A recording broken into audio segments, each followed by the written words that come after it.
Honorable members, I refer with profound sorrow to the passing away of former member of this House, Shrimati Veena Verma, on the 6th of February 2024 at the age of 82. She served as a member of Rajya Sabha representing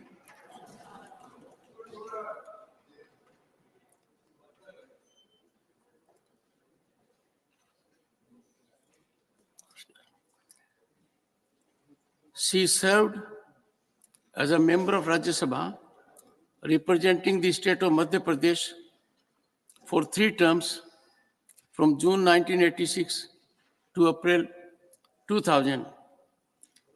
She was Deputy Chairman of Committee on Official Languages, Vice President of All India Mahila Congress, and was a distinguished member of Indian Council of World Affairs. Born on 1st September 1941 in Jaipur, Rajasthan, Srimati Veena Verma took keen interest in educating women. A teacher herself, she was an ardent advocate of women's emancipation and empowerment. In the passing away of Srimati Veena Verma, the country has lost a passionate teacher, committed reformer, and an able parliamentarian. We deeply mourn the passing away of Srimati Veena Verma. I request the honorable members to rise in their places and observe silence as a mark of respect to the memory of the departed.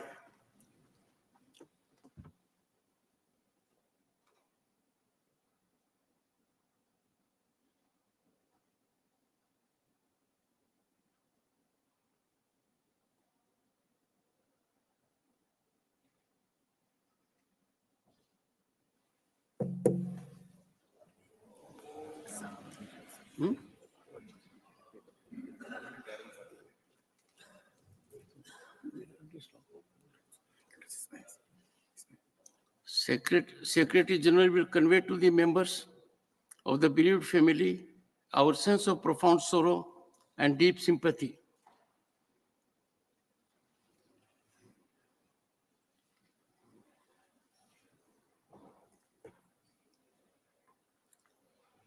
Farewell to retiring members.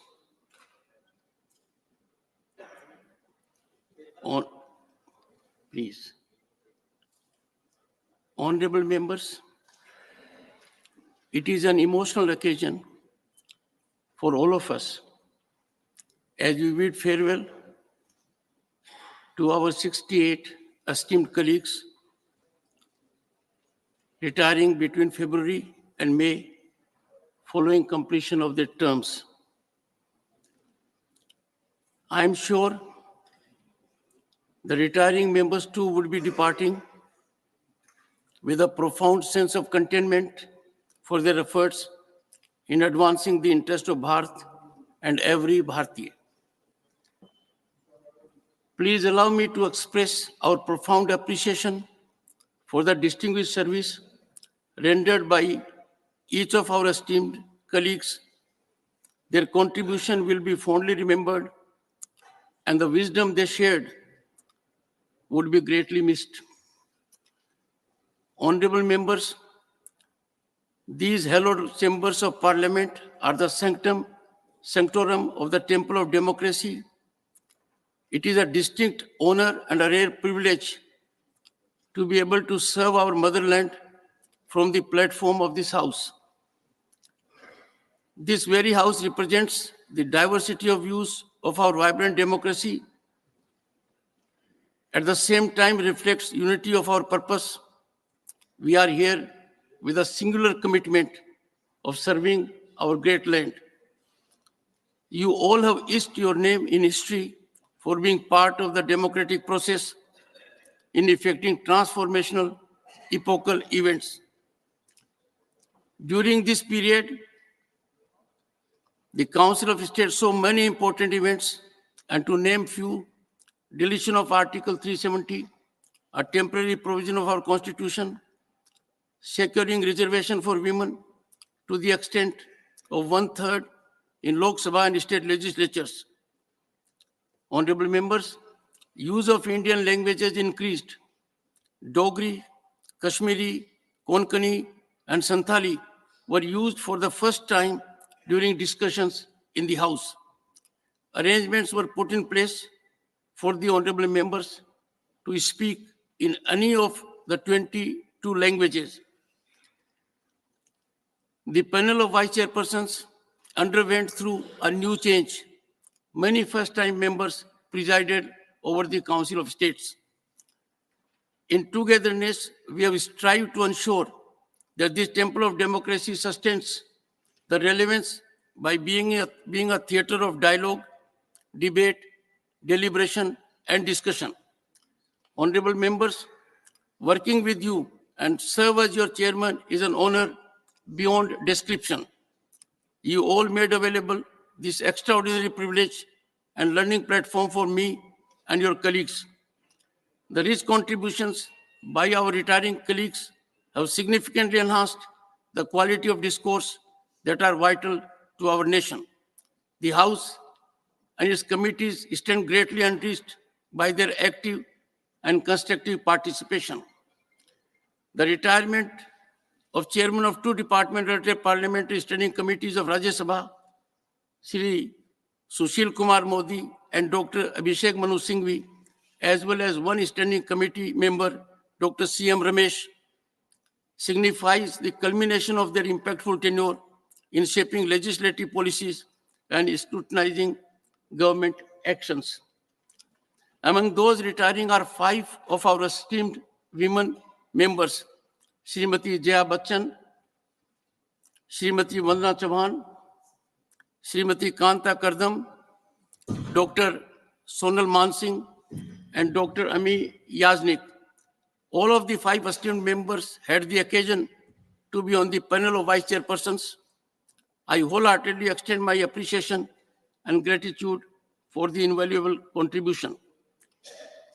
Honorable members, among those who are retiring are also 9 ministers, Shri Dharmendra Pradhan, Shri Narayan Rane, Shri Ashwini Vaishnav, Dr. Mansukh Mandavia, Shri Bhupendra Yadav, Shri Purushottam Rupala, Shri Rajiv Chandrasekhar, Shri V. Muralidharan, Dr. L. Murugan, and all of them have served this country with distinction by steering their respective ministries to greater heights. May I also place on record my appreciation to members of the panel of the vice chairpersons whose contributions from this very chair has richly enhanced the quality of debates that the House has witnessed. Honorable members, the retirement of our esteemed colleagues will undoubtedly leave a void. However, it is often said that every beginning has an end and every end has new beginning. I am confident that these members will continue to be actively engaged in public life, serving our nation in various capacities as one never retires from public service. The wealth of parliamentary experience they have garnered during their tenure here will undoubtedly prove an invaluable asset as they embark on new endeavors. I am sure that their guidance and mentorship will certainly be available to the society at large. As presiding officer, I will surely miss your participation in the deliberations of the House. I extend my heartfelt gratitude to the retiring members for their dedicated service and wish them every success in their future endeavors. May they continue to inspire and lead, making meaningful contributions to the welfare and progress of our nation. Honorable Prime Minister.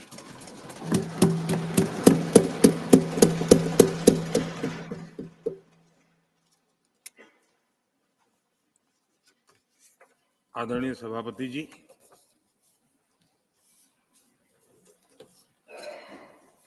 हर 2 वर्ष के बाद इस सदन में इस प्रकार का प्रसंग आता है। लेकिन ये सदन निरंतरता का प्रतीक है। लोकसभा 5 साल के बाद नए रंग रूप के साथ सज जाती है। ये सदन हर 2 वर्ष के बाद एक नई प्राण शक्ति प्राप्त करता है, एक नई ऊर्जा प्राप्त करता है, एक नए उमंग और उत्साह का वातावरण भर देता है। और इसलिए हर 2 साल में जो होने वाली विदाई है, वो विदाई एक प्रकार से विदाई नहीं होती है। वो ऐसी स्मृतियों को यहां छोड़ करके जाते हैं, जो स्मृतियां आने वाली जो नई बैच होती है, उनके लिए ये अनमोल विरासत होती है। जिस विरासत को वो यहां अपने कार्यकाल के दरमियान और अधिक मूल्यवान बनाने का प्रयास करते हैं। जो आदरणीय सांसदगण अपने, कुछ लोग जा रहे हैं, हो सकता है कुछ लोग आने के लिए जा रहे हो और कुछ लोग जाने के लिए जा रहे हो। मैं विशेष रूप से माननीय डॉक्टर मनमोहन सिंह जी का स्मरण करना चाहूंगा। 6 बार इस सदन में वो अपने मूल्यवान विचारों से और नेता के रूप में भी और प्रतिपक्ष में भी नेता के रूप में उनका बहुत बड़ा योगदान रहा है। वैचारिक मतभेद, कभी बहस में छिटाकशी, वो तो बहुत अल्पकालीन होता है, लेकिन इतने लंबे अरसे तक जिस प्रकार से उन्होंने इस सदन का मार्गदर्शन किया है, देश का मार्गदर्शन किया है, वो हमेशा हमेशा जब भी हमारे लोकतंत्र की चर्चा होगी, तो कुछ माननीय सदस्यों की जो चर्चा होगी, उसमें माननीय डॉक्टर मनमोहन सिंह की योगदान की चर्चा जरूर होगी।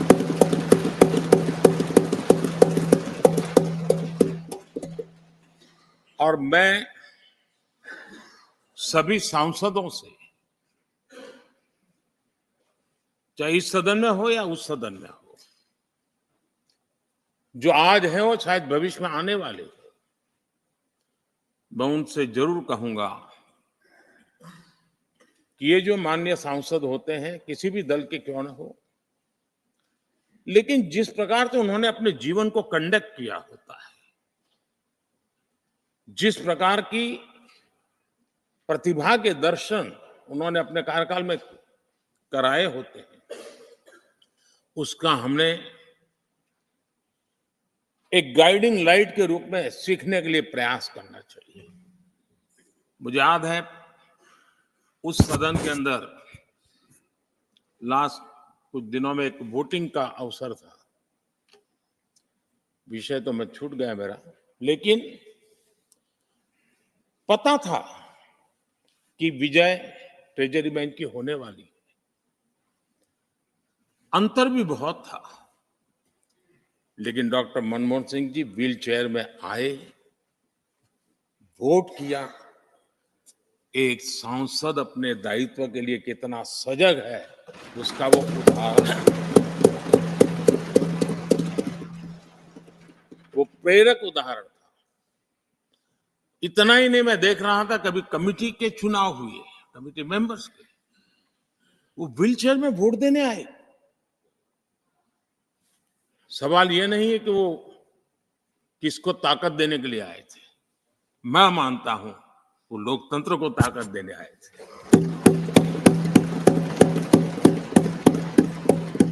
और इसलिए आज विशेष रूप से मैं उनके दीर्घायु के लिए हम सबकी तरफ से प्रार्थना करता हूं। वे निरंतर हमारा मार्गदर्शन करते रहें, हमें प्रेरणा देते रहे। आदरणीय सभापति जी, जो हमारे साथी नए दायित्व की ओर आगे बढ़ रहे हैं, इस सीमित विस्तार से एक बड़े विस्तार की तरफ जा रहे हैं,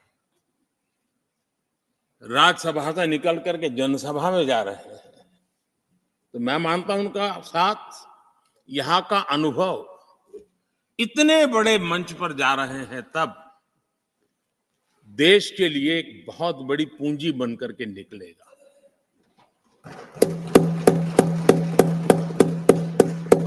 किसी यूनिवर्सिटी में भी 3-4 साल के बाद एक नया व्यक्तित्व बाहर निकलता है। ये तो 6 साल की विविधताओं से भरी हुई है, अनुभव से घड़ी हुई एक ऐसी यूनिवर्सिटी है जहां 6 साल रहने के बाद कोई भी व्यक्ति ऐसा निखर करके निकलता है, ऐसा तेजस्वी बन करके जाता है, वो जहां भी रहता है, जिस भूमिका से रहता है, वो अवश्य हमारे कार्य को अधिक ताकतवर बनाएगा, राष्ट्र के काम को गति देने का सामर्थ्य देगा। ये जो माननीय सांसद जा रहे हैं, एक प्रकार से वो वैसे ग्रुप है जिनको दोनों सदन में रहने का, पुराने वाले संसद के भवन में भी और नए वाले संसद के भवन में भी उनको रहने का अवसर मिला। ये साथी जा रहे हैं, वो आजादी के 75 वर्ष अमृत काल का, उसके नेतृत्व का साक्षी बन करके जा रहे हैं। और ये साथी जो जा रहे हैं, हमारे संविधान के 75 साल उसकी भी शोभा बढ़ाते हुए आज हम सबको के साथ जा रहे हैं, तो अनेक स्मृतियां लेकर के जा रहे हैं।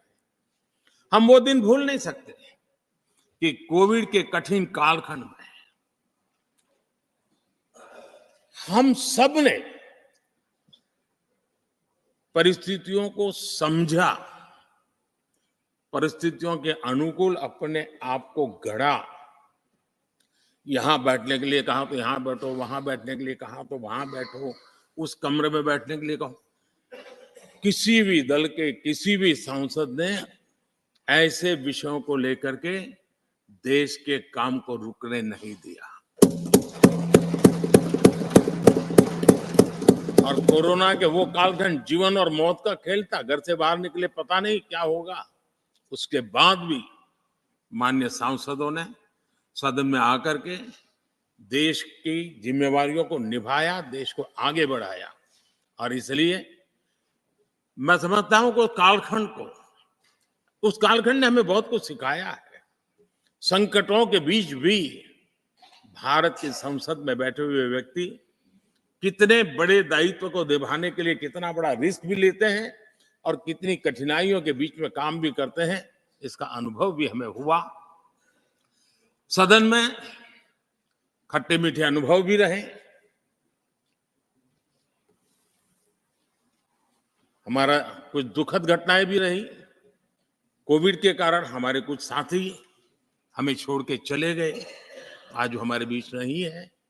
वो भी सदन के इसी कालखंड के कुछ प्रतिभाएं थी जो हमारे बीच से चली गई। वो एक दुखद घटना को हमने स्वीकार करते हुए भी हम आगे बढ़ते रहे। और भी ऐसी कुछ घटनाएं हुई, कभी कभी फैशन परेड का भी हमने दृश्य देखा, काले कपड़ों में सदन को फैशन शो का भी लाभ मिला। तो ऐसी विविधताओं के अनुभव के बीच हमारा कार्यकाल बीता। और मैं तो अब खरगे जी आ गए हैं तो मेरा एक धर्म तो निभाना ही पड़ता है मुझे। कभी कभी कुछ काम इतने अच्छे होते हैं जो बहुत लंबे समय तक उपयोगी होते हैं। हमारे यहाँ कोई बच्चा कुछ अच्छी चीज कर लेता है, कोई बच्चा अच्छे कपड़े वपड़े पहन करके अवसर के लिए तैयार होता है तो परिवार में एक आध स्वजन आ जाता, अरे किसी की नजर लग जाएगी, उसको काला टीका कर दो, तो ऐसे काला टीका कर देते हैं। आज देश पिछले 10 साल में समृद्धि के नए नए शिखर सर कर रहा है। एक भव्य दिव्य वातावरण बना है, उसको नजर न लग जाए, इसलिए काला टीका करने का प्रयास हुआ है। मैं उसके लिए भी खरगे जी का बहुत धन्यवाद करता हूं, ताकि इस हमारी प्रगति की यात्रा को कोई नजर न लग जाए, ये नजर न लग जाए, इसलिए आपने आज जो काला टीका किया है, मैं तो सोच रहा था सब काले कपड़ों में आएंगे, लेकिन शायद काला जोजू खिंचते खिंचते खिंचते ब्लैक पेपर तक चला गया है। लेकिन फिर भी मैं उसका भी स्वागत करता हूं, क्योंकि जब भी अच्छी बात होती है, काला टीका नजर न लग जाए, इसलिए बहुत जरूरी होता है। और उस पवित्र काम को, और आज जिस उम्र के हैं उस व्यक्ति जब ये काम करता है तो जरा अच्छा रहता है, तो मैं इसके लिए भी आपका आभार व्यक्त करता हूं। आदरणीय सभापति जी, ये विषय कोई लंबे समय लंबा बोलने का तो है नहीं, लेकिन हमारे यहाँ शास्त्रों में एक बहुत बढ़िया बात कही गई है। शायद हमारे सब साथी जा रहे हैं तो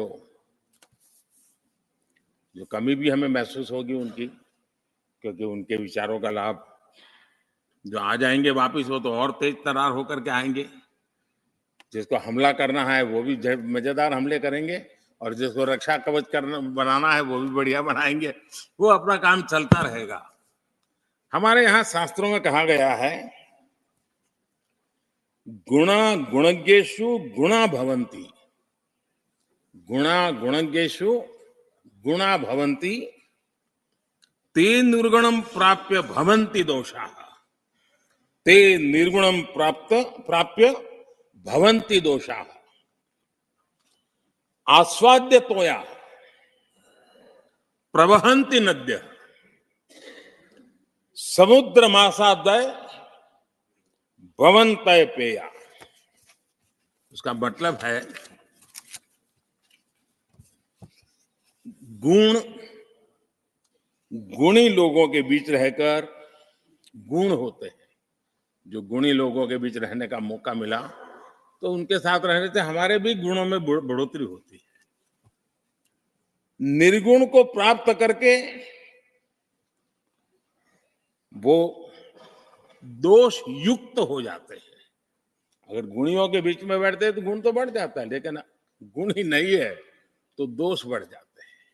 और आगे कहा है, नदियों का जल तभी तक पीने योग्य होता है जब वो बहता रहता है। सदन में भी हर 2 साल के बाद नया प्रवाह आता है, और जब तक बहता रहता है, लेकिन नदी कितनी ही मीठी क्यों ना हो, पानी कितना ही स्वादिष्ट क्यों ना हो, लेकिन जैसे ही समुद्र से मिल जाती हैं वो किसी काम की रहती नहीं है। उसमें दोष आ जाते हैं, दोष युक्त हो जाते हैं, और इसलिए समुद्र को प्राप्त करने के बाद पीने योग्य नहीं रहता। मैं समझता हूं ये संदेश हर एक के जीवन में प्रेरक रहेगा। इसी भावना के साथ जो साथी समाज जीवन के एक बहुत बड़े फलक पर जा रहे हैं, इस जीवंत यूनिवर्सिटी से अनुभव प्राप्त करके जा रहे हैं, उनका मार्गदर्शन, उनका कर्तृत्व राष्ट्र के काम आएगा, नई पीढ़ी को प्रेरणा देता रहेगा। मैं सभी साथियों को हृदय से अनेक अनेक शुभकामनाएं देता हूं। बहुत बहुत धन्यवाद।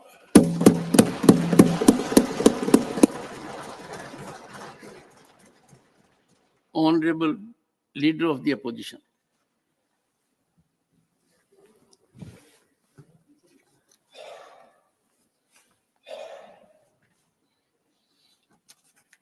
सर, मैं आपका धन्यवाद करता हूं, क्योंकि आपने मुझे अच्छे समय पे बोलने के लिए मौका दिए। क्योंकि प्राइम मिनिस्टर जी तो खुद ही 2004 और 14 का जो कार्यकाल था मनमोहन सिंह जी का, वो बहुत ही अच्छा था। उन्होंने अच्छी काम की। इसकी जो सालाना या उसकी जो तारीफ की, उसीलिए मैं आपको धन्यवाद देता हूँ। ऐसी ही चलती रहे।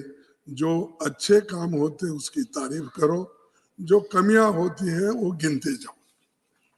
सर, एक सच बात है कि मनमोहन सिंह जी के जमाने में, चाहे वो प्राइम मिनिस्टर हो, चाहे वो फाइनेंस मिनिस्टर हो, बहुत अच्छे काम करके देश को एक पटरी पे उन्होंने लाई और प्रगति जो चल रही है वहां से ही ये शुरू हुई है।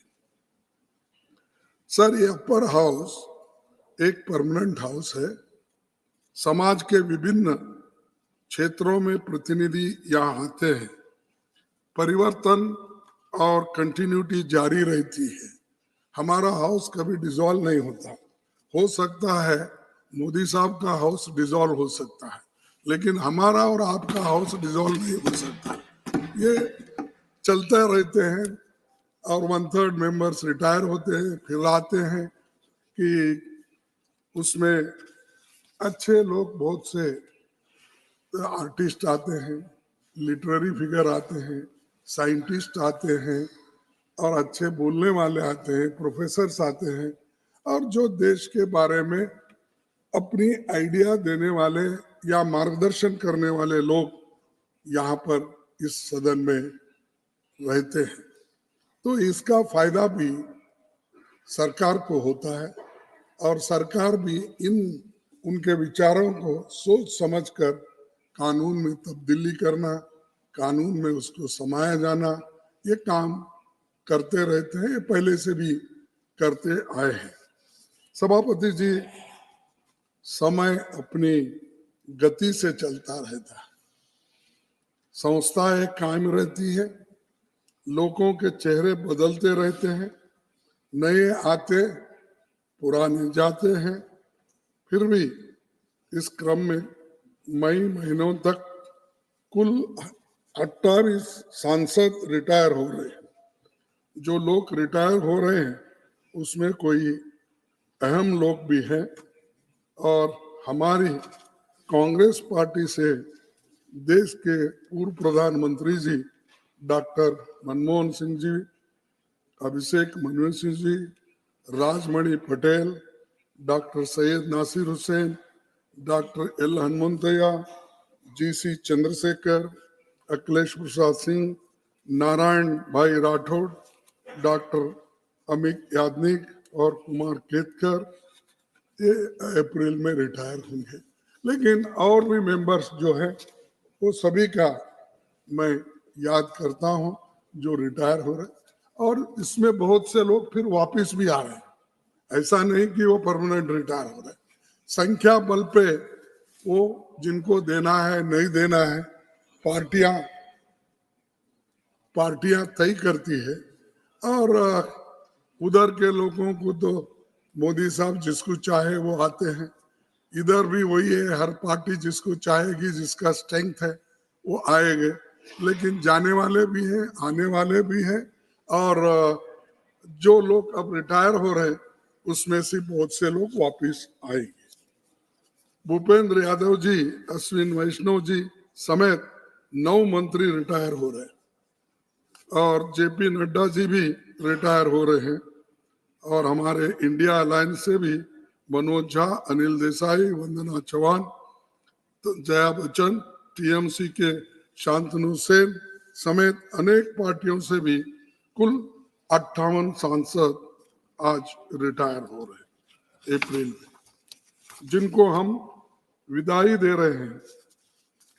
उनमें से फिर से लौटेगा, लेकिन कुछ ऐसे भी होंगे जिनकी वापसी नहीं हो सकेगी। इस साथियों को विदाई देते समय मैं बहुत भावुक हूं, क्योंकि बहुत से हम मित्रों के तरह मिलते रहते हैं, एक दूसरों से बात करते रहते हैं, और यहाँ हम लड़ते रहते हैं, लेकिन बाहर जाके हम बहुत से लोग मिलते रहते हैं।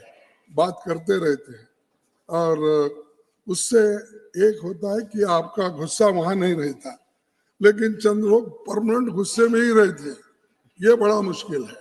ये ऐसा नहीं रहे, ये डेमोक्रेटिक है।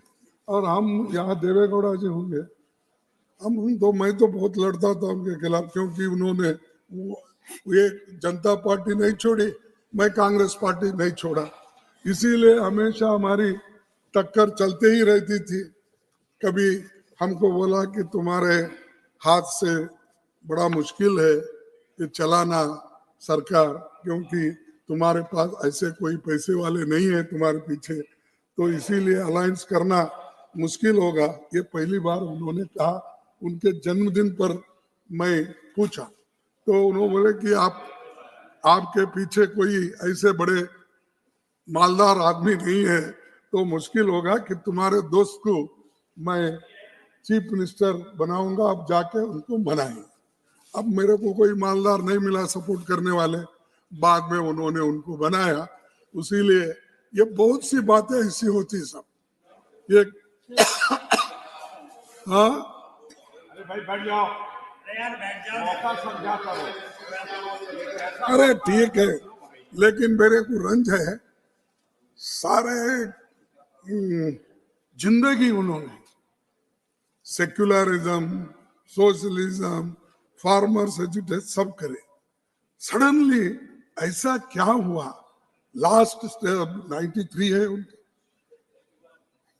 91 है, अच्छा ठीक है 100 साल तक रहने दो, 91 है। अब सडनली जाके मोदी साहब उन्होंने ऐसा गले में मिले हैं, और वो पकड़ आप नहीं थे, तो इतनी तारीफ आपकी उन्होंने की, मैं समझता हूँ जिंदगी में किसी आदमी की उन्होंने तारीफ की ही नहीं, रियली समझता हूँ, क्योंकि मैं उनके साथ वहां पर 20, 25, 30 साल था, और यहाँ पर भी कभी किसके बारे में तारीफ करने की उनकी आदत ही नहीं है, लेकिन वो आदत बदली कैसी मेरे को बड़ा मुश्किल है। I am feeling how he praised Modi ji, and he said that Modi is the only prime minister who loved me. He all this.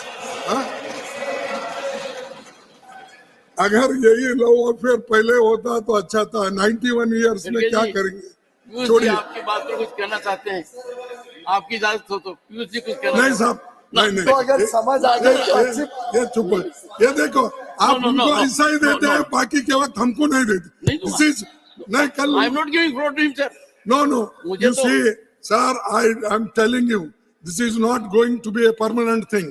You remember, sir, you can't ask. When I asked, I want to get clarification, you did not allow when Modi ji was speaking. See, this is nothing. Even if I interfere, Modi is capable to give answer. Why you are doing Please this? continue. In democracy, it happens. Well, and इसीलिए मैं आपको उनको खैर इस वक्त जरूरत थी, वो हो गई, उसके बारे में मैं कुछ नहीं बोलता कि उन्होंने जो कुछ बोलना है बोल दिया है, और उसका जो कुछ इलाज करना है मोदी जी ने कर दिया है, इसीलिए वो ठीक ठाक हो रहा है उनके साथ। सर, मनमोहन सिंह जी पूरी दुनिया जानती है कि वे विश्व के जाने माने अर्थशास्त्र हैं।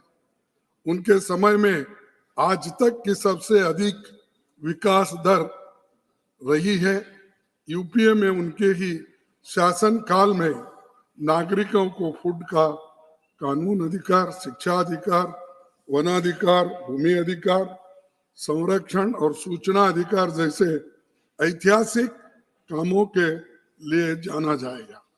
मनमोहन सिंह जी 1991 से इस सदन के सदस्य हैं। वे 6 बार राज्यसभा के अनअपोज्ड सदस्य बने, जो एक रिकॉर्ड है, और 2004 से बीच 6 साल से अधिक तक वे राज्यसभा में विपक्ष के नेता भी थे। 2004 और 14 तक 2 बार देश के प्रधानमंत्री और राज्यसभा के नेता सदन रहे। ये भी रिकॉर्ड है। उनको 2002 में उत्कृष्ट सांसद पुरस्कार से सम्मानित किया गया था। एक प्रेरक व्यक्तित्व में उन्होंने इस सदन पर जो छाप छोड़ी है वो हमेशा याद रखी जाएगी और इसकी खूब तारीफ भी हमारे माननीय प्रधानमंत्री जी ने किए, इसीलिए मैं उनको धन्यवाद भी दिया। अब डॉक्टर मनमोहन सिंह जी के बारे में एक शेर कहूंगा, आप सुनिए। आपकी सोच को आवाज हम देंगे, आपकी सोच को आवाज हम देंगे, आपके ख्वाब को आगाज हम देंगे, आपके ख्वाब को आगाज हम देंगे। आपके जाने पर इतना भरोसा दिलाते हैं, आपके जाने पर इतना भरोसा दिलाते हैं, आपके इरादों को परवाज हम देंगे। तो ये है। और सभापति जी, राज्यसभा काउंसिल ऑफ स्टेट्स ही नहीं है, एक काउंसिल ऑफ आइडियाज भी है। एक से एक बड़ी हस्तियों ने इसे रोशन किया है, ज्ञान और योग्यता से अपनी छाप छोड़ी है। जाहिर है कि कई साथी वापस यहाँ फिर लौटेंगे, कुछ लोकसभा में आएंगे और जो नहीं आएंगे वे सभी समाज में अपना सार्थक योगदान देंगे। राजनेता पब्लिक लाइफ में रिटायर नहीं होते। लोकतंत्र को राजनेताओं ने जीवंत बना रखा है। राजनीति का मतलब केवल एमपी एमएलए बनना ही नहीं होता। यहाँ लोग सिद्धांतों और विचारों की ताकत के साथ आते हैं और पूरा जीवन लगा देते हैं। आप सांसद विधायक होते हैं तो जनता काम अधिक लेते हैं, हाउस में नहीं होते तो भी जनता का काम अपने स्तर पर वो करते रहते हैं। सर, और एक दिक्कत क्या है, ये रिटायर जब होते हैं राज्यसभा या लोकसभा के लोग, उनको इतनी दिक्कत होती है, कभी कभी गरीब लोग भी आते हैं, कभी पढ़े लिखे लोग भी आते हैं। उनको उनके रिटायर जब होते हैं तब उनको देखने वाला कोई नहीं रहता। इवन अगर बीमार गिरे तो जो उनको जो पेंशन मिलेगा या उनको जो मदद मिलेगी ये हेल्थ केयर के लिए, तो वो भी कठिन है। लेकिन लोग तो ये बोलते हैं, सबको बोलते हैं, उसमें अच्छे बुरे कोई फर्क नहीं करते लोग। अरे उसको क्या कम है, वो तो राज्यसभा मेंबर 10 साल था, उसको क्या कम है, वो एमपी 3 टर्म था। अरे भाई, ऐसे लोग भी है जो अपना पूरा सार्वजनिक जीवन प्रामाणिकता से लोगों की सेवा की है, लेकिन उनके बारे में कोई सोचता ही नहीं। टीका करते हैं सब लोग और ये बोलते हैं इतने साल हो गए, कितना खाया होगा, कितना नहीं किया, क्या नहीं, क्यों देना उसको मदद। कभी कभी बच्चे भी दूर हो जाते हैं उनसे, तो इससे उनको इतनी मुश्किल भी है। और हम लोग क्या करते हैं, किसी की मदद करो, सहूलत दो बोले तो वो एमपी है, क्यों सहूलत देना। अरे जो तुम्हारे 1,30,40,000 में उसकी प्रामाणिकता से वो काम कर सकता है। मैं बड़ा बोल के नहीं बोल रहा हूं, लेकिन आप हकीकत देखिए। अब हम क्या 53 साल 54 साल से है, मालूम नहीं होता। आप भी है, चीफ मिनिस्टर थे, प्राइम मिनिस्टर थे, मालूम नहीं होता। सब मिलते रहता है सहूलत है। तो आपको फील, जो गरीब लोग आते हैं, जिनको आप चुनते हैं, हम चुनते हैं, उनकी बड़ी मुसीबत है। खैर, उनके बारे में सोचिए। राज्यसभा के पहले सभापति डॉक्टर एस राधाकृष्णन ने 16 मई 1952 को कहा था, we are for the first time starting under the parliamentary system with a second chamber in the center, and we should try to do everything in our power to justify to the public of this country that a second chamber is essential to prevent hasty legislation. जो hasty legislation हम करते हैं, हाँ, सबको बाहर डाल के हम जो पास कर लेते हैं और 146 लोगों को बाहर करो और पास कर लो, ये नहीं करना चाहिए। डॉक्टर राधाकृष्णन 1952 में बोले, लेकिन उसका हम कभी इस्तेमाल नहीं करते, कभी उसके बारे में बोलते नहीं। तो ये इसकी जरूरी है कि हेस्टी में अगर लेजिस्लेशन पास किए, कभी कभी बाद में उसकी गलतियां हमको मालूम होती, फिर एक अमेंडमेंट लाओ, फिर एक अमेंडमेंट लाओ, और कुछ नहीं होता। आप स्टैंडिंग कमेटी के डिस्कशन में या जॉइंट पार्लियामेंट्री कमेटी कुछ भी बनाओ, क्या होगा कि आपके पास बहुमत है या दूसरे जो भी आएंगे उनको बहुमत रहता है, वो पास कर लेते हैं, लेकिन सोचने का मौका, छानबीन करने का मौका उनको मिलता है। कृपया करके इसको जल्दी नहीं करना चाहिए कौन सा भी कानून पास करने के लिए, और यहाँ पूरा मौका देना चाहिए कि उसके बारे में। संसदीय लोकतंत्र में राज्यसभा के नई ताकत और गरिमा देन हमारे पहले प्रधानमंत्री पंडित जवाहरलाल नेहरू जी का विशेष योगदान रहा है। उनके प्रयासों से राज्यसभा सांसदों को पब्लिक अकाउंट्स कमेटी और कमेटी ऑन पब्लिक अंडरटेकिंग जैसी फिनेंशियल समिति सदस्यता मिली, यानी ये पहले नहीं था। तो अपना कामकाज का छानबीन करने के लिए public accounts committee and public undertaking committees ये रहे है, लेकिन आज वो कुछ भी लिखते हैं, करते हैं, तो आजकल तो कुछ भी नहीं हो रहा। पिछले जमाने में तो छोटी छोटी बातों को लेकर अपोजिशन हंगामा मचा के सरकार को बदनाम करने की तो कोशिश करते थे।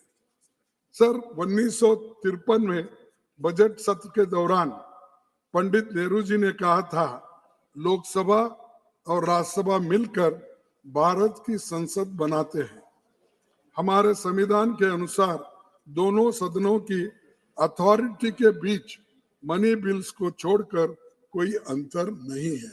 यहाँ तो बहुत से बिल को तो मनी बिल भी है तो उसको निकाल देते हैं। तो इसीलिए ये हम हमेशा याद रखना चाहिए कि बिल को यानी मनी बिल को कन्वर्ट करके वहां ले जाना और यहाँ डिस्कशन के लिए उसको समय नहीं देना, ये ठीक नहीं होता। उसके बारे में भी आपको सोचना है। इस सदन के एक से एक बेहतरीन प्रतिभाएं दी हमारे 6 सभापति doctor A Radhakrishnan, Zakir Hussain, V V Giri, Venkataraman, Shankar Dayal Sharma, K R. Narayanan ये भारत के राष्ट्रपति बने। अब आगे आपकी बारी है, वो कब आएगी क्या नहीं मुझे मालूम नहीं। यहाँ नेता सदन रहे प्रणब मुखर्जी जी, इस सदन में उपसभापति रहे प्रतिभा देवी सिंह पाटिल राष्ट्रपति बने। लेकिन मैं तकलीफ के साथ ये बात रख रहा हूं कि हाउस में बैठकें कम होने से बिलों पर ढंग से चर्चा नहीं होती है और जल्दबाजी में हम पासी मुद्दों और गरीबों के सवालों को रखने का मौका कम मिलता है। हमारे सदस्य को बोलने के लिए सही समय भी नहीं मिलता। सभापति जी, इस सदन में इस बात पर कई बार गहन चर्चा हुई है कि केवल आकार में भारत का सबसे बड़ा लोकतंत्र होना नाकाफी है। लोकतंत्र के लिए गुणवत्ता में और भी सर्वश्रेष्ठ होना चाहिए। ये तभी संभव है जब वाद विवाद, चर्चा, परस्पर विमर्श और अन्य गतिविधियों के जारी रहे। हम सब जानते हैं कि उच्च सदन के गठन की पृष्ठभूमि पर संविधान सभा में काफी बहसें हुई। उस दौरान सेकेंड चेंबर बनाने के पीछे 2 उद्देश्य बताए गए। उसमें हम कितना सफल रहे ये हमें खुद सोचना चाहिए। बाबा साहब का कहना था कि हर मनुष्य का अपनी निजी दर्शन ही वो मापदंड है। हर मनुष्य का अपना निजी दर्शन ही वो मापदंड है जिसमें कोई स्वयं को परख सकता है। तो सभापति जी, जो साथी रिटायर हो रहे हैं उनके मन में भी कुछ टीस होगी, कुछ सवाल होंगे, कुछ सुझाव हो, इस सदन को देना चाहिए। इस सदन के कामकाज को और गरिमा में बनाने में उनके विचारों का योगदान हो सकता है। और आखिरी में एक बात बोल के मैं अपने शब्दों को समाप्त करता हूं। दस्तूर है जमाने का, दस्तूर है जमाने का ये पुराना, लगा रहता है या आना और जाना। दस्तूर है जमाने का ये पुराना, लगा रहता है या आना और जाना। रहो जहां अपनी छाप ऐसे छोड़ जाना, रहो जहां अपनी छाप रहो जहां अपनी छाप ऐसे छोड़ जाना, हर कोई गुनगुनाता रहे आपका ही तराना। Thank you.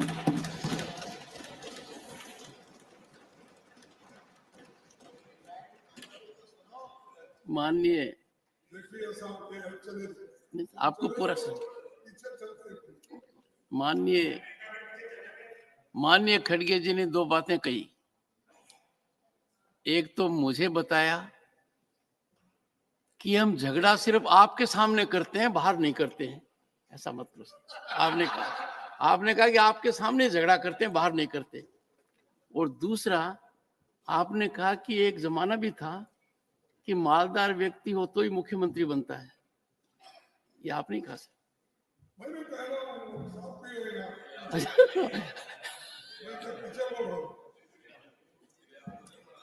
Honourable deputy chairman Shri Harivansh जी।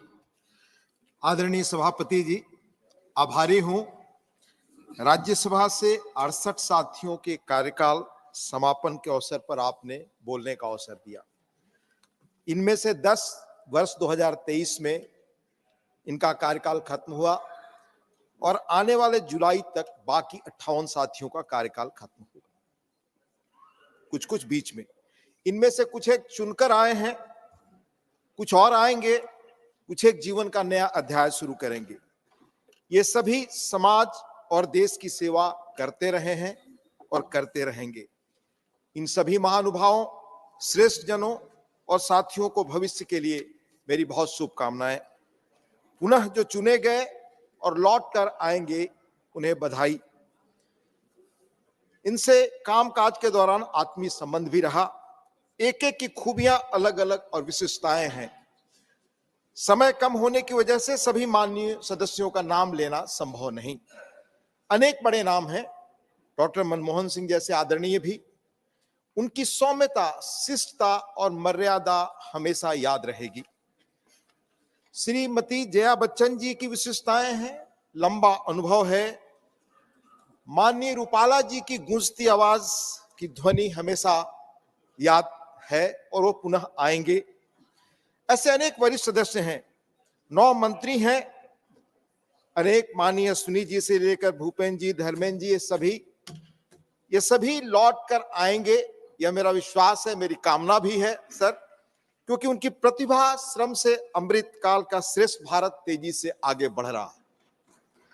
साथ ही मैं उल्लेख करना चाहूंगा कि भाई राजमणि पटेल जी, डॉक्टर अम्मी याग्निक जी, बंदा चौहान जी, वशिष्ठ बाबू, अनिल हेगड़े जी, समीर उरांव जी, सकलदीप राजभर जी, कनक मेदला, रविंद्र कुमार जी, डॉक्टर प्रशांत नंदा जी, बहन कांता करदम जी, भाई राकेश सिन्हा जी, भाई वीएल नरसिम्हा राव जी, डॉक्टर हनुमंतैया जी, मनोज झा जी, डॉक्टर शांतनु सेन समेत सुधांशु त्रिवेदी जी, सबको आभार जिनके साथ नजदीक से काम करने का मौका मिला।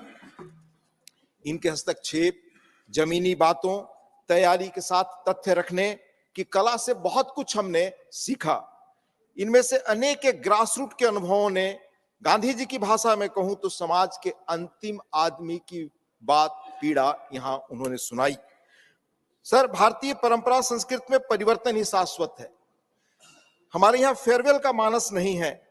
हम मानते हैं कि सृष्टि में परिवर्तन ही स्थायी है, चेंज इज ओनली कांस्टेंट। हमारा ये उच्च सदन उस प्राकृतिक एवं शाश्वत सत्य का खूबसूरत प्रतिबिंब है। यह निरंतर चलने वाला और निश्चित अंतराल पर नवीनता को, नए कलेवर को धारण करने वाला सदन है। चेंज और कॉन्टिन्यूटी का अद्भुत मिश्रण है यहाँ पर। इस सदन में यह सदन निरंतर सक्रियता का संदेश देता है। सर, इस सदन के सदस्य रहे डॉक्टर लक्ष्मीमल सिंघवी जी ने एक सुंदर प्रतीक कथा से जीवन या संस्था की सक्रियता या निरंतरता के बारे में कहा है। माननीय अभिषेक मनु सिंघवी जी, उनके यशस्वी पुत्र हैं, जो जिनका कार्यकाल खत्म हो रहा, मुझे विश्वास है वो लौटेंगे। उन्होंने कहा है कि निरंतरता आप विश्वास तो सभी के लिए कीजिए कि सभी लौटेंगे। मैं सबके लिए विश्वास करता हूं सर, आपके माध्यम से।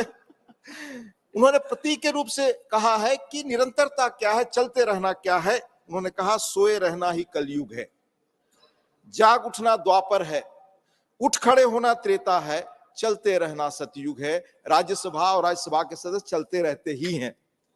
हमारे कई वरिष्ठ सदस्य न केवल इस सदन में कई वर्षों से हैं, बल्कि लोकसभा के साथ साथ राज्य विधानसभाओं में भी कई बार उन्होंने सेवा दी है, लंबा समय गुजारा है। यह सदन उनकी कमी महसूस करेगा। आदरणीय अध्यक्ष जी, हर सदस्य की अपनी खूबियां हैं, स्पेशलाइजेशन है, अनुभव, नॉलेज है। अमृतकाल के भारत निर्माण में इन सबके ज्ञान का उपयोग पब्लिक इंगेजमेंट्स, खासकर युवा और छात्रों को संसद के कामकाज के बारे में जागरूक करने, उन्हें बताने के माध्यम से होगा, ताकि पार्लियामेंट्री कामकाज, पार्लियामेंट्री मशीनरी के ऑपरेशनल डायनामिक्स के बारे में लोगों को बताएंगे। इससे बाहर जनता को पता होगा कि सदन में जो कुछ घटित होता है, क्यों होता है, कब होता है, क्या ठीक है, क्या नहीं है। इससे यहां हो रही बातों को सही परिप्रेक्ष्य में देश की जनता समझेगी। संसद एवं सांसदों के बारे में सही समझ विकसित होगी। पब्लिक स्टीम में रेस्पेक्ट बढ़ेगी, जो आजकल सर डिक्लाइन पर है।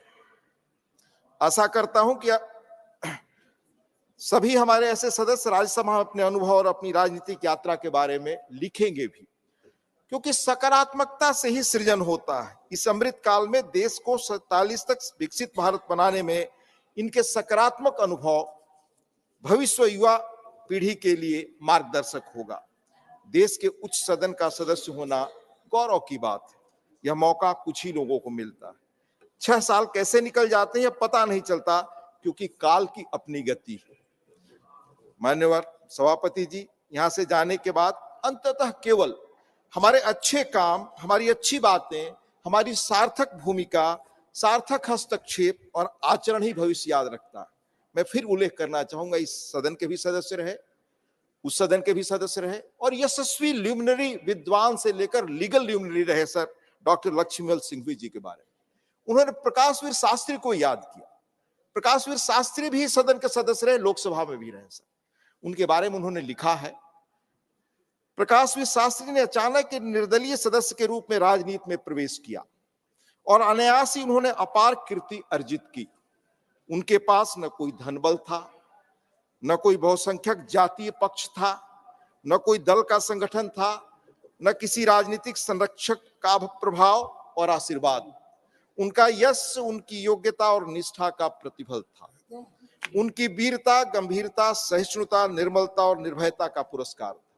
आगे कहते हैं सिंघवी जी, सच तो यह है कि वे भारतीय राजनीति में भारतीय संस्कृति के राजदूत थे।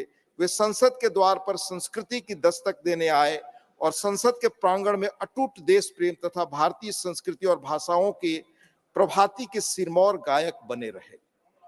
इस प्रसंग का संदेश है सर, संदेश है जो नई शुरुआत करने वाले हैं उन हमारे साथियों के लिए, जो हम यहाँ हैं उनके लिए और जो आने वाले हैं उन सभी के लिए संदेश है इसमें कि सदन में रहते हमारे प्रभावी हस्तक्षेप, सौम्य और मर्यादित आचरण, संसदीय आचरण अपने समय संस्कृत के बड़े सवालों पर हमारी भूमिका को याद रखता है, उसकी चर्चा करता है।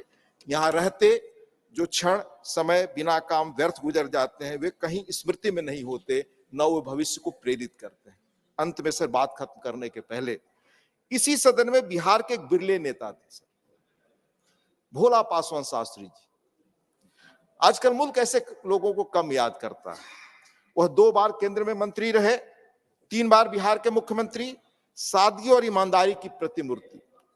23 मार्च 1978 को नेता विपक्ष के तौर पर उन्होंने ऐसे ही विदाई समारोह को इसी सदन में संबोधित किया था। उसका एक अंश मैं पढ़ रहा हूं आपकी अनुमति से। आई कोट, उन्होंने कहा, आना जाना तो जारी रहता है, यह जारी रहेगा। जब जिंदगी ही जाने वाली होती है तो यह तो बीच की बात है, लेकिन इस बीच हमारा जो काम है, जो लक्ष्य है, उसे हमें पूरा करना है। चाहे हम किसी पार्टी के हों, सबके मन में देश के प्रति प्रेम है, उसको आगे बढ़ाने की बात है। सेवा का क्षेत्र विशाल है, जो सेवा करता है उससे किसी का झगड़ा नहीं होता। पद की प्राप्ति के लिए झगड़ा होता है, लेकिन जहां केवल सेवा का प्रश्न हो वहां कभी झगड़ा नहीं होता, वहां कभी तकलीफ नहीं होती। मैं चाहता हूं कि उनका मानस भी ऐसा बने और भगवान उनको बल दे देश का काम करने के लिए और वह फिर यहाँ आए। यह भोला पासवान शास्त्री जी ने कहा। अंत में मैं अपने सभी साथियों को डिप्टी चेयरमैन के नाते मुझे जो सबका सहयोग और गाइडेंस मिला, इसके लिए भी व्यक्तिगत धन्यवाद और आभार व्यक्त करना चाहता हूं।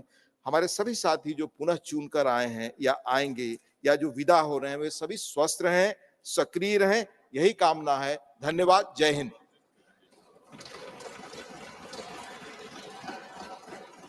माननीय उपसभापति जी ने डॉक्टर अभिषेक सिंघवी के बारे में कहा है और अच्छी कामना व्यक्त की है। अगली बार जब वो आए तो टीवी चैनल और कोर्ट की बजाय यहाँ भी योगदान दे। He generates heat in court, in TV channels, यहाँ भी जाता दे। Shri Tiruchi Siva. Thank you very much, Chairman sir.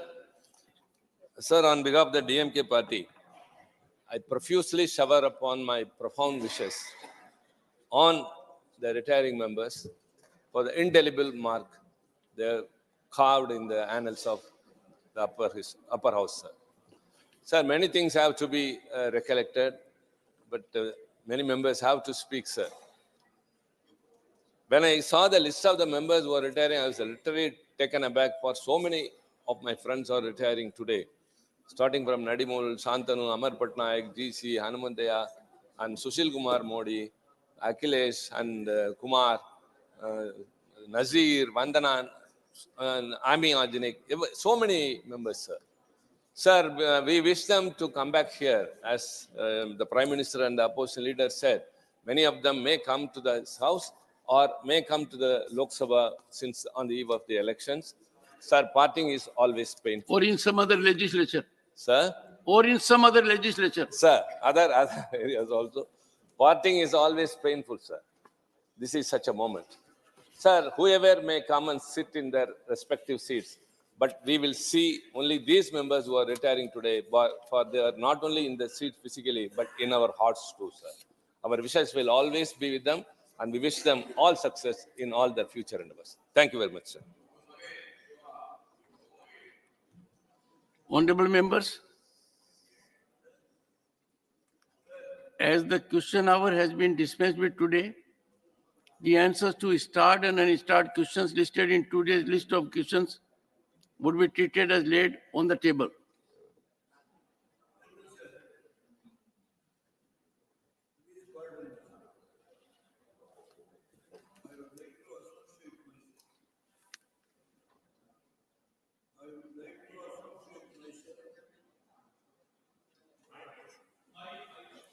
The issue that has been now under discussion, Honorable Prime Minister, Honorable Leader of the Opposition, Honorable Deputy Speaker, and other colleagues who spoke on the issue of the members who are going to retire today. On that issue, I would like to associate myself, and I know 1991 I came to Lok Sabha.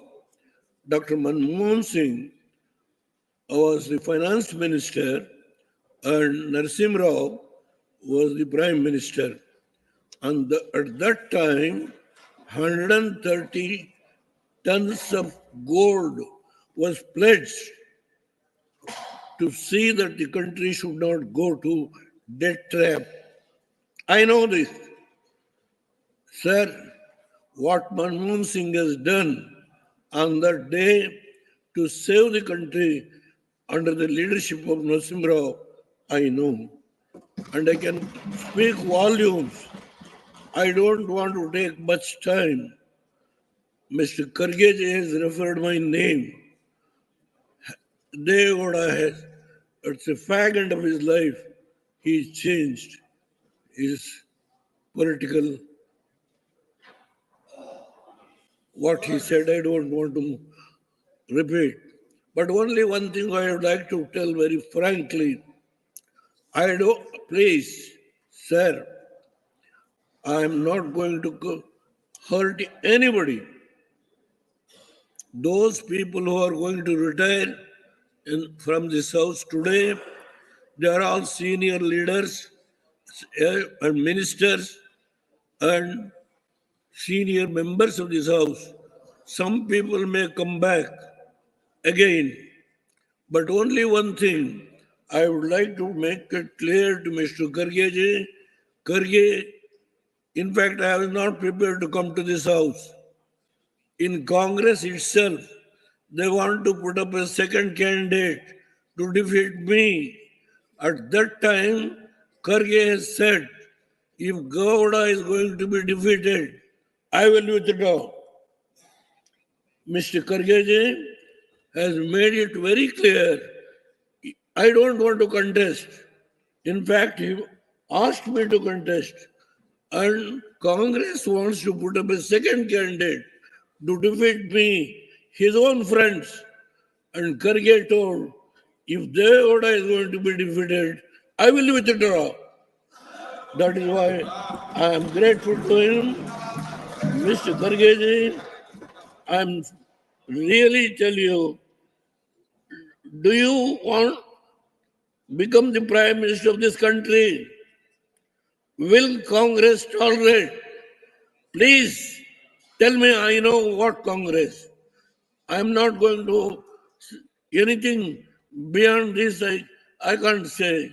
You are a person who are clean, who worked for nearly 35 to 40 years.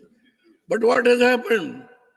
When somebody has referred your name to become the Prime Minister or to become the leader of the IIA, that has been countered by their own friends. I have not come here. Karge is a man whom I like him. I want he should become the chief minister. When my son, the Congress High Command took the decision, Mr. Kumar Swamy should be the chief minister. When Congress High Command, I don't want to take the names of any top leaders. They came, Ghulam Nabi Azad, the member of this house, and Raja Sant, ex-chief minister, came and requested me, sir, please allow me. I heard, please allow me. At that time, I told, I don't want my son to become the chief minister. Let Karge become the chief minister. He is here. Let him tell. But High Command has told that Kumar Swamy should become the chief minister. Sir, at that time, at that time, what has happened? Kumar Swamy made the chief minister within 13 months. Who removed? Not Karge. Who removed? Kumar Swamy. Not Karge. It is only the Congress leaders. Please understand, Ms. Karge is one of the honest men to come to the highest place. Will people tolerate? Will not. What has happened in Andhra? I know. I can go quote several instances. Mr. Kargeji, this country we know. Sir, I have not changed this party from party to party in my life. Raju Chandrasekhar is here. He is there. Had I made any aspiration when I recommended your name first to become to Rajya Sabha? You are now a minister and a senior leader. You are going to read. I wish, including Naddaji, other senior leaders should come back to this house. I have not made any written speech. What Kargeji has said, what our deputy chairman has said, so many names. I have not written any names. I would only tell you, I lived with all sincerity and honesty. I have not changed the party for any personal gain, nothing doing. I want to save my party. When my party, some of the Congress funds wants to destroy the party, I don't want to name them. They are not here in this house. I know the limitation. The Congress leaders wants to destroy my party. I have taken the decision to extend my support to BJP. That is the only thing. Hari Esau, you are an honest man. You raised my name. And about Manmohan Singh, he is an honest man to the core. A day when Manmohan Singh cried for the mistake committed by those top leaders in Congress, Manmohan Singh cried. I know that day what has happened. A man who cried, who ruled this country for 10 years, who gave the country to save from the death trap, Manmohan Singh, who served the nation with all honesty, cried in a situation when 2G sector was discussed in the very same house in the Lok Sabha. I know so many things. I cannot go on, drag so many issues, so many chairmen who sat in the same seat, cried in the same house. I can name them. I know, sir, with all sincerity in this country, Sir, this appreciate. country today, democracy, somebody says democracy in danger. Nothing. I would like to tell you only one thing. Democracy is in the heart of the people of this country. Doctor, Thank you, sir. I would like to tell you, Ambedkar, who has given this Bhagavad Gita, or what you call, Thank you, sir. Thank you. what you call Ambedkar, has given this constitution, which is in the blood of every Indian. Nobody can change the democracy to come to a dictatorship. Nobody. I would like to tell you, in the last leg of my life, I have not come for any personal benefit with BJP. I love deforestation. I told the love and affection shown by the present Prime Minister when I went to his chambers in the very same building. The love and affection he has shown. That is the only thing which I have got the benefit from this present Prime Minister. There is nothing. Yesterday he discussed some about the what is called Kadagolla, whether it is going to be done or not. I have done my duty. I am not going to ask anything personally for myself. When my son was removed by the Congress, that is the day I told my son, go with BJP. That is the day I told this Congress you, sir. cannot allow you to grow. I told Thank you, former Kumaraswamy, Prime Minister. you go with BJP. Thank you, That's sir. all what I said. Shri Nothing beyond that. Sukhendu Shekhar Ray. I'll give you time. Thank you sir I'll give you time. Sir आज अच्छा, अच्छा, अच्छा, अच्छा. सुबह से Nothing will go on record. Pramod ji, nothing will go on record. You send a slip and I'll deal with it. Please, nothing will go on record. No, nothing. No, please, sorry. Shri Sukhendu Shekhar Ray. Thank you, sir. Sir, let me tell the honorable members, there are times Yes. when a person speaks Yes. out of huge experience, mind, out of his heart. We are more enlightened now about Mr. Khadge, a man who has known him for so many years. And he says Mr. Khadge is full of sublimity, honesty. But this is the culture of this house. And how he is indigestible. Those are the issues raised. Mr. Sukhendu Shekhar Ray. Thank you sir. One second. आज सुबह से करीबन 1 घंटा हम लोग चर्चा कर रहे हैं एक ऐसी विषय पर जब 2 साल के अंतर इस सभा में हम करते हैं. आज 68 मेंबर्स जो रिटायर कर रहे हैं, मैं किसी को नाम नहीं लेना चाहता हूं, समय का पाबंदी है, मुझे मालूम है.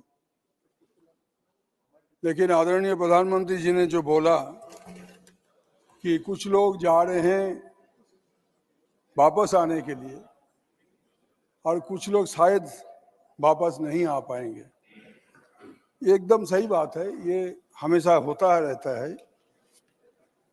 लेकिन जो लोग those who will be retired ultimately on this in the month of April, they may be retired, but according to me, they won't be tired, because even after completion of their term, they will work within the party,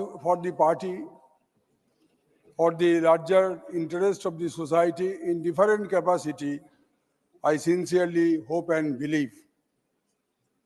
मैं हमारा वक्तव्य को आगे नहीं बढ़ाना चाहता हूं कि समय की पाबंदी है.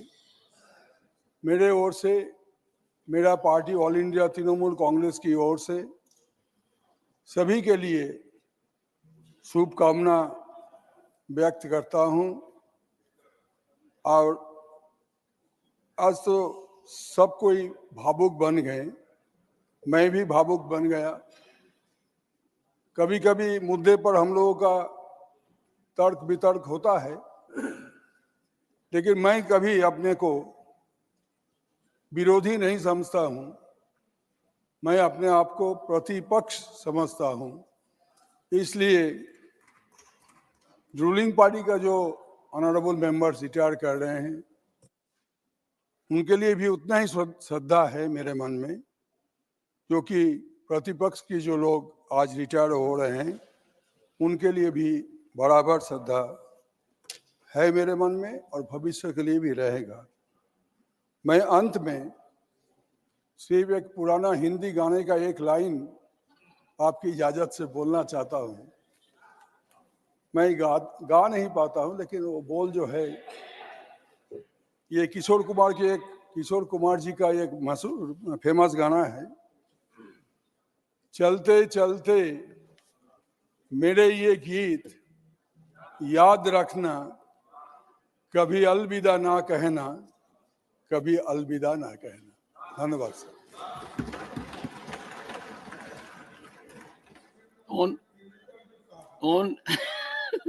Honorable members, agenda items 2 to 20 will be taken from 12:30 p.m. onwards, and then we'll resume this.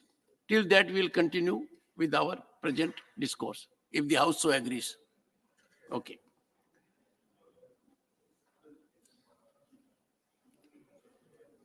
Dr. Sasmit Patra and the honorable retiring members who wish to speak may kindly give their names to the table office.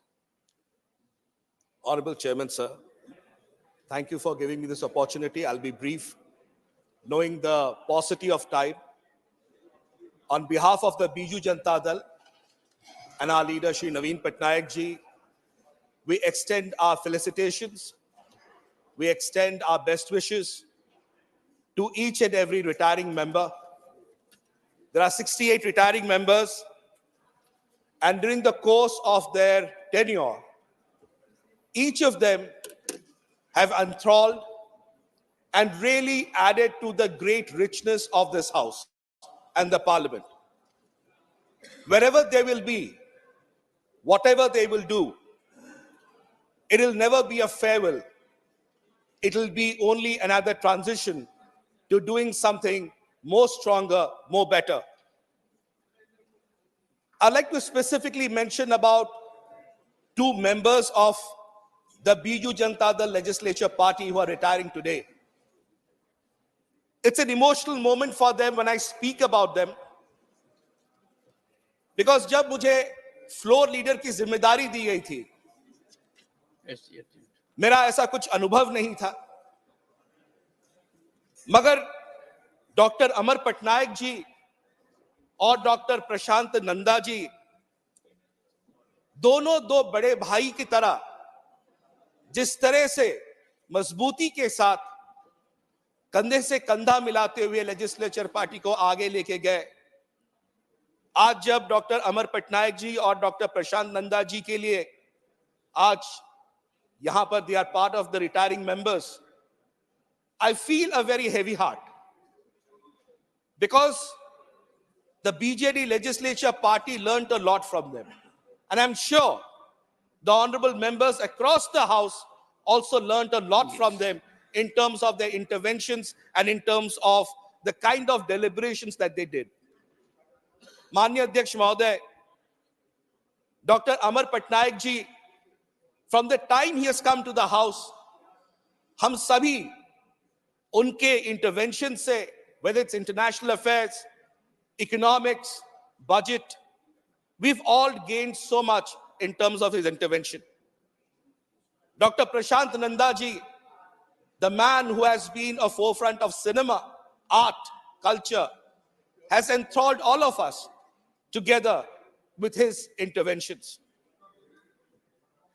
मैं बस यही आशा करता हूं कि माननीय सदस्यगण जो आज favour ले रहे हैं, माननीय मंत्रीगण, माननीय सदस्यगण, आप सभी को शुभकामनाएं।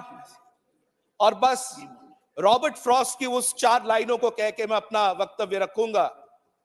The woods are lovely, dark and deep, but I have promises to keep and miles to go before I sleep and miles to go before I sleep. हर एक सदस्य, उनके पास इतनी क्षमता है, इतनी विनम्रता है और इतनी प्रचेष्टा है कि आने वाले दिनों में वो अपनी जिंदगियों के माध्यम से इस समाज के लिए, इस देश के लिए अपनी जो बहुमूल्य कंट्रीब्यूशंस देते जाएंगे। इसी के साथ बीजू जनता दल की तरफ से सारे 68 मेंबर्स जो रिटायर कर रहे हैं, सभी को शुभकामनाएं, शुभेच्छाएं। नमस्कार।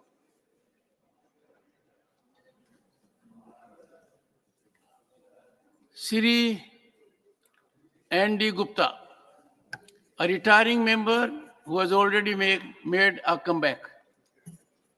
धन्यवाद अध्यक्ष महोदय जी, मुझे आज इस महत्वपूर्ण मुद्दे पे बोलने का आपने अवसर दिया। आज हमारे साथी जैसे बताया गया 68 मेंबर रिटायर जुलाई पिछले सितंबर से लेकर अगली जुलाई तक रिटायर हो रहे हैं, कुछ रिटायर हो गए हैं, कुछ होना है। प्लीज हमारे भी Laxmikant Vajpayee ji, please, you were showing your back to the chair for a very very long time. Please. हमारी पार्टी से भी, आम आदमी पार्टी से भी 3 मेंबर्स रिटायर हुए हैं, जिसमें मेरा भी नाम है, और उनमें से मैं और संजय सिंह जी दोबारा चुन के आगे हैं। इतने भी मेंबर रिटायर हुए क्योंकि मैं पहली बार, ये मेरा पहला टर्म था और मेरा कभी राजनीति से कोई संबंध भी नहीं रहा, लेकिन यहाँ आने के बाद जो मेंबर्स हमारे साथ जितने भी हैं, बहुत सीखने को मिला और एक देश दुनिया के देश के बारे में किस प्रकार से यहाँ पे सार्थक डिस्कशन होता है, उसकी गवाह के रूप में रहा मैं। और अधिक समय न लेते हुए मैं जो हमारे साथी रिटायर हो रहे हैं उनके भविष्य के लिए, वो किसी नई भूमिका में काम करेंगे, कुछ पुण्य चुन के आएंगे, उनके लिए मैं मंगल कामना करता हूं और अब उज्जवल भविष्य के लिए मैं शुभेच्छा करता हूं। धन्यवाद अध्यक्ष। Dr. K. Keshav. Sir, you said it is an emotional moment. Rightly said so. And when hearts are full, you hardly speak, scarcely can speak. A question is, I cannot but join the sentiments of all the members who spoke, expressed themselves. Keshav ji, but not that sentiment of खड़गे जी कि वो मेरे सामने ही लड़ते हैं, बाहर नहीं लड़ते हैं. सही है ना? We will talk to him in the chamber also. No, but that is the truism. That's That we must true. also realize. Yeah.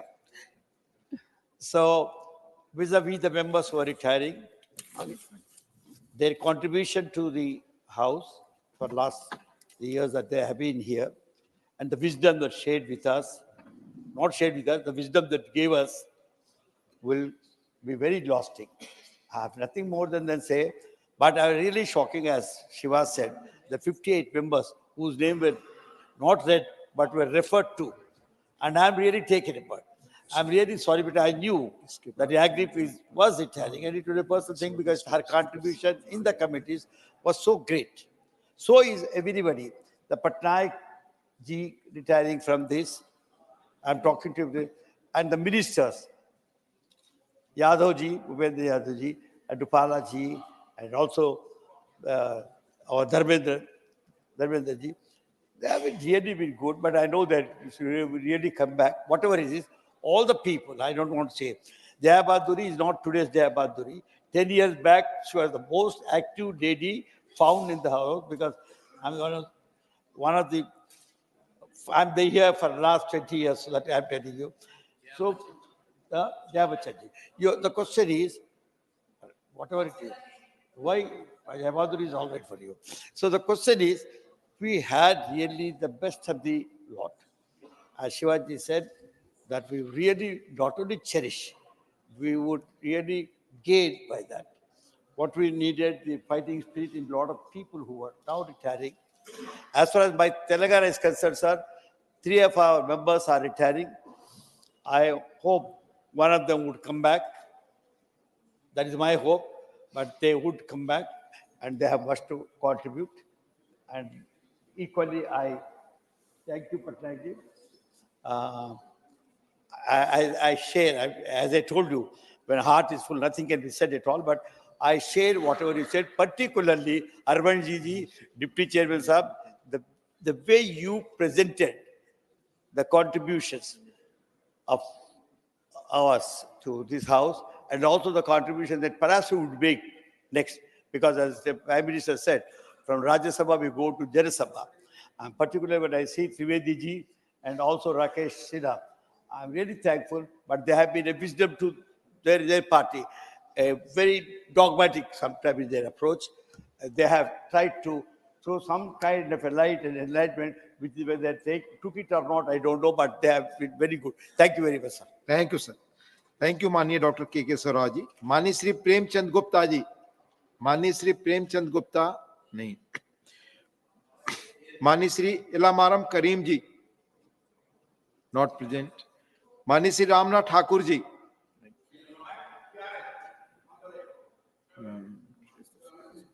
List of speakers.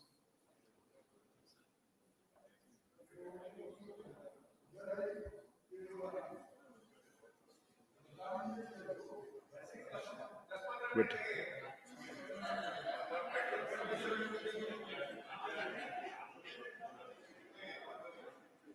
Right, I am waiting for the list of speakers in the screen. माननीय Shrimati Jaya Bachchan ji, please. आप अपने अनुभव बताएं. बहुत हम सबकी कामनाएं वो रिटायर नहीं हो रही हैं. क्या बोले? Thank you sir.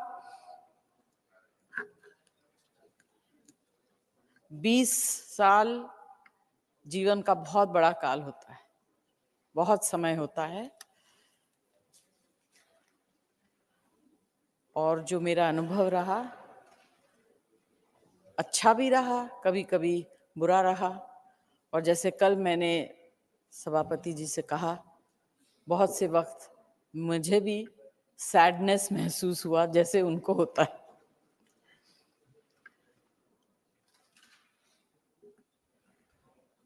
पर जो सबसे अच्छा अनुभव ये रहा कि मेरा परिवार जो है बहुत बड़ा हो गया।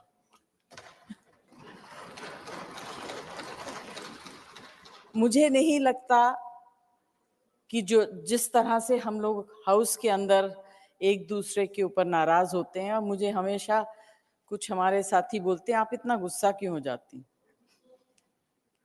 अब मेरा स्वभाव ऐसा है सर, मैं कैसे बदल दूं। जो चीज मुझे अच्छी नहीं लगती है और गलत है उसमें मैं गुस्सा कर जाती हूँ। अगर मैंने बुरी तरह से गुस्सा किया, अगर पर्सनली किसी के ऊपर मैंने कोई बुरी बात कही, उसके लिए मैं आप सबसे माफी मांगती हूँ। और आप सबको, जितने भी लोग हैं इस हाउस में, जो प्रस्तुत हैं, जो बाहर हैं, जो रास्ते में हैं, सबको बहुत बहुत शुभकामनाएं देती हूँ। ईश्वर आपको लंबी उम्र दे और ईश्वर आपको इतनी ताकत दे कि इस हाउस को आप इररेलेवेंट ना बनाएं। ये जैसा हाउस पहले था वैसा ही रहे और ताकतवर रहे, और उस हाउस से ज्यादा जो विद्वान लोग इस हाउस में हुआ करते थे, एक समय में ऐसा वक्त फिर वापस आए और इस हाउस को उतना ही गरिमा मिले जो पहले हुआ करता था। बहुत बहुत आप सबको धन्यवाद। बहुत धन्यवाद। Doctor Abhishek Manu Singhvi ji, not present. माननीय श्री प्रकाश जावड़ेकर जी, माननीय श्री प्रकाश जावड़ेकर जी, नॉट प्रेजेंट। माननीय श्री परसोत्तम रूपाला जी, माननीय श्री परसोत्तम रूपाला जी, नॉट प्रेजेंट। माननीय Shri Rajeev Chandrasekhar ji, not present. Doctor CM Ramesh ji, doctor CM Ramesh ji, not present. Doctor Mansukh Mandaviya ji, please. Deputy chairman sir,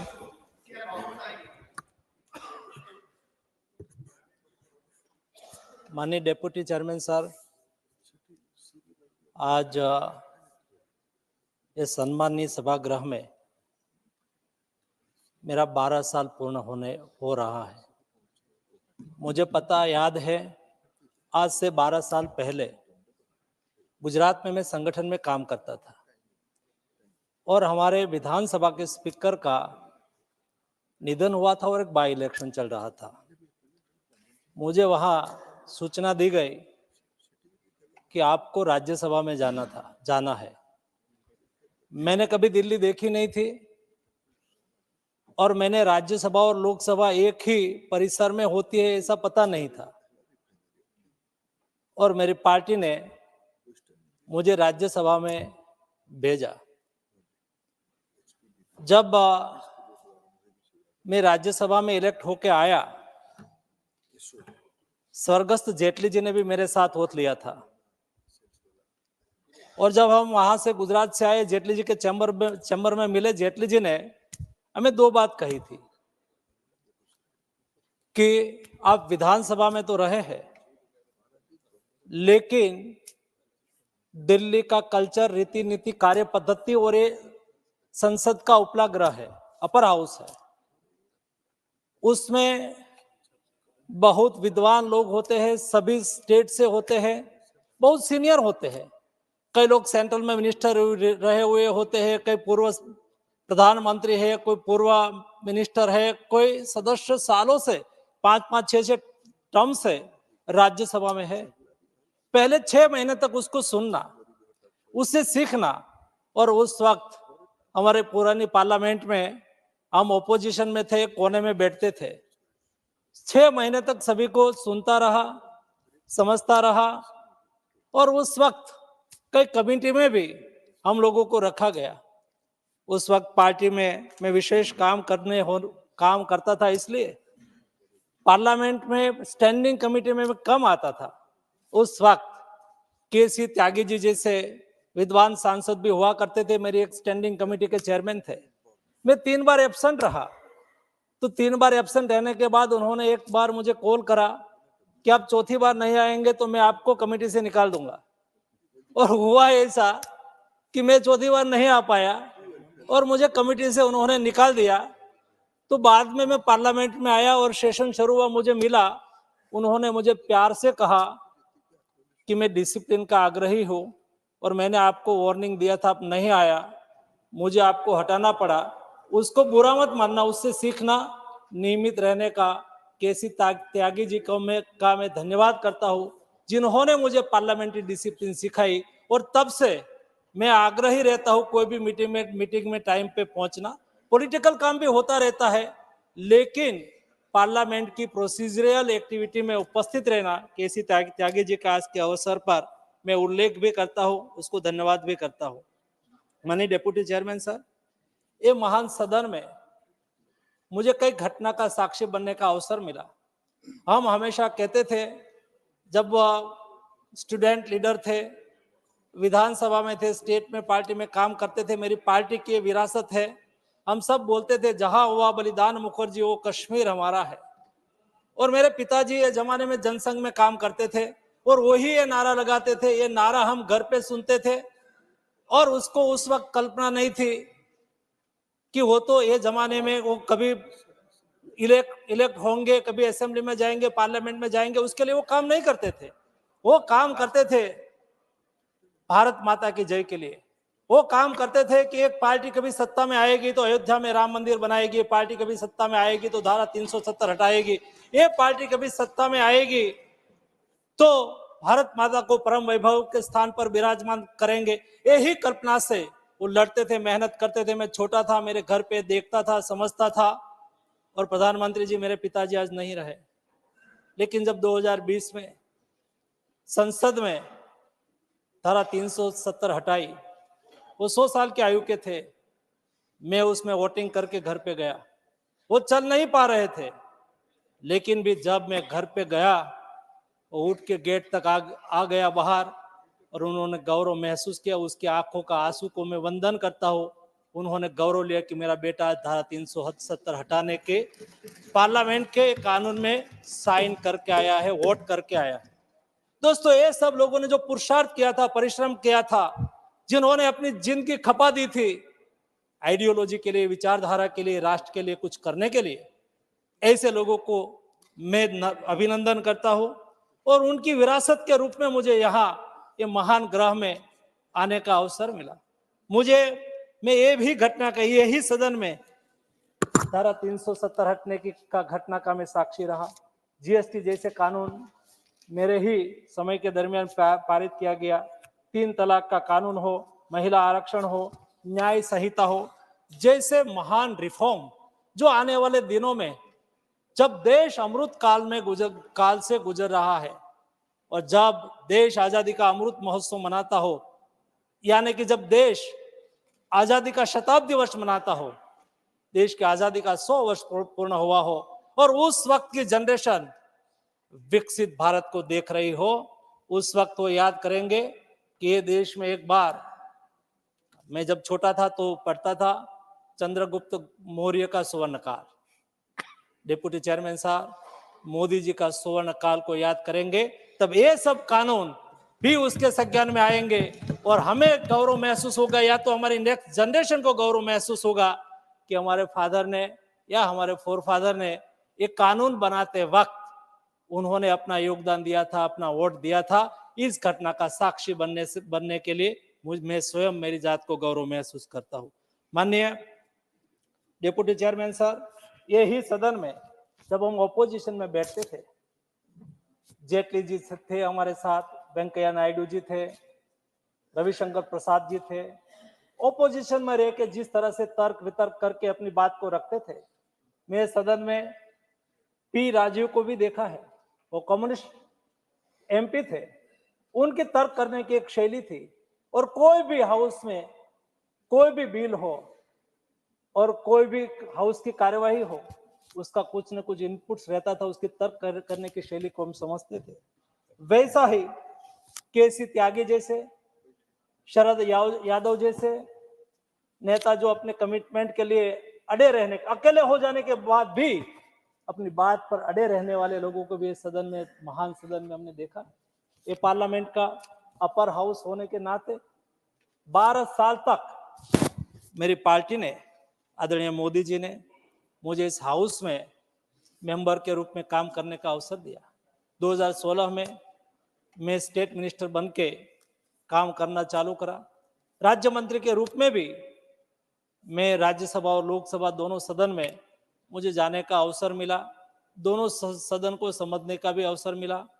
और माननीय डिप्टी चेयरमैन साहब, मैं उल्लेख करना चाहूंगा, जब देश में कोविड चल रहा था, ऐसी विपरीत परिस्थिति में मोदी जी ने मुझे भारत सरकार के हेल्थ मिनिस्टर के रूप में दायित्व दिया।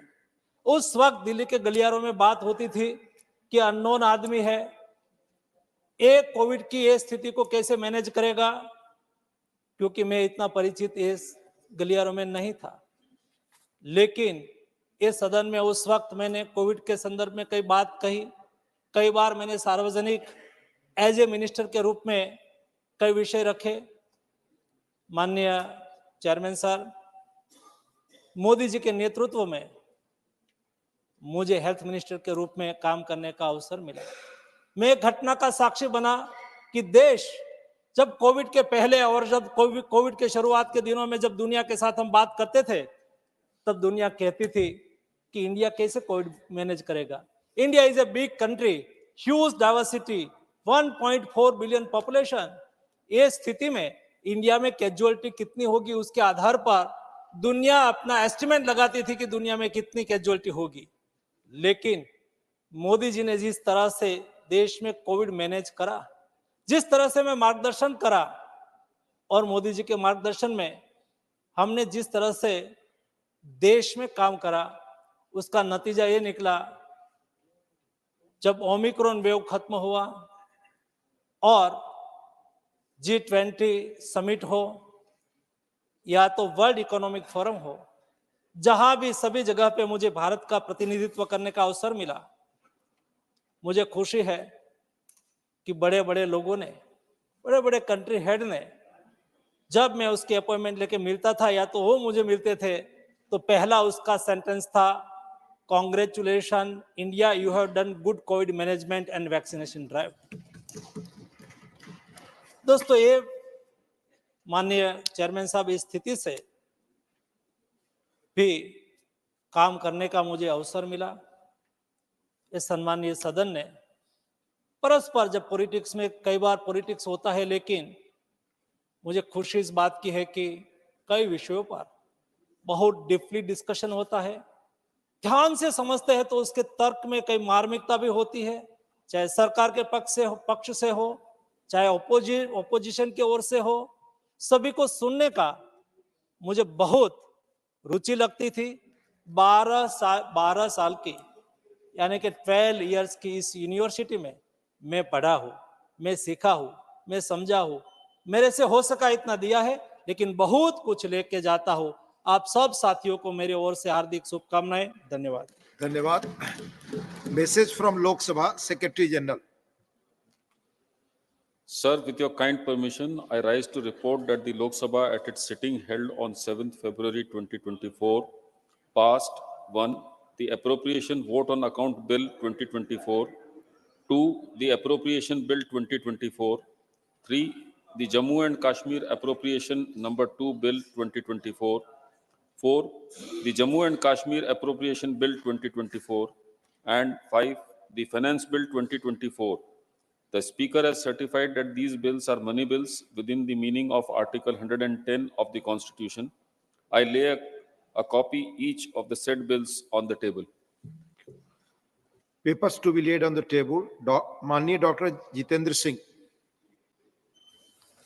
Deputy Chairman, sir, with your kind permission, I rise to lay on the table of the House papers listed against my name at serial number 1, serial number 2 in today's revised list of business. Thank you, Deputy Chairman, sir. माननीय श्री अर्जुन राम मेघवाल, माननीय श्री अश्विनी कुमार चौबे। आपकी अनुमति से मैं आज की संशोधित कार्यावली के क्रम संख्या 3 पर अपने नाम के आगे पर्यावरण, वन एवं जलवायु परिवर्तन मंत्रालय से संबंधित सूचीबद्ध विवरण सभा पटल पर प्रस्तुत करता हूं। माननीय Shri V Muraleedharan. Respected Deputy Chairman, sir, with your permission, on behalf of my colleague Professor S.P. Singh Baghel ji, I rise.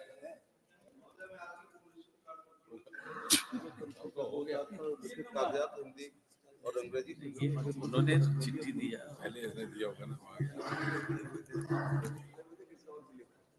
Again mister माननीय वी मुरलीधरन जी, आपका 2 बार नाम। With your permission, respected Deputy Chairman, sir, with your permission, on behalf of my colleague Sri Arjun Ram Meghwal ji, I rise to lay the papers listed against his name at serial number 22 in today's revised list of business. Shrimati Meenakshi Lekhi. माननीय Shri V Muraleedharan ji. Respected Deputy Chairman, sir, with your permission, I rise to lay the papers listed against my name at serial number 25 in today's revised list of business. Again, माननीय Shri V Muraleedharan ji. Respected Chairman, sir, with your permission, on behalf of my colleague Sri Rameshwar Teli ji, I rise to lay the papers listed against his name at serial number 27 in today's revised list of business. Doctor Munjapara Mahendra भाई। 28 भी है। Your kind permission, I wish to lay on the table of the House papers mention serial number 9 against my name in today's revised list of business. Thank you, sir.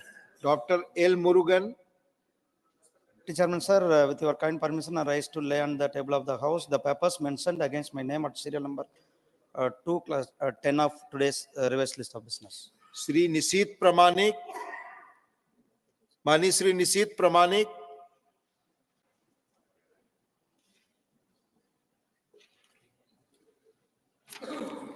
Mani Shri V. Muralidharan. Respected Chairman, sir, with your permission, on behalf of my colleague Shri Nishit Pramanik ji, I rise to lay the papers listed against his name at serial number 211 in today's revised list of business.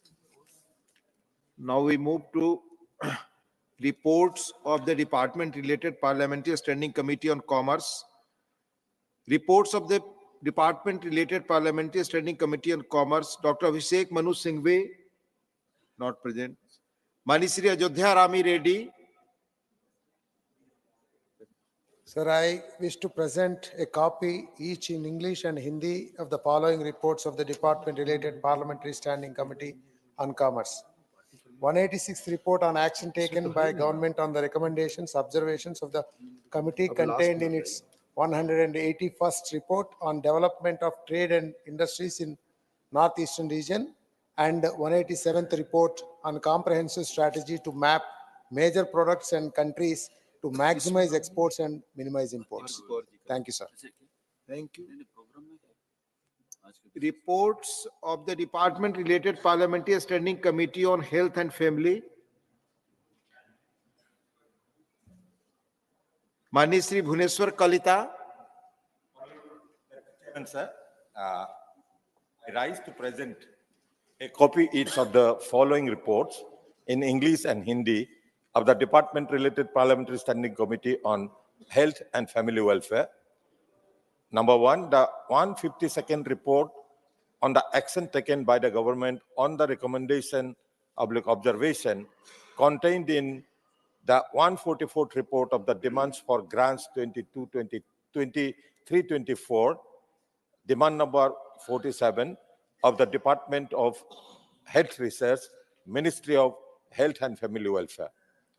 Number 2, the 153rd report of action taken by the government on the recommendation of observations contained in the 145th report on demands for grants of 2023-24, demand number 4 of the Ministry of Ayush.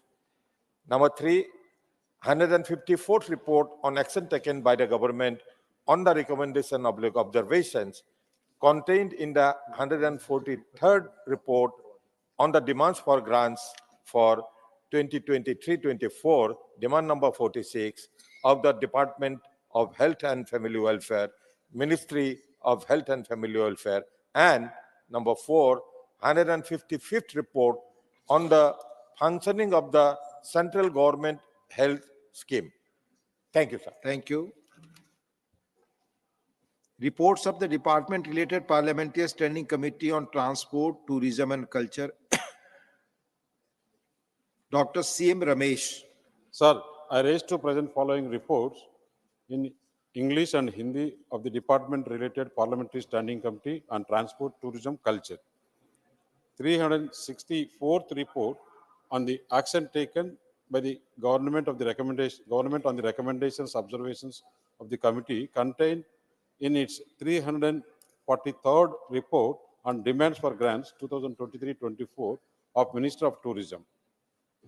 365th report on the action taken by the government on the recommendations, observations of the committee contained in its 350th report on the subject development of greenfield and brownfield airports and issue pertaining to civil enclave in defense airports. 366th report on the action taken by the government on the recommendations, observations of the committee contained in its 353rd report on the subject issue of fixing of airfares. 367th report on the subject operations and maintenance of national highways and management of toll plaza. 368th report on the subject status of shipbuilding, ship repair and ship breaking industries in the country. And 369th report on the action taken by the government on its recommendations, observations of the committee contained 352nd report on the subject functioning of major ports in the country. Thank you, sir. Thank you. Now, reports of the department-related Parliamentary Standing Committee on Chemicals and Fertilizers. माननीय श्री विजयपाल सिंह तोमर. माननीय सभापति महोदय, आपकी अनुमति से मैं आज की संशोधित कार्यसूची में अपने नाम के सामने अंकित क्रम संख्या 6 पर विभाग संबंधित रसायन उर्वरक संबंधी संसदीय स्थायी समिति 2023-24 के निम्नलिखित प्रतिवेदनों की एक प्रति अंग्रेजी तथा हिंदी में सवाल पर रख रहा हूं. नंबर 1, औसत विभाग रसायन उर्वरक मंत्रालय से संबंधित चिकित्सा उपकरण उद्योग का संवर्धन संबंधी 50वां प्रतिवेदन. नंबर 2, रसायन पेट्रोकेमिकल विभाग रसायन और उर्वरक मंत्रालय की अनुदान मांगों 2023-24 के संबंध में विभाग संबंधित रसायन उर्वरक संबंधी संसदीय स्थायी समिति के 41वें प्रतिवेदन 17वीं लोकसभा में अंतर्विषय समिति की समीक्षाओं सिफारिशों पर सरकार द्वारा की गई कार्रवाई संबंधी 51वां प्रतिवेदन.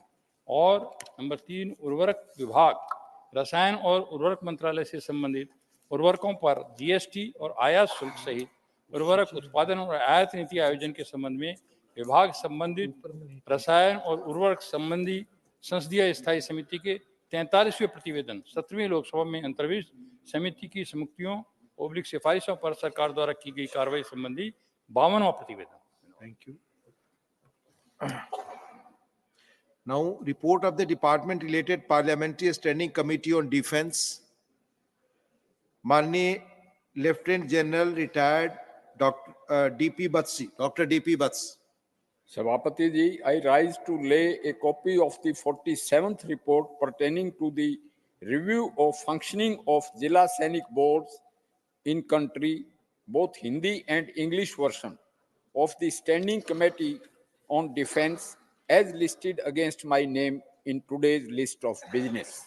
Thank you. Thank you. Now, report of the department-related Parliamentary Standing Committee on House and Urban Affairs. माननीय श्री रामचंद्र जांगड़ा. माननीय श्री रामचंद्र जांगड़ा जी. महोदय, मैं आज की कार्यसूची में अपने नाम के समक्ष यथा सूचीबद्ध स्मार्ट सिटी मिशन एक मूल्यांकन विषय पर विभागों से संबंध संसदीय आवासन और शहरी कार्य संबंधी स्थायी समिति का 21वां प्रतिवेदन हिंदी और अंग्रेजी संस्करण 17वीं लोकसभा पटल पर रखता हूं. धन्यवाद. Now, reports of the department-related Parliamentary Standing Committee on Communications and Information Technology. माननीय श्री लहर सिंह सिरोया. धन्यवाद उपसभापति महोदय। आपकी अनुमति से मैं आज की कार्यसूची में मेरे नाम के समक्ष यथा सूचीबद्ध संचार और सूचना प्रौद्योगिकी संबंधी स्थायी समिति का 54वां, 55वां, 56वां और 57वां प्रतिवेदन हिंदी तथा अंग्रेजी संस्करण सभा पटल पर रखता हूं। धन्यवाद। Thank you. Now, reports of the Public Accounts Committee, Mani Shri Shakti Singh Gohil, Mani Shri Shakti Singh Gohil, Dr. Sudhanshu Trivedi. Sir, with your permission, I rise to lay the Hindi and English version of the report number from 104 to 123rd. Total number of 20 reports of the Public Accounts Committee 2023-24 as listed against my name in the today's list of business. Dhanyavad. Now, report of the Department-related Parliamentary Standing Committee on Rural Development and Panchayat Raj, Mani Shri Ajay Pratap Singh.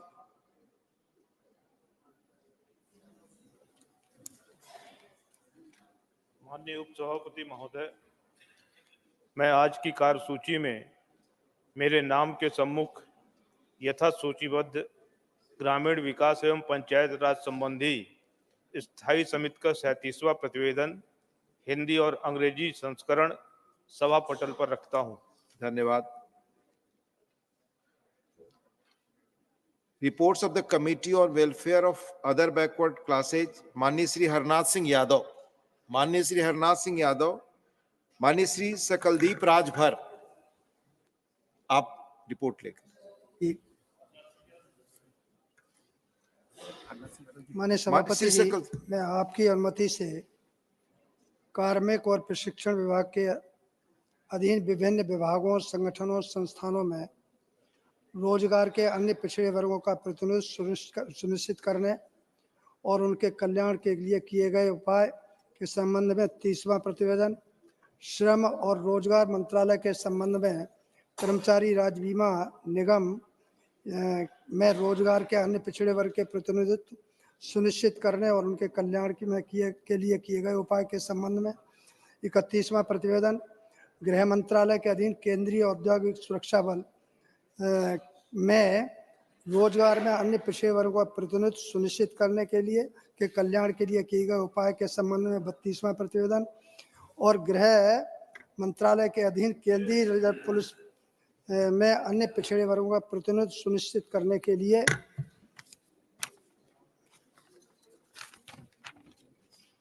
किए गए उपाय के संबंध में एक प्रति हिंदी और अंग्रेजी भाषा में सभा पटल पर रखता हूं। धन्यवाद। Now, report of the Department-related Parliamentary Standing Committee on Petroleum and Natural Gas, Mani Shri Mithilesh Kumar, Mani Shri Mithilesh Kumar. माननीय उपसभापति महोदय, आपकी अनुमति से मैं आज की कार्यसूची में मेरे नाम के सम्मुख यथा सूचीबद्ध पेट्रोलियम और प्राकृतिक गैस स्थायी समिति का 24वां हिंदी और अंग्रेजी संस्करण प्रतिवेदन सभा पटल पर रखता हूं। धन्यवाद। Now, reports of the Committee on Public Undertakings, Dr. Anil Jain. सभापति महोदय, मैं आज की कार्यसूची में क्रम संख्या 14(1) पर मेरे नाम के सम्मुख यथा सूचीबद्ध सरकारी उपक्रमों संबंधी समिति के 22वें प्रतिवेदन की एक प्रति हिंदी एवं अंग्रेजी में सभा पटल पर रखता हूं। मान्यवर, मैं 23वें प्रतिवेदन की भी एक प्रति हिंदी और अंग्रेजी में सभा पटल पर रखता हूं। धन्यवाद। Now, statement by Minister Dr. Jitendra Singh ji. Sir, with your kind permission, I rise today on the table of the House a statement regarding A, the status of implementation of the recommendations contained in the 325th report of the Department-related Parliamentary Standing Committee on Science, Technology, Environment, Forest and Climate Change on demands for grants 2021 of the Department of Atomic Energy.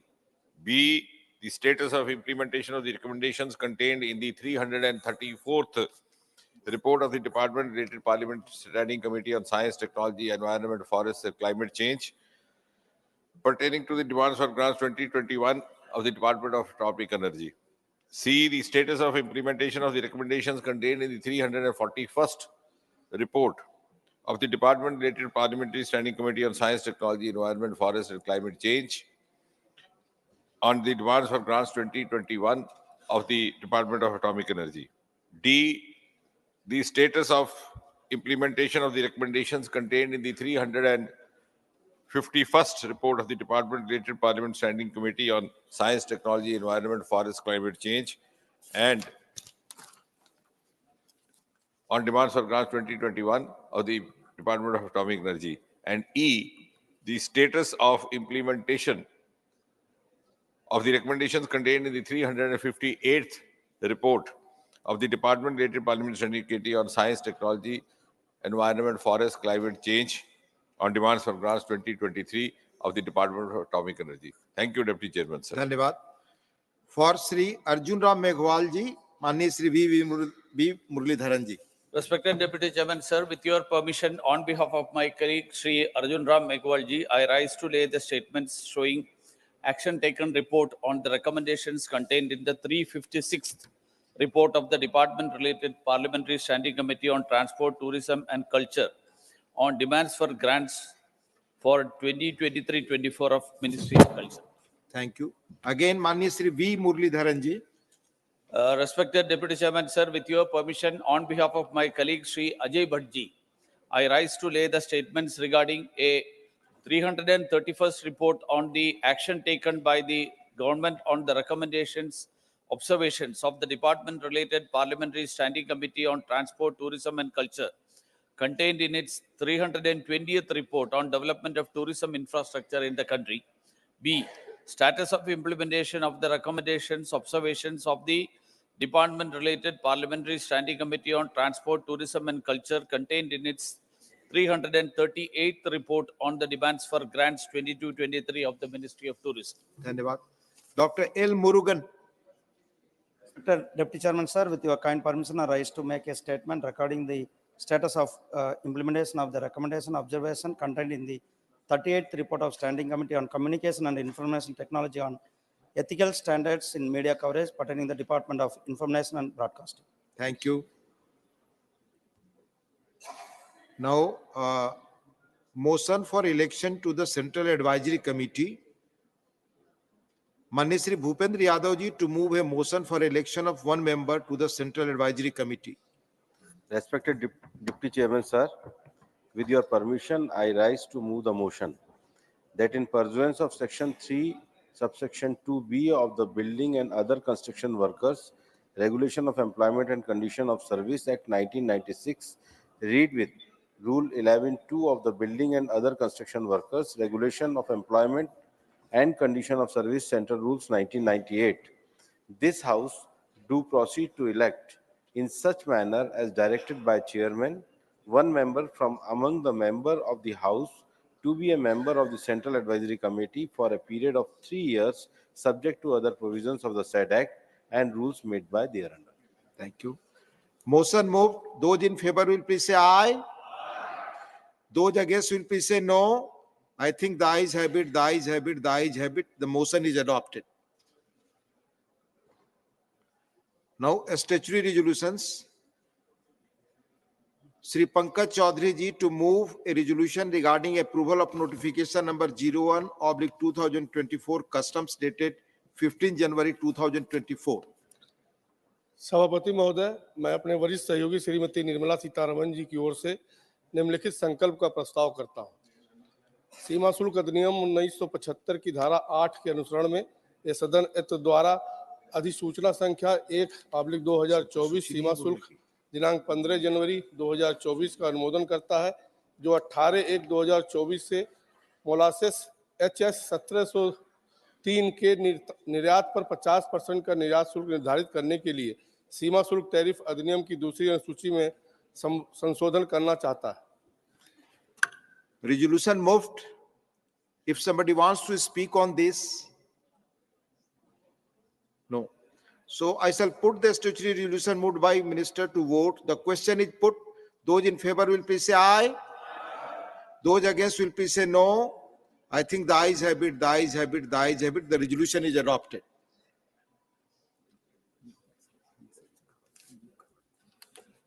There is one papers to be laid on the table for Dr. Bharti Praveen Pawar, Mani Sri V. Muralidharan ji. Respected Deputy Chairman, sir, with your permission, on behalf of my colleague, Dr. Bharti Praveen Pawarji, I rise to lay the papers listed against her name at serial number 2H in today's revised list of business. Thank you.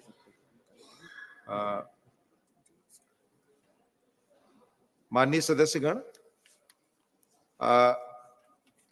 आगे जो भी वक्ता माननीय सदस्य जो जिनका कार्यकाल खत्म हो रहा है उस पर बोलना चाहते हैं, उनके लिए समय 2 मिनट का है। माननीय श्री प्रकाश जावड़ेकर जी। उपसभापति महोदय जी, राजनेता हम सब कार्यकर्ता है, राजनीति में most misunderstood and underrated activity है, ऐसा मुझे कैटेगरी है, ऐसा लगता है। लेकिन कौन होता है कार्यकर्ता? दूसरे के दुख कम करने के लिए जिसको खुद काम करने की इच्छा होती है, वो होता है सार्वजनिक कार्यकर्ता। और मुझे तो आज बहुत अच्छा भाग्य मिला, मेरे पिताजी पत्रकार थे, हिंदू महासभा का काम करते थे, तो घर से ही था। और राष्ट्रीय स्वयंसेवक संघ ने हमें देश के लिए काम करना है जिंदगी भर, ये कहा, तो वो हमारी प्रेरणा है। फिर विद्यार्थी परिषद के दिनों में हमने अटल जी, आडवाणी जी के भाषण सुने और कैसे छूट गया? पूरा विचार पढ़ लिया, दीनदयाल जी का तत्व ज्ञान को, या दत्तोपंत ठेंगड़ी जी बहुत बार मिलते थे, तो मैं बात करता था पुणे में उनके साथ, तो वो भी एक हमारा आधार था। इमरजेंसी के खिलाफ लड़कर जेल में गए, तो वहां संघ के सरसंघचालक देवव्रत जी के साथ 16 महीने हमने सीखा बहुत। मुझे अच्छा लगता है कि अयोध्या में जो संघर्ष हुआ, तो मोरोपंत पिंगले जी 84 में मेरे घर भी आए थे, तब उन्होंने ये कल्पना बताई कि क्या आंदोलन है, कैसे होगा। और उसके बाद 90 के आंदोलन में भी और 92 के 6 दिसंबर को भी मुझे वहां उपस्थित रहने का, पार्टिसिपेट करने का सौभाग्य मिला। वहां जो ऑडियंस था उनके सामने भाषण करने का भी, क्योंकि मैं युवा मोर्चा में काम कर रहा था तब। राज्य विधिमंडल में भी काम करने का सौभाग्य मिला और केंद्र में भी मिला, और मोदी जी के साथ 7 साल मंत्री पद का भी। आखिर हम राजनीति में काम क्यों करते? समाज का कुछ भला हो। समाज का भला का केवल एक उदाहरण 2-3 वाक्यों में बताऊंगा। मैं डिफेंस कमेटी में था, जहां भी जाता था तो सारे सीमा पर सारे, आज चाइना के रोड अच्छे, हमारे बुरे क्यों? पर्यावरण की परमिशन नहीं। फिर जहां जहां भी गए, अंडमान में गए, एयर स्ट्रिप बढ़ाने को परमिशन नहीं, फ्लाईओवर करने को परमिशन नहीं, मिसाइल दागने का जो स्टेशन था उसके लिए भी परमिशन नहीं, कारवार में इसकी भी परमिशन नहीं थी, जो सबमरीन का पूरा नया बंदरगाह बनाना था उसको भी परमिशन नहीं दी थी 3-3 साल। तो मैंने, 1 मिनट लेता, जैसे हम मंत्री बने, मैंने सारे पेंडिंग डिफेंस प्रोजेक्ट्स को पहले दिन मंगाया और 1 महीने में चर्चा करके सभी डिफेंस इंफ्रास्ट्रक्चर को हमने जनरल अप्रूवल दे दिया और आज सारे रोड्स वगैरह अच्छे हो गए।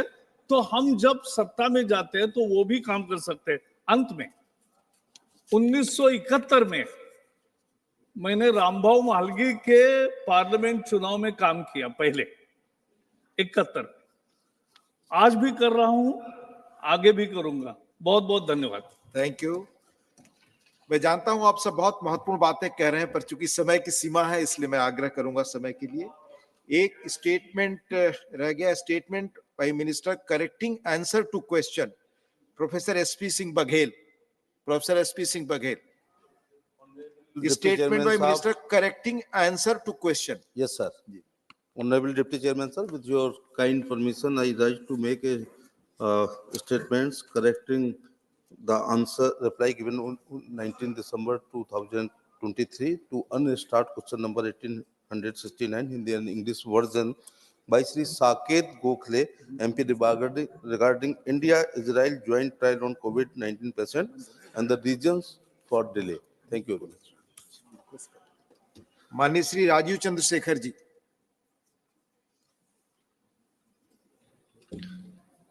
Sir, thank you for letting me speak as my term as an MP in this Rajya Sabha comes to an end, sir, today. It has been my singular privilege and honor to serve the people of Karnataka and the people of the country as a representative in this upper house.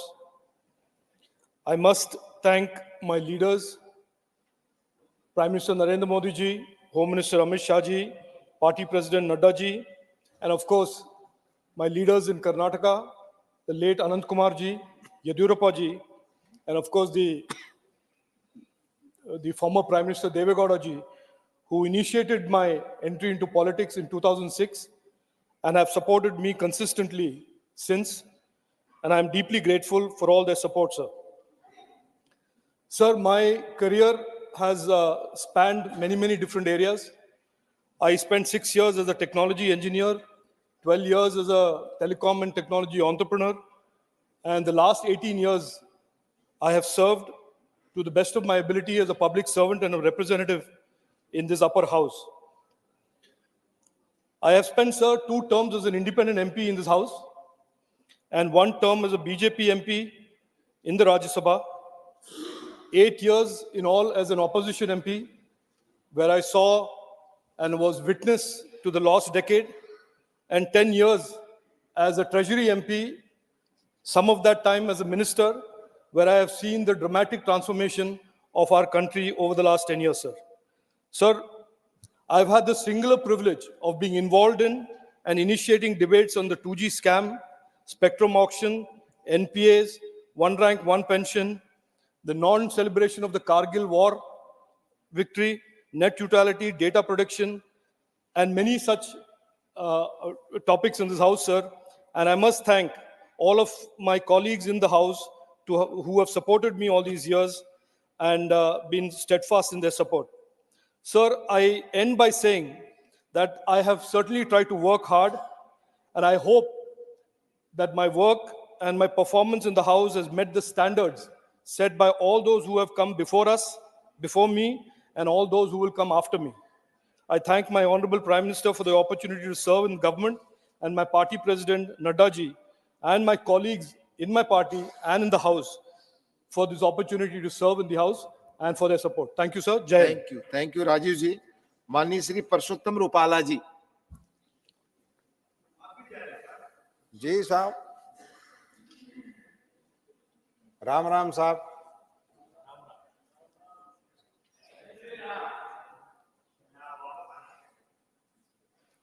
Bharatiya Janata પાર્ટીના કાર્યકર્તા તરીકે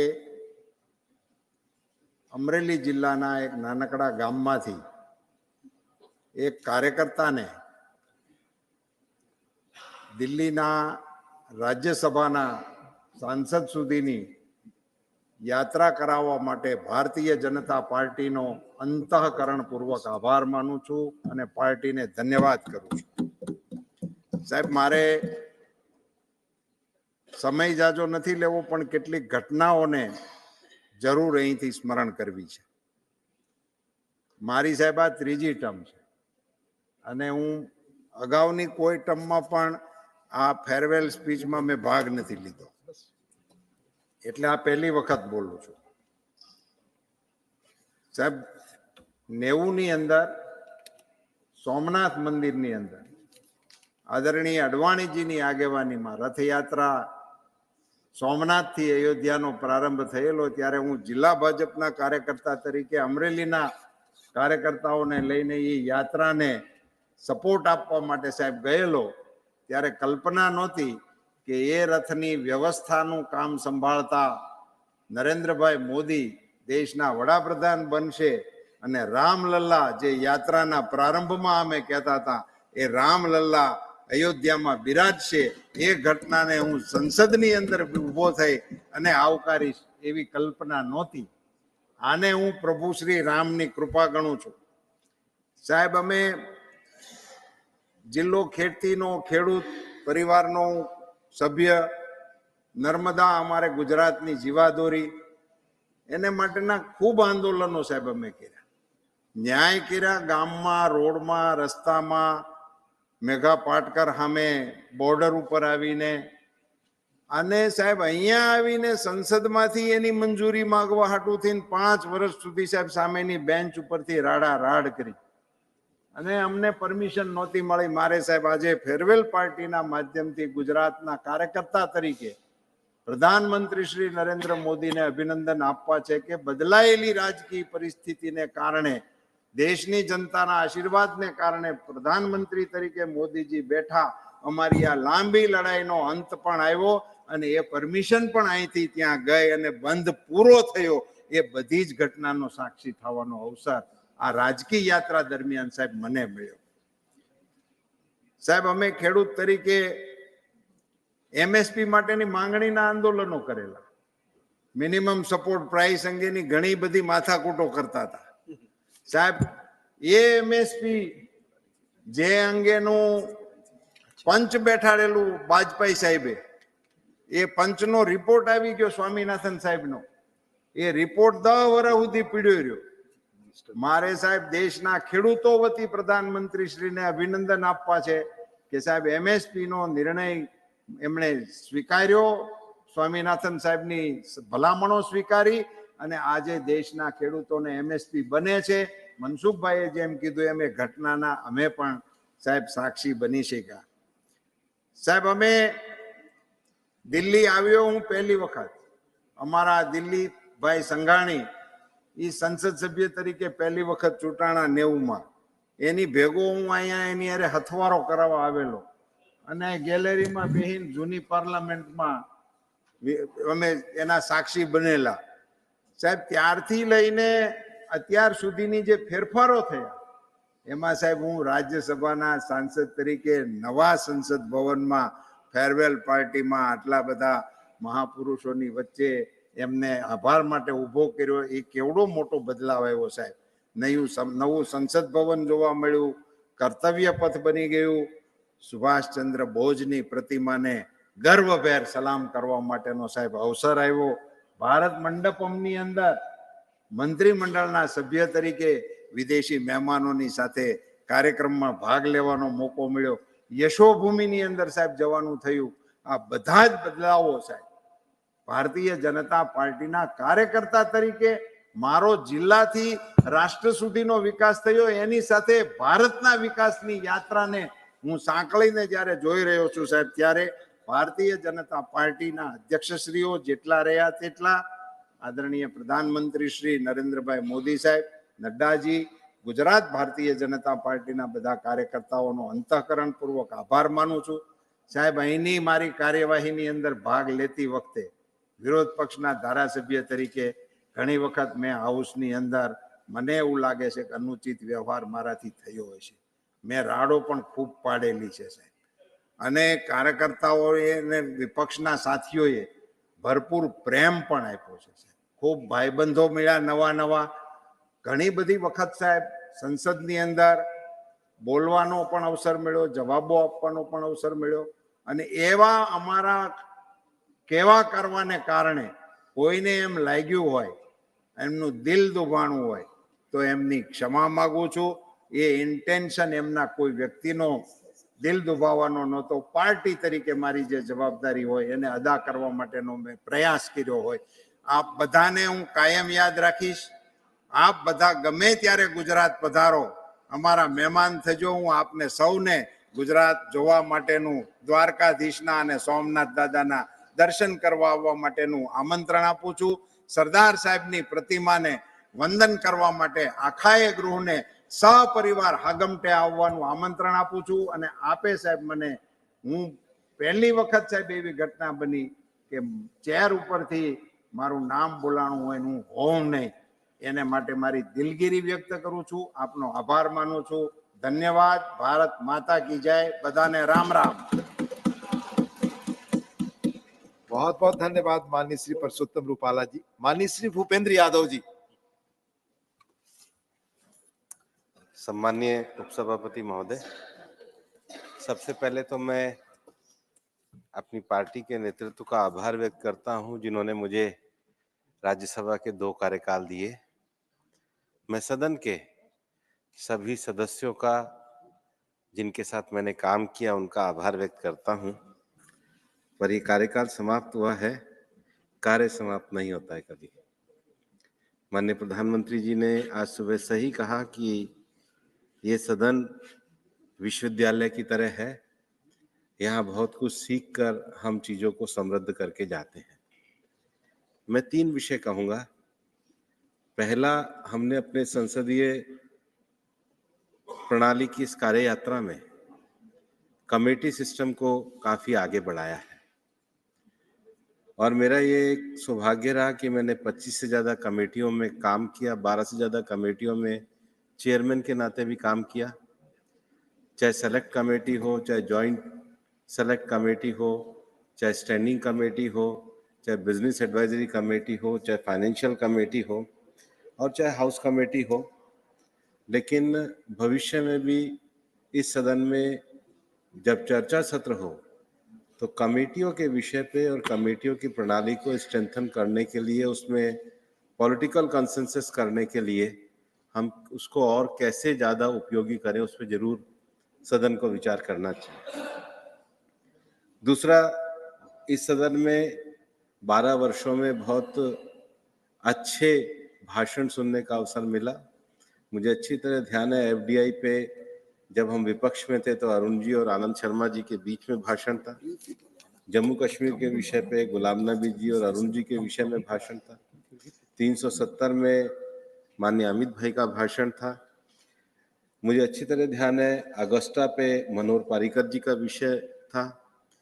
उसके साथ ही अभी भी हमारे सदन के सदस्य जो अलग अलग समय पे हमारे साथ रहे, उन सब लोगों के विभिन्न विषयों पे भाषण मेरे को सुनने का अवसर मिला और सदन के भाषण एक पुस्तक जितने होते हैं। मैं ये कहना चाहूंगा कि हमने पूरे पार्लियामेंट्री सिस्टम को, जो इसका आइडियोलॉजिकल कंसेप्ट है, वो हमने ब्रिटिश पार्लियामेंट से लिया है। ये एक ऐसा अवसर आया है कि जब हम चीजों को अपना, जिसको हम अपना विजडम कहते हैं, उस विजडम की ओर हमें बढ़ना चाहिए। भारत का जो फिलोसॉफिकल थॉट है, उस फिलोसॉफिकल थॉट में जो हम किसी भी चीज के रैशनैलिटी तक पहुंचने की जो बात करते हैं, उसमें हमारे न्याय दर्शन में जो पहला श्लोक आता है, प्रमाण प्रमेय संशय प्रयोजन दृष्टांत सिद्धांत अवयव तर्क निर्णय वाद जल्प वितंडा हेत्वाभास छल जाति निग्रह स्थाना तत्व ज्ञानानि श्रेयस विगम, कि किसी भी चीज की आप कंक्लूजन पे आप कैसे पहुंच सकते हो। तो वो ये कहते हैं कि कंक्लूजन पे पहुंचने के लिए आइदर आपके पास फैक्ट हो, प्रमाण, उसके कंक्लूजन उसका प्रमेय हो, आइदर उसका डाउट हो तो उसका ऑब्जेक्ट प्रयोजन, या फिर सिद्धांत प्रिंसिपल हो या दृष्टांत एग्जाम्पल हो। इन अव्यय तर्क, डिबेट, निर्णय, डिसीजन और वाद, कम्युनिकेशन के द्वारा या तो आप इस पे पहुंच सकते हो। अगर ऐसा नहीं पहुंचना होगा तो फिर वो आगे कहते हैं, then you can create a वितंडा।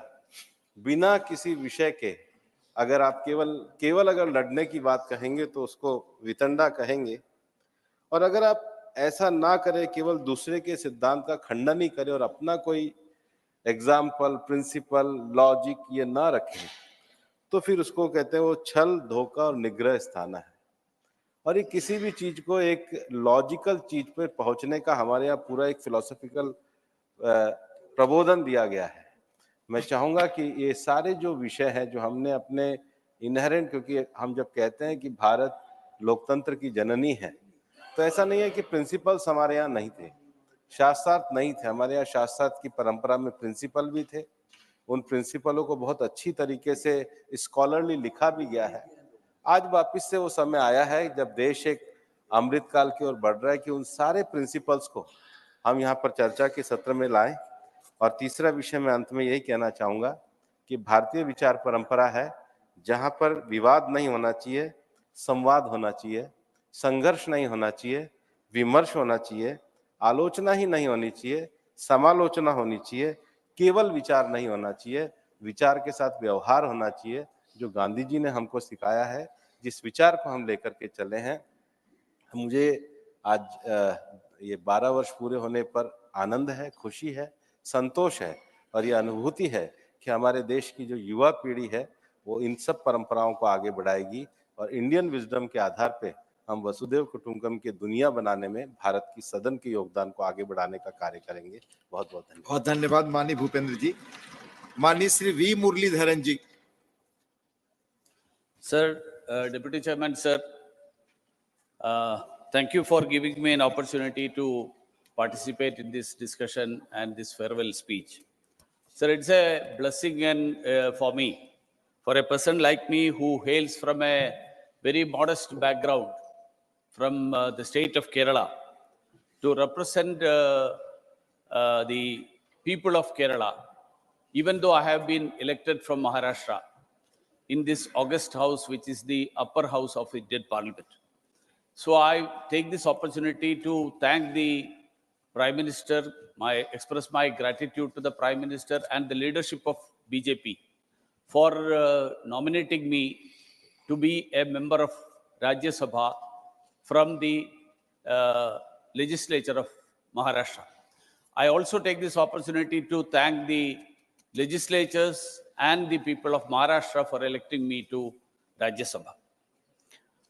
In fact, I consider this as a reflection of the admiration and affection of the Honorable Prime Minister towards the state of Kerala, which unfortunately doesn't have a representative in either house which support Honorable Prime Minister Narendra Modi's government. And despite such a situation, Prime Minister chose to have a representative from Kerala through Maharashtra to be in this parliament, to work under him and to serve the people of Kerala. It has been already mentioned by the Honorable Prime Minister that politics is only one way of serving the people. And representation in the House of Representatives, it's not the sole way of serving the people. So as such, this viewpoint have been imbibed in me right from my student days through Rashtriya Swayamsevak Sangh as well as the Akhil Bharatiya Vidyarthi Parishad.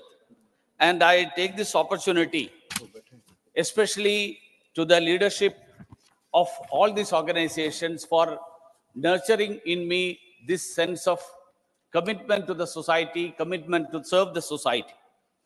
And during the last 5 years, the Prime Minister gave me an opportunity to work in the Ministry of External Affairs. Perhaps considering the fact that the largest number of diaspora, especially the expatriate population, in any state in the whole world would be from the state of Kerala. And under the Prime Minister, during the last 5 years, I have been fortunate to be part of the efforts that the government under Prime Minister Narendra Modi has taken, especially in various ways. For example, under Vande Bharat, out of the 3.2 crore people who were evacuated, 74 lakhs were from Kerala. In Operation Kaveri, out of the 3,961 persons evacuated, 172 was from Kerala. Operation Ajay, related to Gaza, Israel, out of the 1,309 persons evacuated, 121 were from Kerala. And Operation Ganga, for the evacuation of students from Ukraine, 18,282 people evacuated. The largest number was from Kerala, 3,400. So I was fortunate enough to be part of the team of Prime Minister Narendra Modi ji under his leadership to undertake these efforts.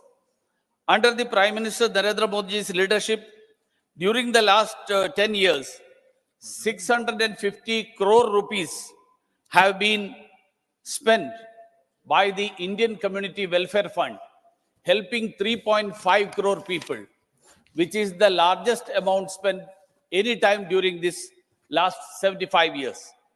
Sir, Kerala is a state which is forward, which is progressive, which has developed compared to many other states in health, education, many other social sectors. And I consider that the efforts of the social reformers, be it Srinarayana Guru, Chattambi Swamigal, Ayya Vaikunta Swamigal, or Ayyankali or Shavara Kuriakos Elias, all these great social reformers, they were the reasons for the development of Kerala, for the state of Kerala, which is now considered as a state far ahead compared to many other states on health and education. I am happy that Prime Minister Narendra Modi has been continuing in that path shown by these great gurus. And the infrastructural growth that has happened during the last 5 years, 10 years, be it the two Vande Bharat. आप मलयालम में बोलने वाले थे. Be it Malayalam में बोलने वाले थे. I will come to that. Be it the Vande Bharat trains or the national highways, it has been the effort of Prime Minister Narendra Modi. So I thank him for that effort that he has shown, the affection he has shown for the people of Kerala. എന്തൊക്കെ രാഷ്ട്രീയ പ്രചാരവേല നടത്തിയാലും പ്രധാനമന്ത്രി നരേന്ദ്രമോദിയുടെ നേതൃത്വത്തിലുള്ള ഭരണം കേരളത്തിന് നൽകിയ നിർലോഭമായ പിന്തുണ ജനങ്ങൾ തിരിച്ചറിയുന്നുണ്ട്. നരേന്ദ്രമോദിജിയുടെ സദ്ഭരണത്തിന്റെ ഫലങ്ങൾ അരിയായും ശുദ്ധജലമായും വീടായും വെള്ളമായും ശുചിമുറിയായും ദേശീയപാതയായും തുറമുഖമായും റെയിൽവേ സ്റ്റേഷനായും വിമാനത്താവളമായും കേരളത്തിലെ ജനങ്ങൾ നേരിട്ടറിഞ്ഞതാണ് എന്ന് അഭിമാനത്തോടെ പറയട്ടെ. ജനങ്ങളെ കുടിയിറക്കിയുള്ള ഒരു പദ്ധതിയും നടപ്പാകില്ല എന്ന് പ്രധാനമന്ത്രി നരേന്ദ്രമോദിജി നിലപാടെടുത്തപ്പോൾ കേരളത്തിലെ ജനത യഥാർത്ഥത്തിലുള്ള ആ കരുതൽ തിരിച്ചറിഞ്ഞു. Sir, I must also take this opportunity to thank you, the chairman, Sri Jagdeep Dhankarji, as well as the former chairman of the Rajya Sabha, Sri Venkaiah Naidu ji, for the guidance you have given to me during the last 5 years when I was member of this house for the last 6 years, and especially 5 years when I was dealing with the Ministry of Parliamentary Affairs in this house. I carry, respected Chairman, sir, I carry with me countless friendships, boundless love, and profound life experiences, as Prime Minister just now mentioned, as a university which has enriched my experience, and that those lessons will definitely shape my future. Let me also express my gratefulness to all my fellow parliamentarians for their constant love and support. With these words, I must also express my respect and gratitude to the members of the Secretariat of the Rajya Sabha, who has always been forthcoming to deal with my responsibilities in an effective manner. With these words, I conclude. Thank you. Thank you, Muralidharan ji. Thank you. माननीय सदस्यगण, चूंकि वक्ता काफी हैं और समय पहले से तय है, मैं आग्रह करूंगा कि कृपया 2 मिनट ही बोलें और हमें वेल बजाने का अवसर न दें। माननीय वशिष्ठ नारायण सिंह जी मौजूद हैं, वो बीच में अस्वस्थ है। आप सबकी अनुमति हो तो पहले उनको बोलने का हम लोग आग्रह करते हैं। माननीय वशिष्ठ नारायण सिंह जी, आप बैठकर भी बोल सकते हैं अस्वस्थ हो तो। सभापति महोदय, ये उच्च सदन है और यहाँ मैं आज अपनी बात शुरू करना चाहता हूं। माननीय श्री नीतीश कुमार जी को धन्यवाद देना चाहता हूं, जिन्होंने इस सदन में मुझे अपने पार्टी की तरफ से भेजा और इस सदन से मुझको प्रेरणा भी बहुत मिली। पहले सबसे ज्यादा तो मेरे ऊपर असर पड़ा कोड एंड कंडक्ट और विपक्षी पक्ष और विपक्ष के बीच में कई बार मैंने सहमति के बिंदुओं को देखा। मेरे ऊपर तो सबसे ज्यादा असर इस बात का पड़ा कि जब कोई बहस होती थी तो बहस का स्तर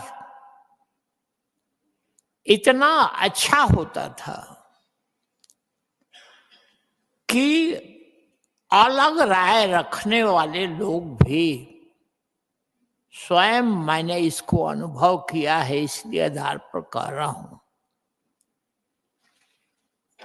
कि बोलने के वक्त यदि किसी सवाल पर, किसी इशू पर, किसी विषय पर कोई वक्ता अपनी बात बहुत अच्छे ढंग से रखता है, उसमें तर्क रहता है, जबकि उसकी पार्टी की राय उस सवाल पर दूसरे ढंग की रहती, तब भी जो अच्छा बोलते हैं उसको दूसरे पार्टी के लोग भी, मैंने देखा है, हमको खुद अनुभव है इस बात का कि उसकी प्रशंसा करते हैं। मैं अटल बिहारी वाजपेयी जी का एक उदाहरण यहां रखना चाहता हूं कि सदन में कि गरिमा और ऊंचाई कितनी होती है कि अटल जी चाइना से लौटे थे और मैंने कहा उनको कि मैं अटल जी को बधाई देना चाहता हूं, इसलिए कि जो काम ब्यूरोक्रेटिक टेबल पर होता है, अटल जी ने उसको डिप्लोमेटिक टेबल पर ही ला दिया। आपकी यात्रा बहुत सफल रही और आज आप इस विजिट से एक ऐसा काम करके आए हैं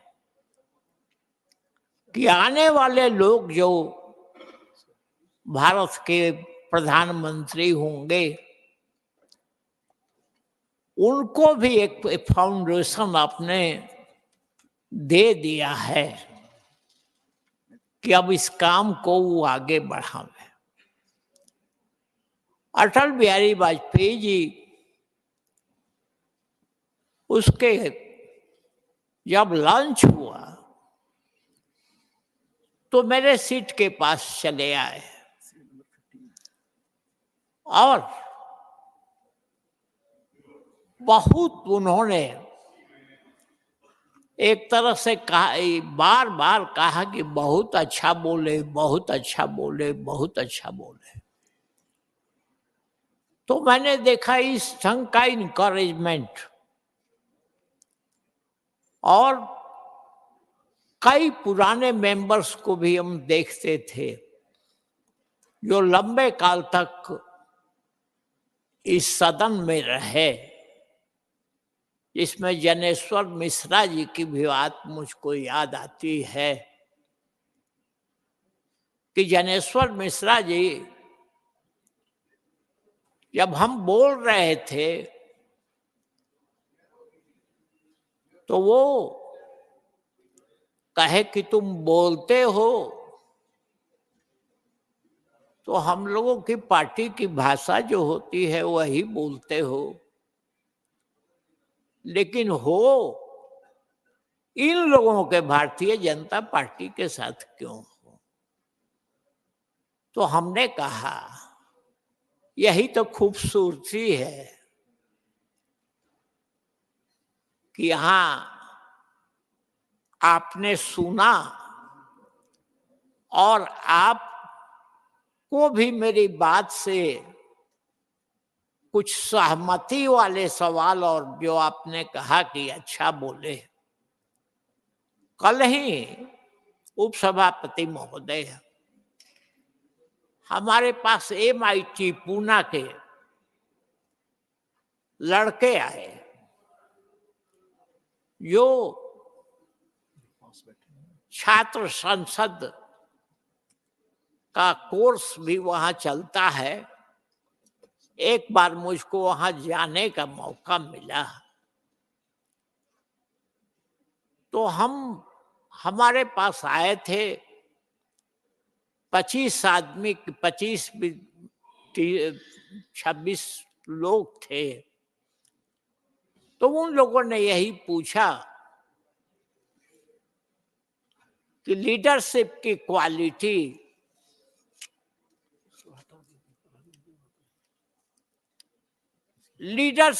क्वालिटी के लिए आवश्यक क्या चीज है। तो हमने कहा कि लक्ष्य अपना पहले तय कर लो और फिर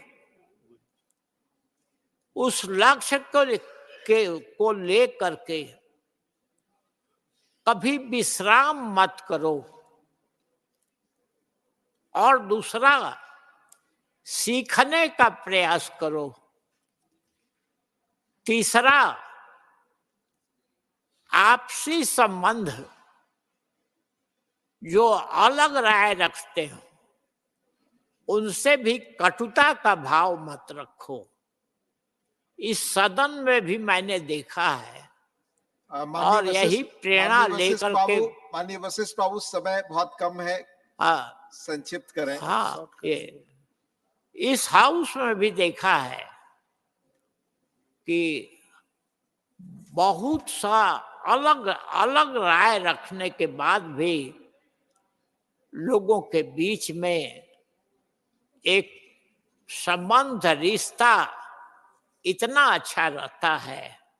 ये प्रेरणा लेकर के मैं इस सदन में अपनी बात रखता हूँ। आज ये अवसर उपसभापति महोदय ने आपने मुझको दिया और मैं गौरवान्वित महसूस करता हूँ कि विविधता को देखा, यहाँ एकता का रूप देखा और यही प्रेरणा लेकर के मैं अपनी बात समाप्त करता हूँ। बहुत धन्यवाद माननीय वशिष्ठ, बहुत धन्यवाद। माननीय श्री जगत प्रकाश नड्डा जी,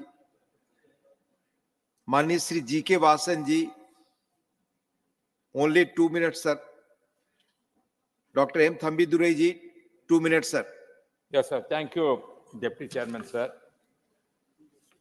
Sir, I join on behalf of my ADMK party and also my leader, Edapadi Palaniswamy, and all the other honorable members in wishing the members who have retired and who will be retiring all the very best. I pay my gratitude and respect to all of them. I very well remember that they made very significant impact in their contributions by participating in discussions and some as ministers, the union government. The members had vast experience in their own chosen field, and with their experience, they had contributed to decision-making for the welfare of the nation. I personally and otherwise spent some memorable time with some of them, which I cherish. It had been a wonderful experience speaking with them and listening to their speeches, and we will miss their valuable contribution. For my part and my party, I cherish their fond memories and wish all of them very healthy life. At the same time, I hope to see some of them again in this house after their re-election. whose services this will be fortunate to have. In political life, sir, there's no any retirement. Thank you. Thank you, That sir. way, Thank finally, you. I say that all Thank of them you, a special place Thamidure in ji. my heart. Now, Sri I wish them Avir well. Ranjan Viswas Thank ji. you. Now, Sri Avir Ranjan Viswas, not present. Dr. Sonal Man Singh ji. माननीय उपसभापति जी, आपको धन्यवाद करती हूँ कि आपने मुझे ये मौका दिया।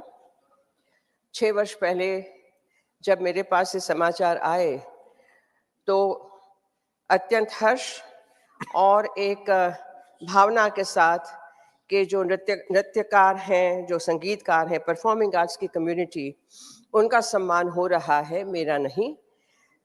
यहाँ आकर बहुत सीखने को मिला है, बहुत मित्रताएं हुई हैं अक्रॉस द पार्टी लाइन, और इस सदन की गरिमा शालीनता को मैंने आत्मसात किया है। मैंने प्रधानमंत्री श्री नरेंद्र मोदी जी के बारंबार कहने पे सोशल मीडिया पर भी ध्यान दिया, जिस पे मेरा ध्यान कतई नहीं था। MP लाड के द्वारा विशाल विराट भारत के कोने कोने से जोड़ने का भी मौका मिला। कला संस्कृति के बारे में कुछ और धारणाएं बनाने का भी मुझे मौका मिला। कोविड के दरमियान भी बहुत अनेक रूप से मदद करने का भी मौका मिला। वैसे भी मैं करती, लेकिन इस पद पे रह के और ज्यादा सुविधा हुई। इस सब के लिए मैं बहुत बहुत आभारी हूँ कि मुझे नामांकित किया गया। पंडित रविशंकर जी के बाद शायद 30 वर्षों के बाद परफॉर्मिंग आर्ट्स से किसी कलाकार का ये सम्मान हुआ है। ये सम्मान पूरे कला जगत के लिए है, और संसद के सारे सदस्य जो पहले थे मेरे समय में 6 वर्ष पहले और अब जो आए हैं, सभी के साथ सौहार्द, सौजन्य, प्रेम का व्यवहार रहा है सभी का। मैं सभी का धन्यवाद करती हूँ, शुभकामनाएं देती हूँ। भगवती कामाख्या से प्रार्थना करती हूँ इस सदन की गरिमा काम दिन दोगुना दोगुने रात चौगुना बढ़ता चला जाए। बहुत खुशी हुई, बहुत आनंद हुआ। अनेक धन्यवाद। बहुत नमस्कार। धन्यवाद। Doctor Shantanu Sen ji, not present. माननीय श्री अनिल प्रसाद हेगड़े जी। Thank you, Deputy Chairman, sir, for giving me the time.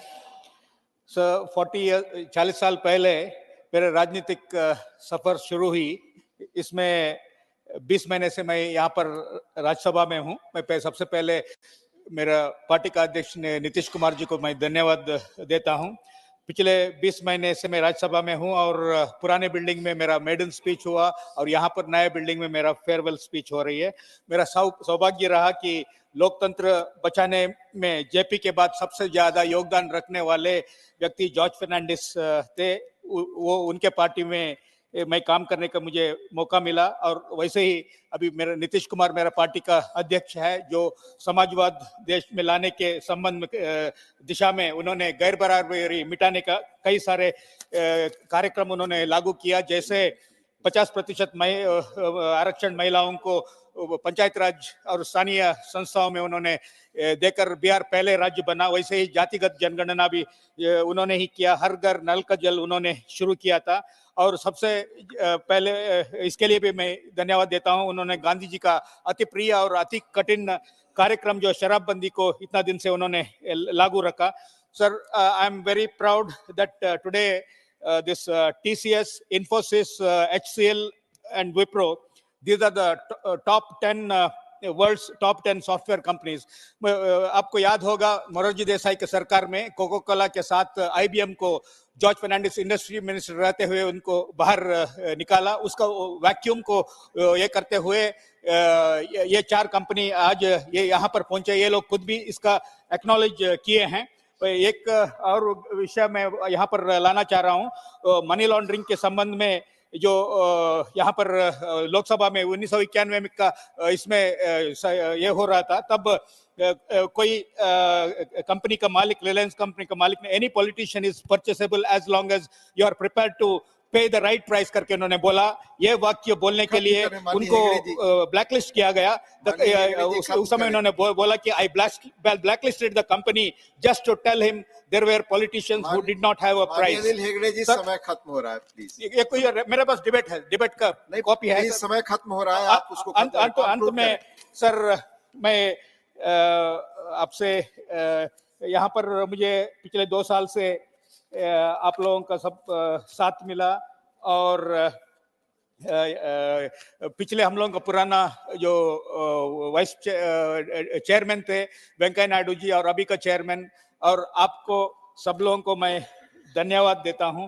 मुझे एक आधा मिनट बहुत धन्यवाद। नहीं, समय तय है। Okay, thank you. माननीय श्रीमती सुलता देव, 2 मिनट। सर माइक, हाँ, माइक इज ऑन। माइक नहीं, माइक ऑन नहीं है sir. It's on. Thank you deputy chairman sir. मुझे ये फेयरवेल स्पीच में कुछ बोलने के लिए मौका देने के लिए मैं तो इसको पहले ये फेयरवेल स्पीच नहीं मान रही हूँ, क्योंकि कोई हम में से रिटायर नहीं हो रहा। क्योंकि पॉलिटिकल जो पर्सन से वो अपने लाइफ में कभी रिटायर नहीं होते। हाँ, कुछ इस सदन से चले जाएंगे, कुछ नए आएंगे। हमारे उड़िया में कहावत है, तଳ बरड़ा खसुची ऊपर बरड़ा हसुची मझी बरड़ा कहूची मो दिन काल आसुची। इसका मतलब आज जो जा रहे हैं कल को हमारी बारी भी आएगा। मैं ये सदन जो है उच्च सदन, ये पूरा इंडिया को रिप्रेजेंट करता है। इसमें सुंदरता है, भाषा की सुंदरता है, सारे लोगों की मिली हुई पोशाक की सुंदरता है, सब है।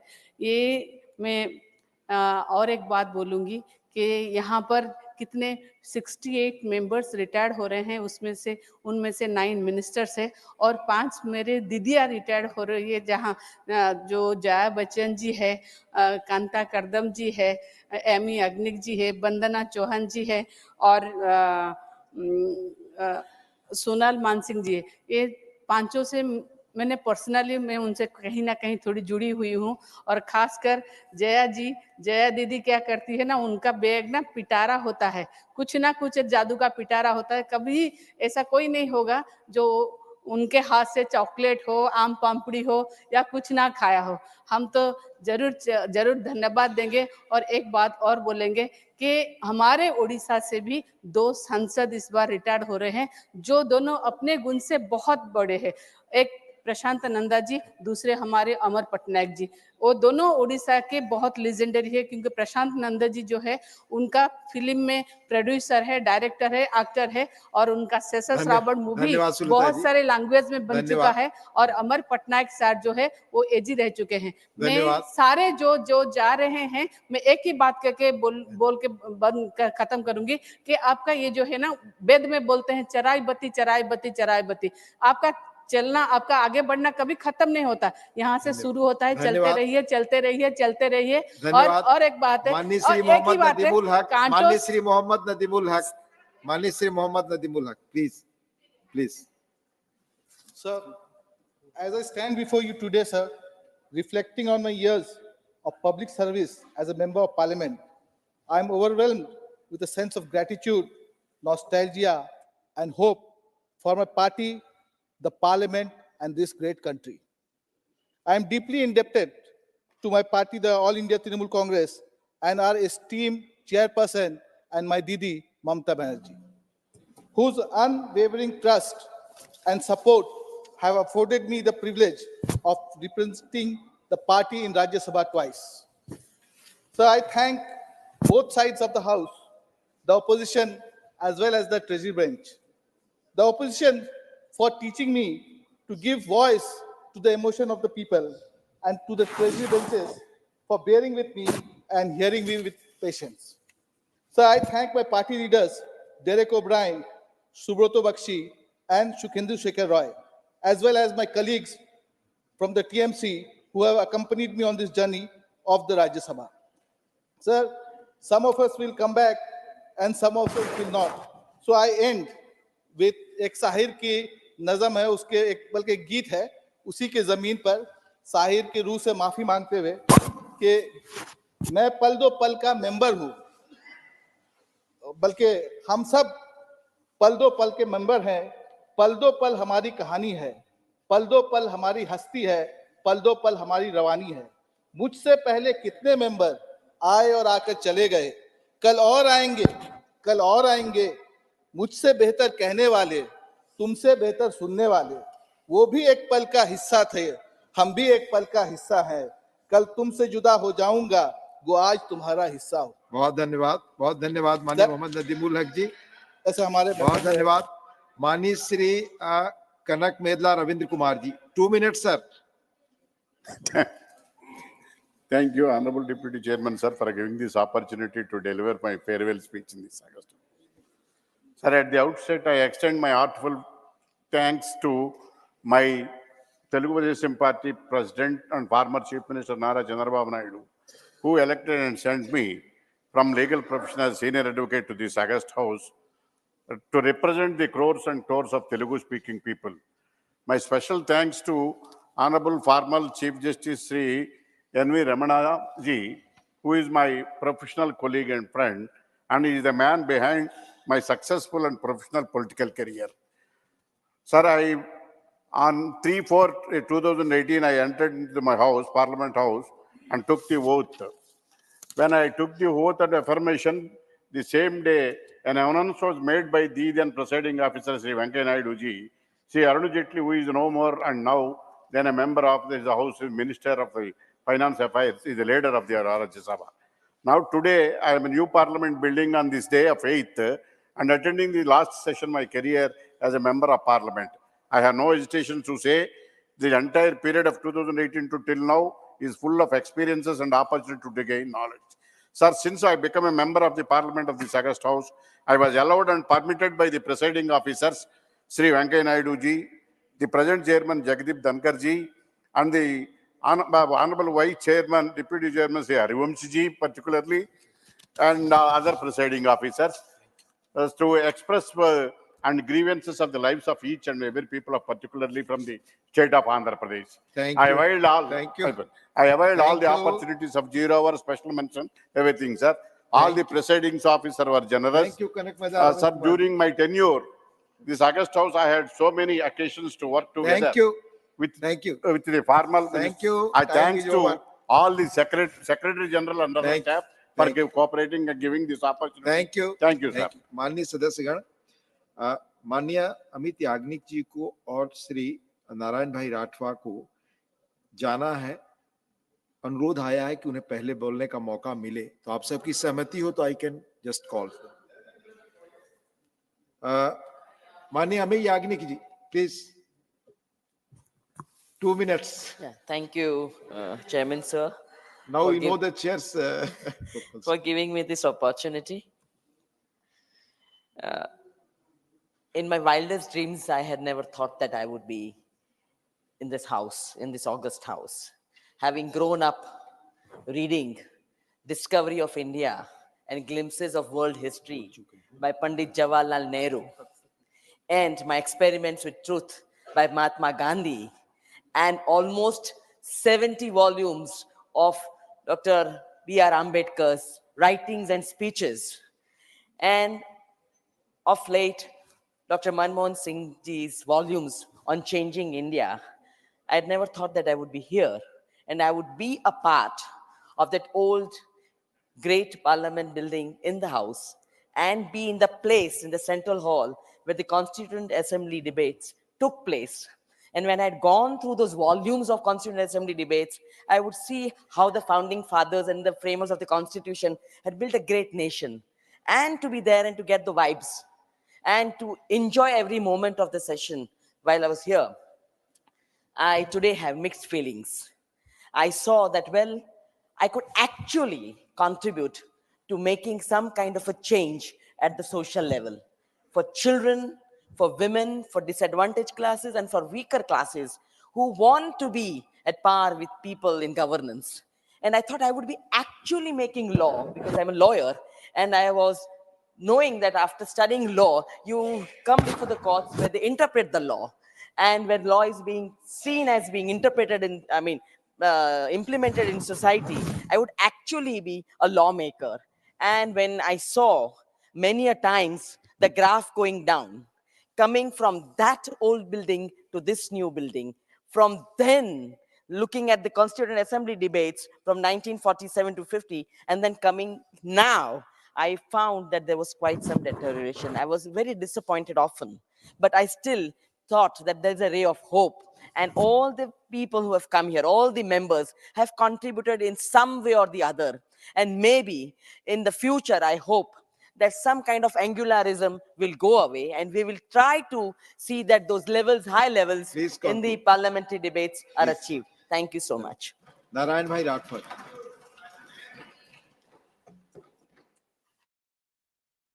नारायण भाई राठौर। उपसभापति महोदय, मैं आपका बहुत आभारी हूं। राज्यसभा में 68 सदस्य सेवानिवृत्त हो रहा है। महोदय, मुझे 5 बार लोकसभा का भी सदस्य रहा और सेवा करने का अवसर मिला था। सन 1991 से 2009 तक 9वीं, 10वीं, 11वीं, 12वीं और 14वीं लोकसभा का सदस्य रहा हूं और 2004 से 2009 तक यूपीए फर्स्ट गवर्नमेंट में आदरणीय डॉक्टर मनमोहन सिंह के नेतृत्व में रेलवे राज्य मंत्री का भी कार्यभार संभाला था। महोदय, हर 2 साल के बाद राज्यसभा के एक ऐसा समय आता है जब राज्यसभा में सेवानिवृत्त होते समय अत्यंत दुख होता है, परंतु खुशी इस बात की है कि पिछले 6 वर्षों में मैंने इस सदन से बहुत अनुभव और प्यार प्राप्त किया है। महोदय, मेरे इस कार्यकाल में आप सभी का प्यार प्राप्त हुआ और मैं आपका और उपसभापति महोदय का आभारी हूं। मैं हमारी पार्टी के तत्कालीन अध्यक्षा आदरणीय सोनिया जी, आदरणीय राहुल जी और अभी हमारे ऑल इंडिया कांग्रेस कमेटी के प्रेसिडेंट मल्लिकार्जुन खड़गे साहब का भी बहुत बहुत आभारी हूं। उसके साथ साथ मेरा जब शुरुआत 1989 से 9वीं लोकसभा से हुआ था, तब तत्कालीन उस टाइम सीएम था चिमन भाई पटेल और जनरल सेक्रेटरी एआईसीसी अहमद भाई पटेल का भी बहुत आभारी हूं। सर, आपके सानिध्य में भी, नेतृत्व में भी मैं जनता दल से जब एमपी बना लोकसभा से, तब 9वीं लोकसभा में आपके सानिध्य में भी सेवा करने का मौका मिला था। सर, मैं अपनी राज्यसभा के सेक्रेटरी जनरल और सभी अधिकारीगण एवं सभी कर्मचारीगण का सबका बहुत बहुत धन्यवाद करता हूं। इसी शब्दों के साथ मैं आपका बहुत आभारी हूं। धन्यवाद। Shri G.K. Vasan.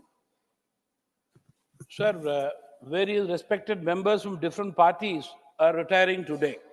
Sir, I would like to mention that their contribution to the nation through the upper house is laudable. Sir, they have echoed their voice in most of the issues on their states and their constituencies, sir. I am sure, sir, most of them will come back to the same house again. But still, sir, for various reasons, I am sure their party will be giving them various other responsibilities to work also, sir. After all, sir, in this great house, we are all moving as brothers, sisters, friends, and well-wishers, sir. We will definitely miss them in this house in future, sir. But still, sir, to conclude, I would only like to say in this august house, sir, that we remain the dedicated work to the nation and the state of our retiring members, and I wish them all the best in the future endeavors from a party side, Tamil Maanila Congress, Mumbai. Thank you, sir. Thank you. Shri B. Lingya Yadav. Thank you chairman साहब, ये बात करने का मौका दिए, आपको ये farewell speech देने को समय दिए, मैं धन्यवाद बोल रहा हूं।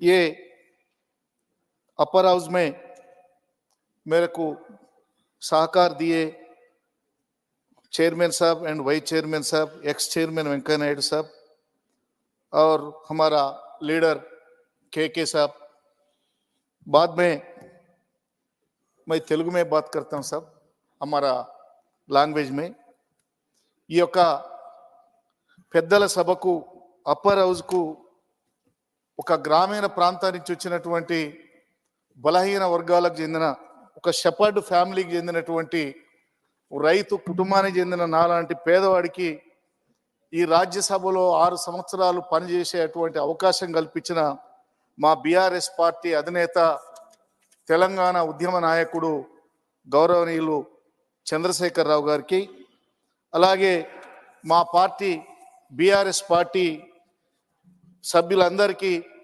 తెలంగాణ ప్రజలకు, మా నల్గొండ జిల్లా ప్రజలకు అందరికీ కూడా ప్రత్యేక ధన్యవాదాలు తెలియజేస్తున్నాను సార్. ఈ యొక్క 6 సంవత్సరాల కాలంలో కరోనా సమయంలో మరి ఎంత కష్టకాలం ఉన్నప్పటికీ కూడా అటు రాష్ట్రానికి దేశంలో ఇక్కడ కూడా సభలో పనిచేసేటువంటి అవకాశం రావటం, తర్వాత మా అదృష్టం ఏంటంటే స్వతంత్ర ఉద్యమంలో పనిచేసినటువంటి మహామౌలు కూర్చున్నటువంటి పాత పార్లమెంటు భవనంలో మాకు కూడా అటు రాజ్యసభలో లోక్సభలో కూర్చొని మా రాష్ట్ర సమస్యలపై మాట్లాడే అవకాశం రావటం ఈ టర్మ్లో మా అదృష్టం అని చెప్పి సందర్భంగా మనవి చేస్తూ ఉన్నాను. అలాగే అన్ని రాష్ట్రాల్లో పర్యటించేటువంటి వివిధ కమిటీల్లో పనిచేసి ఆ రాష్ట్ర సమస్యల్లో ఆ కమిటీల్లో కూడా మాట్లాడే అవకాశం రావటం, ముఖ్యంగా అనేక బిల్లులపై మాట్లాడే అవకాశం వచ్చింది సార్. తెలంగాణ విభజన తర్వాత మా విభజనలో రావాల్సినటువంటి నిధుల గురించి కానీ హక్కుల గురించి కానీ తెలంగాణ రాష్ట్రంలో మా బీఆర్ఎస్ పార్టీకి మరి పార్టీ ద్వారా ఉన్న సమస్యలన్నిటిని కూడా ఇక్కడ మాట్లాడే అవకాశం, అలాగే ఓబీసీల గురించి కులగణన చేయాలని, ఎస్సీ వర్గీకరణ, ఎస్టీ అభివృద్ధి గురించి, మహిళల బిల్లు గురించి కూడా మాట్లాడే అవకాశం మాకు రావటం, అలాగే దేశభక్తులు కూర్చున్నటువంటి ఈ స్థానంలో మాలాంటి వాళ్లకు అవకాశం వచ్చింది. అందుకని ఇక్కడ ఒక ఇంగ్లీష్లోనే హిందీలోనే మాట్లాడు కాకుండా మనకు ఇంకోటి ఉన్నది సార్. మాకొక ఏ దేశం ఏగినా ఎందుకు కాలిడినా తెలుగు మరి పొగడరా నీ తల్లి భూమి భారతిని ఎట్లంటారో మరి దేశ భాషలందు తెలుగు లెస్స అనేటువంటి విధంగా అన్ని భాషలకు కూడా ఈ పార్లమెంట్లో అప్పర్ హౌస్లో మాట్లాడే అవకాశం రావటం, మా తెలుగు భాషలో కూడా మాట్లాడే అవకాశం రావటం మా యొక్క అదృష్టం. మా జిల్లా, మా గ్రామం రైల్వే సమస్యలు కానీ, నేషనల్ హైవేస్ కానీ అన్ని సమస్యల మీద బీఆర్ఎస్ పార్టీగా గలం ఎత్తి ఒక బలహీన వర్గాలకు చెందినటువంటి షెపర్డ్ కుటుంబానికి చెందిన నాకు ఇక్కడ మాట్లాడే అవకాశం ఇచ్చిన బీఆర్ఎస్ పార్టీకి, కేసీఆర్ గారికి ధన్యవాదాలు. మీకు కూడా ప్రత్యేక ధన్యవాదాలు sir. Thank you very much.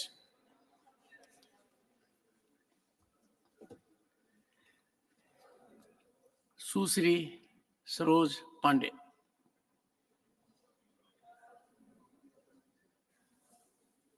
धन्यवाद सभापति जी। आज चला चली की बेला है और आज इस चला चली की बेला में जब हम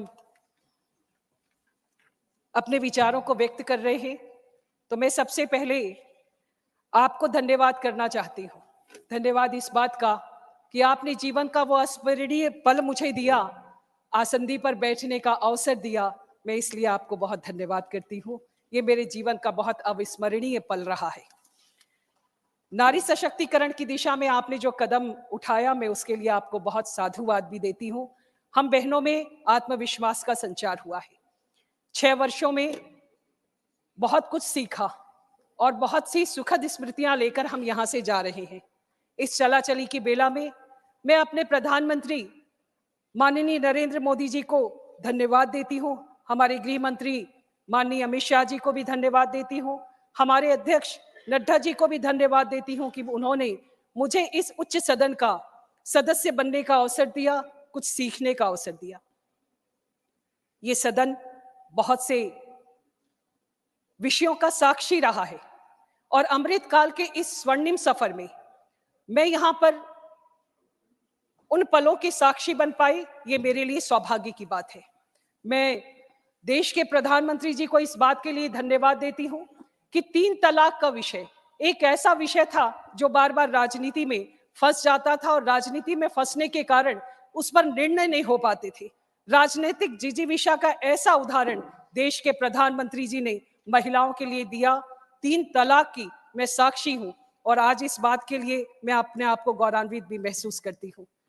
नारी शक्ति वंदन अधिनियम, जब कई बार इतिहास लिखा जाएगा तो मुझे लगता है ये एक ऐसा बिल था जब नारियों को सशक्तिकरण की दिशा में उनको स्थान देने के लिए देश के प्रधानमंत्री जी ने जो कोशिश की है, मैं देश के प्रधानमंत्री जी को बहुत धन्यवाद देती हूं और अपने आप को सौभाग्यशाली मानती हूं कि समय के उस काल खंड में मैं इस सदन में उपस्थित थी, मैं उस पल की साक्षी थी और देश के प्रधानमंत्री जी को इस बात के लिए बार बार धन्यवाद देती हूं कि उन्होंने इस प्रकार के बिल को लाया जहां पर महिलाएं आगे बढ़ सकती हैं, सशक्त हो सकती हैं और आने वाले समय में इस देश में एक अलग परिदृश्य दिखाई देगा। 2014 के बाद से बहुत सा परिदृश्य, राजनीतिक परिदृश्य बदला है। ये कालखंड बहुत से ऐतिहासिक, बहुत सांस्कृतिक कालखंडों का समय रहा है जहां पर बहुत परिवर्तन हुए हैं और इन परिवर्तनों में मुझे भी भागीदारी करने का अवसर मिला। मैं अपने आप को गौरवान्वित महसूस करते हुए एक विषय जो मेरे को लगता है कि शायद ये मेरे कार्यकाल में होना चाहिए था लेकिन नहीं हो पाया और जाने का समय हो गया, वो विषय है छत्तीसगढ़ी भाषा को 8वीं अनुसूची में शामिल करने का। वो विधेयक प्राइवेट मेंबर बिल के तौर पर अगर पारित हो जाता, ये विधेयक किन्हीं कारणों से लंबित रह गया। ये मन में मेरे कहीं ना कहीं ये कसक बाकी रह गई है, लेकिन मैं आज अपने शीर्ष नेतृत्व को धन्यवाद देते हुए अपनी बात को समाप्त करती हूँ और आपको भी साधुवाद देती हूँ और सुखद स्मृतियों के साथ मैं अपने सभी जो इस सदन में मेरे सभी सहयोगी हैं, बहुत से नए दोस्त भी मिले जिनके साथ में विचारों का आदान प्रदान होता है, बहुत सी ऐसी यादें रही मेरे अपने साथियों के साथ की जिनसे हमने बहुत कुछ सीखा है और बहुत सारी ऐसी परिदृश्य उपस्थित हुए जो नहीं होने चाहिए थे। मैं कामना करती हूँ कि जो लंबित विधेयक है वो पारित हो जाए और जो दृश्य यहाँ पर नहीं होने चाहिए वो ऐसी कामना है कि वो ना उपस्थित हो। इन्हीं शब्दों के साथ धन्यवाद। Doctor Shantanu Sen. Thank you, Chairman, sir, for giving me this opportunity. Sir, first of all, I would like to sincerely thank my party supremo, Madam Mamata Banerjee, who gave me the opportunity to serve here for last 6 years. My sincere thanks to the leader of my party of this house, Mr. Derek O'Brien, who guided me like anything. My sincere thanks to my Party National General Secretary, Mr. Abhishek Banerjee, who has guided me politically. I am really thankful to you, sir. You have given me so many opportunities to speak on several issues. My sincere thanks to our previous chairman, a towering personality, Mr. Venkaiah Naidu, sir, also. Sir, I have learned so many things here. My political career started since my student life. Earlier, I was Calcutta Corporator for 2 terms. I have learned so many things, especially as I was from the opposition side. As we know that the house always belongs to the opposition. So especially we got some more opportunities to raise several issues pertaining to the state of West Bengal and our country as a whole. Sir, these 6 years will remain as one of the most important treasures of my life. Once again, I sincerely thank and congratulate you for giving me this opportunity to serve here in this house. Thank you, sir. Shri Ravichandra Vaddiraju.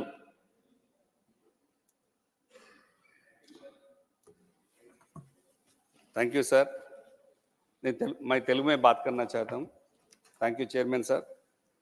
ఈరోజు retirement farewell దాంట్లో అవకాశం కల్పించినందుకు ముందుగా పెద్దల సభగా పిలువబడే రాజ్యసభకు నన్ను ఎంపిక చేసి మీ అందరి మధ్య నాకు తెలంగాణ వాణి వినిపించేందుకు అవకాశం ఇచ్చిన తెలంగాణ తొలి ముఖ్యమంత్రి, బీఆర్ఎస్ పార్టీ అధినేత, జననేత, తెలంగాణ ప్రజల హృదయాల్లో చిరస్థాయిలో నిలిచే మాన్యులు శ్రీ కల్వకుంట్ల చంద్రశేఖరరావు గారికి నా హృదయపూర్వక ధన్యవాదాలు తెలుపుకుంటున్నాను। రాష్ట్ర సాధన ద్వారా తెలంగాణ ప్రజల ఆకాంక్షలను అద్దం పడుతూ వారి కలలను నిజం చేస్తూ మున్నెన్నడూ లేని రీతిలో అభివృద్ధి సంక్షేమాన్ని చేపట్టి సంపద సృష్టించి తెలంగాణ ప్రజల జీవితాల్లో సంతోషాన్ని నింపి గుణాత్మక మార్పుకు దోహదం చేసి దేశానికే ఆదర్శవంతమైన పాలన అందించిన ఘనత తెలంగాణ తొలి ముఖ్యమంత్రిగా కేసీఆర్ గారికి దక్కింది। నాకు ఈ 20 నెలల సమయంలో మీరు ఇచ్చిన చేయూత అవకాశం నాకు పాత పార్లమెంట్ భవనంతో పాటు కొత్త పార్లమెంట్ భవనంలో కూర్చోవడమే కాకుండా రాష్ట్రపతి ఎన్నిక మరియు ఉపరాష్ట్రపతి ఎన్నికల్లో కూడా కలిసి ఓటు వేసుకునే అదృష్టంగా భావిస్తున్నాను నేను. మహిళా రిజర్వేషన్ బిల్లులో తెలంగాణ తరఫున నాకు అవకాశం కల్పించినటువంటి మా కేశవరావు గారికి, సురేష్ రెడ్డి గారికి ధన్యవాదాలు తెలుపుకుంటూ, ఈ బిల్లు త్వరలో పాస్ కావాలని చెప్పేసి కేసీఆర్ గారు ఆలోచన. ఇది జూన్ 2014 తెలంగాణ తొలి సమావేశం జూన్ 12వ తారీఖు నాడే బీసీ రిజర్వేషన్ బిల్లు కూడా ఆమోదింపజేసి ఇక్కడికి పంపించినటువంటి కేసీఆర్ గారికి నిజంగా ధన్యవాదాలు తెలుపుతున్నాం. ఈ బీసీ మహిళా బిల్లు పాస్ కావాలంటే కులగణన చేసి బీసీ బిల్లులు పాస్ చేస్తేనే ఇది సాధ్యమవుతుందని చెప్పి మీరు మరొకసారి గుర్తు చేసుకుంటూ, నాకు ఈ అవకాశం పెట్రోలియం అండ్ నేచురల్ గ్యాస్ కమిటీలో కూడా మెంబర్గా అవకాశం ఇచ్చిన మీకు, దాని ద్వారా కొన్ని సమస్యలు సాల్వ్ చేసుకోవడం జరిగింది. అందుకు చాలా చైర్మన్ రమేష్ వీధురి గారికి, సహచర మెంబర్స్ అందరికీ ధన్యవాదాలు తెలుపుకుంటూ, రీఆర్గనైజేషన్ యాక్ట్లో పెట్టినటువంటి 10 ఏళ్ల నుంచి తీరకున్నా చివరిగా ఈ సమయంలోనైనా తీరినటువంటి సమ్మక్క సార్లక గిరిజన యూనివర్సిటీ తెలంగాణకు మీ ద్వారా సాధించినందుకు, ఇందులో భాగస్వామి అయినందుకు ధన్యవాదాలు తెలుపుకుంటూ, ముఖ్యంగా రాష్ట్ర విభజన సమయంలో ఇచ్చిన హామీలు అనేకంగా పెండింగ్ ఉన్నాయి, వాటిని ముందుకు తీసుకెళ్లాలని మరొకసారి ఏదైనా ఒక ప్రాజెక్టుకైనా జాతీయ హోదా కల్పించాలని కోరుకుంటూ, railway coach factory and Bayyaram ఉక్కు ఫ్యాక్టరీలను కూడా నెరవేర్చాలని గౌరవ ప్రధానమంత్రి నరేంద్ర మోడీ గారికి, ఇతర ప్రభుత్వ పెద్దలకు వినమ్రంగా విజ్ఞప్తి చేస్తూ, దేశంలోనే అత్యంత వేగంగా అభివృద్ధి చెందుతున్న రాష్ట్రాల్లో తెలంగాణ రాష్ట్రం ముందు వరుసలో ఉంది. అలాంటి రాష్ట్రానికి కేంద్రం తగిన స్థాయిలో చేయూతను అందించాల్సిన అవసరం ఎంతైనా ఉందని చెప్పి కోరుకుంటూ, ఇంత మంచి అవకాశం కల్పించినటువంటి నన్ను ఈ చారిత్రక సందర్భంలో భాగస్వామిని చేస్తూ అవకాశం కల్పించిన మా అధినేత కేసీఆర్ గారికి మరోసారి ధన్యవాదాలు తెలుపుకుంటూ, ఇన్నాళ్ళు సహకరించిన పెద్దలు, చైర్మన్ మీరు, ఫార్మర్ చైర్మన్ వెంకయ్య నాయుడు గారు, అందరికీ కూడా, నా తోటి సహచర సభ్యులందరికీ కూడా హృదయపూర్వక ధన్యవాదాలు తెలుపుకుంటూ, రిటైర్మెంట్ అయ్యే వారి సభ్యులందరూ మళ్ళీ రావాలని, నేను కూడా వీలైతే అవకాశం ఇస్తే మరొకసారి రావాలని మనస్ఫూర్తిగా కోరుకుంటూ, ఇన్నాళ్ళు సహకరించిన అందరికీ ధన్యవాదాలు తెలుపుకుంటూ సెలవు తీసుకుంటాం. జై హింద్, జై తెలంగాణ. डॉक्टर अशोक वाजपेयी।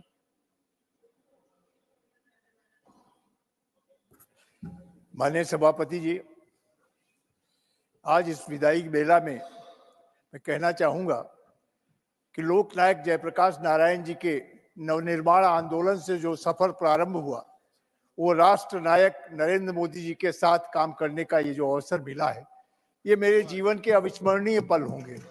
माननीय लंबा सार्वजनिक जीवन रहा है।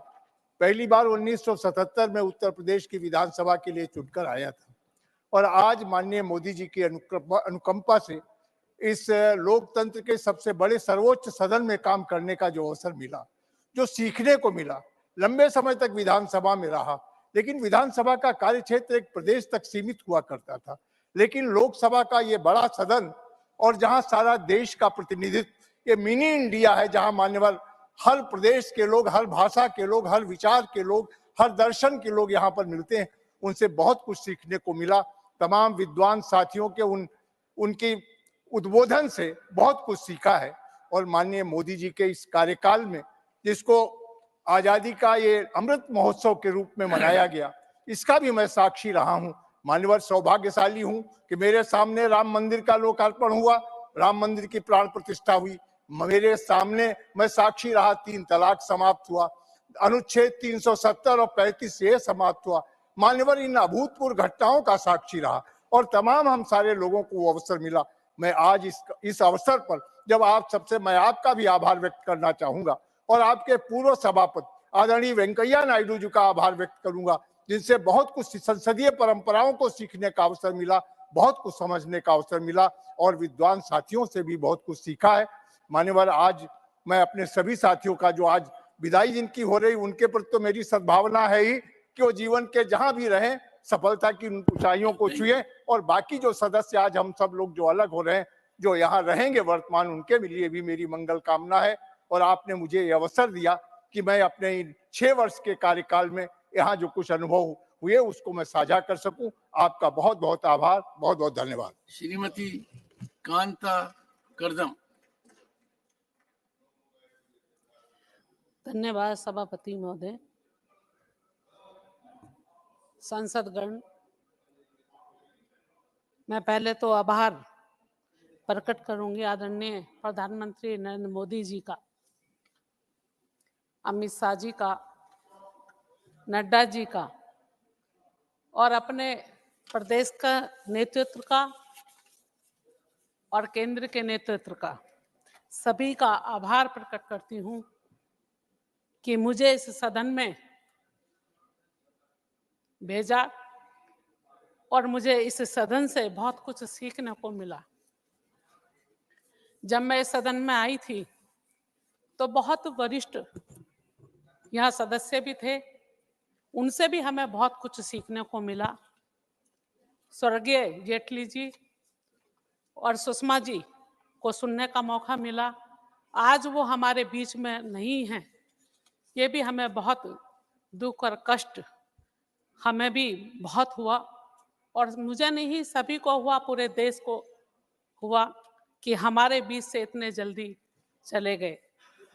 मैं इस सदन से मुझे बहुत कुछ सीखने को मिला और मैंने बहुत अनुभव यहाँ मुझे मिला है, और मैं आपका भी आभार प्रकट करती हूँ कि मुझे इस चेयर पर बैठने का आपने मौका दिया और महिलाओं को जो सम्मान आपने दिया है उसमें से मैं भी एक हूँ। देश में मुझे कई कमेटी में भी रखा गया और उस कमेटी के माध्यम से, SC/ST कमेटी के माध्यम से और भी कमेटियों के माध्यम से मुझे देश भर में जाने का मौका मिला। और मैं अपने समाज में, जब SC/ST समाज में मैं जाती थी कई अलग अलग प्रदेश में, तो उन गांव में उनसे मिलने का मौका मिला। उनकी कुछ समस्या थी, उनका समाधान करने का भी मौका मिला इस कमेटी के माध्यम से। और मैं इस बात की भी यहाँ मुझे बहुत खुशी हो रही है कि मेरे कार्यकाल में ही ये नया सदन बना, और ये आदरणीय प्रधानमंत्री जी ने, मैं उनको भी बहुत बहुत बधाई दूंगी कि यहाँ सदन में हम लोगों को नए सदन में आने का मौका मिला है।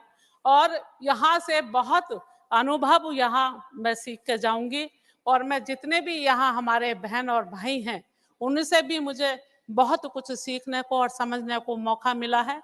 अगर कहीं मुझसे कहीं भी कुछ भूल होगी है किसी भी स्थान पर तो मुझे क्षमा करेंगे। और बहुत सारे बिल जो मेरे सामने भी 370 धारा, ट्रिपल तलाक और नारी शक्ति अभिनंदन जो बिल हुए हैं, बहुत ही महत्वपूर्ण मेरे कार्यकाल में जो ये बिल आए हैं और जो पास हुए हैं, ये मैं बहुत ही अपने आप को बहुत ही सौभाग्यशाली में मान्य हूँ। बहुत बहुत आभार, बहुत बहुत धन्यवाद करती हूँ। श्री जय। अनिल बालोनी।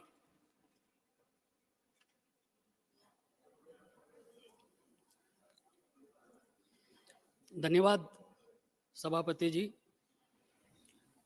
आज इस फेयरवेल की समय पर मैं भारतीय जनता पार्टी के हमारे राष्ट्रीय अध्यक्ष आदरणीय नड्डा जी का, भारत के हमारे गृह मंत्री आदरणीय अमित शाह जी का बहुत बहुत आभारी हूँ कि मेरे को राज्यसभा में एक मौका दिया आप लोगों के मध्य बैठने के लिए। और मैं भारत के यशस्वी प्रधानमंत्री जी का हार्दिक आभारी हूँ कि उन्होंने एक ऐसे बहुत सारे अवसर हमको दिए जिसका मुझे गौरव हो। ऐसे बहुत सारे अवसर दिए जब आर्टिकल 370 पर मत डालने का मुझे मौका मिला। महोदय, मैं जब हम लोग छोटे थे, संघ के स्वयंसेवक थे या विद्यार्थी परिषद के कार्यकर्ता थे या जब भारतीय जनता युवा मोर्चा के सदस्य थे, तो हम लोग नारे लगाते थे, शहीद हुए जहां मुखर्जी वो कश्मीर हमारा है। और जब उसके उन्मूलन का समय आया उस वक्त उसके लिए मतदान मैंने किया। मेरे लिए वो क्षण बहुत ही ना भूलने वाला क्षण है, रोंगटे खड़े हो जाने वाला क्षण है। महोदय,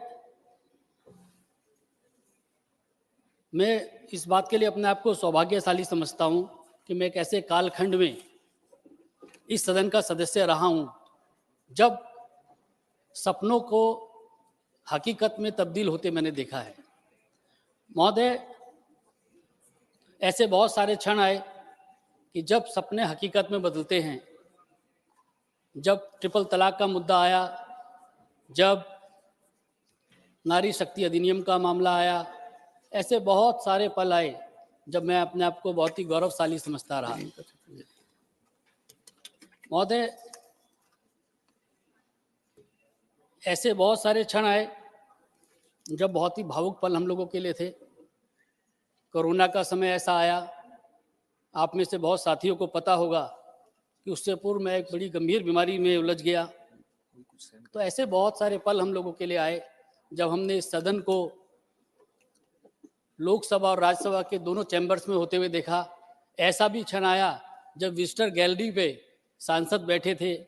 ऐसा भी क्षण आया जब वर्चुअल सदस्य भी वर्चुअली इस संसद में शामिल हो सके। तो ऐसे बहुत सारे भावुक पल आए जिनके लिए मैं सदा इस क्षण को, इस कालखंड को याद रखूंगा।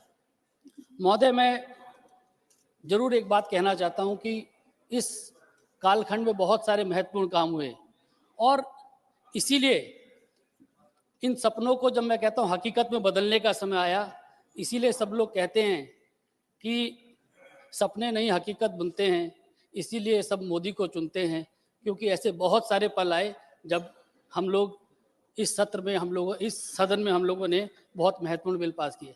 महोदय, मैं और बहुत सारी चीज़ें कहना जरूर चाहता था इस मौके पे, लेकिन समय का अभाव है।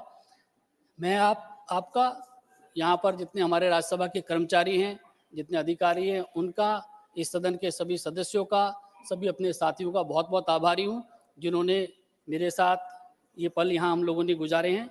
और महोदय, एक बात में लाइटर वे में जरूर एक चीज़ कहना चाहता हूँ कि इस सदन में सबसे ज़्यादा अनिल नाम के लोग हैं। अनिल बलूनी, अनिल अग्रवाल, अनिल जैन, अनिल देसाई, अनिल हेगड़े, और ये सारे लोग रिटायर हो रहे हैं।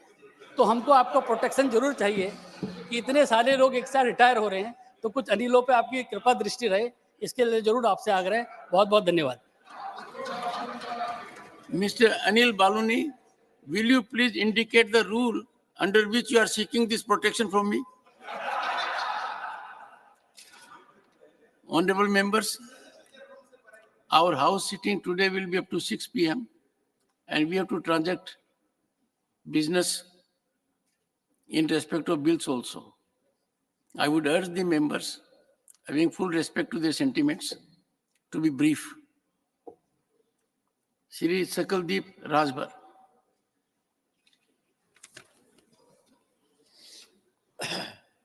आदरणीय सभापति महोदय जी, सबसे पहले मैं इस लोकतंत्र के पवित्र मंदिर का प्रणाम करता हूं।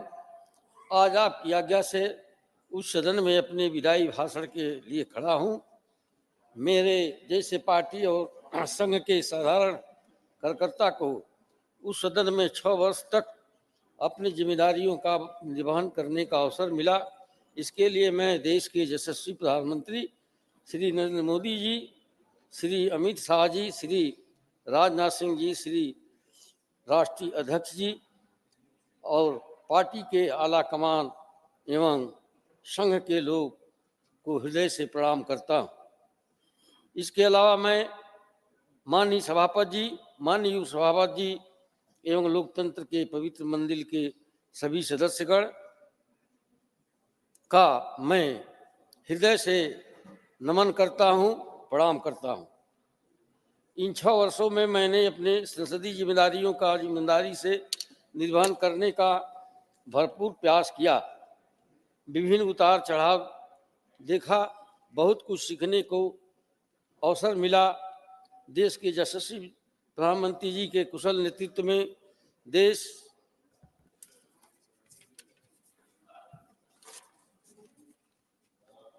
जो है कन्याकुमारी से लेकर कश्मीर तक और गुजरात से लेकर आसाम तक चारों तरफ विकास की गंगा बह रही है। माननीय मोदी जी के सराहनीय कार्य, चाहे अयोध्या का मंदिर हो या कश्मीर का 370-35A हो या नारी शक्ति बंधन हो, पाकिस्तान का स्ट्राइक हो, न्याय सदन हो, कोरोना हो, 80 करोड़ गरीबों के लिए राशन हो, गरीबों के लिए आयुष्मान कार्ड हो, सभी उनके कार्य जो बहुत ही सराहनीय हैं, जिनका जितना भी सराहा जाए वो कम होगा। और इसके अलावा मैं भगवान से कामना करता हूं कि देश ही नहीं विदेश में भी भारत का डंका बज रहा थैंक है। यू। आज मैं प्रभु श्री राम से कामना करता हूं कि देश आगे बढ़े, इस लोकतंत्र के पवित्र मंदिर के सदस्यगण, थैंक यू। सभी सदस्यगण आगे बढ़ें और मैं भी सभी लोगों का आशीर्वाद चाहूंगा। जो भी यहाँ रहे फलते फूलते रहे, सभी लोगों के दीर्घायु की कामना करता हूँ। Thank you. Shri Ajay Pratap Singh, doctor Abhishek Manu Singhvi. Oh, sorry Ajay Pratap ji, you took some time. Please. माननीय सभापति महोदय, माननीय सभापति महोदय, युवावस्था में मैंने एक कार्टून देखा था। आप तो अभी भी युवा लग रहे हैं। संभवतः वो कार्टून 19 का था। उस कार्टून में प्रश्न किया गया था कि what is the retirement age of a politician, और नीचे जवाब दिया गया था। जवाब में राजनेता की शव यात्रा जा रही थी और नीचे लिखा था this is the retirement age of a politician. तो आज इस सदन से जरूर हम लोग सेवानिवृत्त हो रहे हैं, लेकिन राष्ट्र सेवा समाज सेवा से सेवानिवृत्त नहीं हो रहे हैं। और जैसा कि उस कार्टून में परिभाषित किया गया था, तो अंतिम क्षण तक, अंतिम सांस तक हम देश की सेवा करते रहेंगे, भारतीय जनता पार्टी के माध्यम से इस समाज की सेवा करते रहेंगे। Thank you. सभापति महोदय, एक मिनट। सभापति महोदय, मैं बहुत भाग्यशाली हूं। भाग्यशाली इस अर्थों में हूं कि मुझे भारतीय जनता पार्टी विरासत में मिली है, और लाइटर मोड में कभी कभी अपने मित्रों के बीच में कहता भी हूं कि मेरे बाप की पार्टी है। और इसी भारतीय जनता पार्टी के माध्यम से एक युवा राजनीतिक कार्यकर्ता के रूप में हमने जो भी सपने देखे थे, मेरा सौभाग्य है कि जब मैं राज्यसभा का सांसद बनकर इस सदन का हिस्सा बना, वो सारे के सारे सपने हमारे पूरे हुए। हमने सपना देखा था कि राम मंदिर बने, राम मंदिर बन गया। हमने नारे लगाए थे कि धारा 370 हटे, 35 से हटे, ये धाराएं समाप्त हो गई। आज कश्मीर भारत का अभिन्न अंग बन गया। केवल एक कसक रह गई है कि समान नागरिक संहिता के लिए भी हमने बहुत अपने नारे लगाए हैं, बहुत तेज आवाज में आंदोलन किया है। वो कसक जरूर रह गई है जो इस कालखंड में और इस हमारे कार्यकाल में पूरी नहीं हुई। लेकिन मुझे विश्वास है कि हमारी आने वाली पीढ़ी, आने वाली जनरेशन, आने वाले सदस्य इस काम को पूरा करेंगे। मैं इस सदन का हिस्सा बना, इसके लिए मैं प्रधानमंत्री नरेंद्र मोदी जी को, हमारे पूर्व राष्ट्रीय अध्यक्ष श्री अमित शाह जी को, जो वर्तमान में गृह मंत्री हैं, वर्तमान राष्ट्रीय अध्यक्ष श्री जगत प्रकाश नड्डा जी को धन्यवाद देता हूं। इस सदन में आपका संरक्षण मुझे मिला, पूर्व राष्ट्रपति उपराष्ट्रपति श्री वेंकैया नायडू जी का संरक्षण मिला, उपाध्यक्ष श्री हरवंश जी का संरक्षण मिला। मैं उनके प्रति भी आभार प्रकट करता हूं। राजनीतिक कार्यकर्ता के तौर पर मध्य प्रदेश में हमारी साथ संवार हमारे नेता नरेंद्र सिंह तोमर जी ने, श्री शिवराज सिंह जी ने किया, हमारे संगठन मंत्री श्री भगवत शरण माथुर जी ने किया। मैं इन सबको स्मरण करते हुए उनके प्रति आभार व्यक्त करता हूं। बहुत बहुत धन्यवाद। Doctor Abhishek Manu Singhvi, doctor Amar Patnaik. Time for you to audit yourself. Sir? Time for you to audit yourself.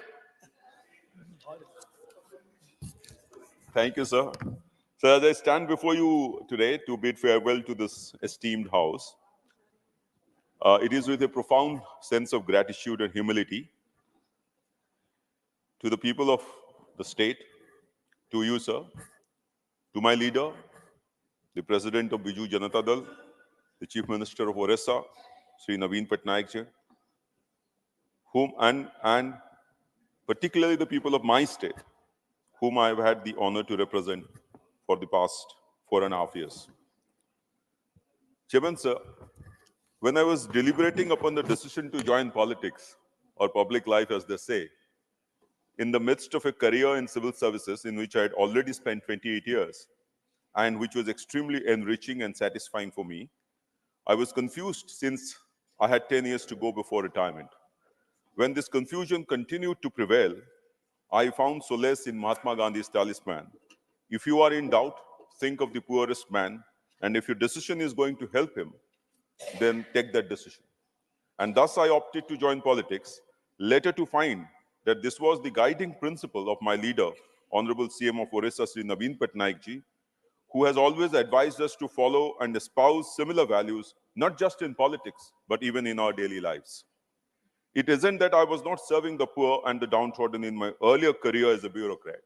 However, transitioning into politics provided me a direct avenue to work with the people and influence policy in favor of the poor and the downtrodden in a much more direct manner at the higher echelons, that is the Parliament of India. So during my tenure of 4 years, 9 months as a parliamentarian, I have not only tested the hollowness of my knowledge and explored the depth of my ignorance, but also constantly enriched my wisdom from each and every member of this house and the chair. I have learned from seniors as well as from juniors, following my belief that the pursuit of knowledge has no expiry date.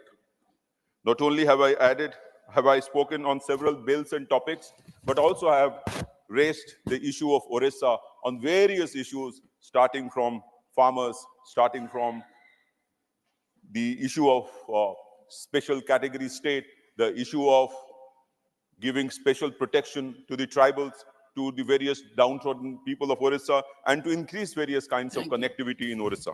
Sir, as I bid farewell to this esteemed house, I extend my heartfelt gratitude to all members whose insights have enlightened me, whose experiences have inspired me, and whose sacrifices has humbled me. Together, we have debated, deliberated, and sometimes disagreed, but always in the best interest of our great nation at heart. Sir, even after I retire, I am certain that my commitment to serving the people will continue, transcending any specific role that I may have. My commitment for service to the people of Orissa and the country shall continue in whatever role that is assigned to me by my leader. I am reminded of my favorite quote, that is the great revolutionary poet of Bengal, Qazi Nazrul Islam, which is my favorite quote, sir, so which I'd like to quote here. This is in Oriya, sir, it's a translation. मुझे महाविद्रोही रण क्लांत मुझे सेई दिन heavy शांत जेबे अत्याचारीर खड्ग कृपाण भीम रणभूमि रणी बनी जेबे अत्याचारीर खड्ग कृपाण भीम रणभूमि रणी बनी जेबे उत्पीड़ितर क्रंदन रोल भीम रण जेबे उत्पीड़ितर क्रंदन रोल आकाश बतासे ध्वनि बनी जेबे उत्पीड़ितर क्रंदन रोल आकाश बतासे ध्वनि बनी मुझे महाविद्रोही रण क्लांत मुझे सेई दिन हेबी शांत. Thank you so much, sir, and thank you so much for giving me the opportunity to speak and your wisdom, sir. Thank you so much. Shrimati Vandana Chauhan. So for a person like me who never ever dreamt or even aspired to be in the political arena, this has been a very, very fulfilling journey for the last 30 years. So in 1992, I got first elected to the Pune Municipal Corporation.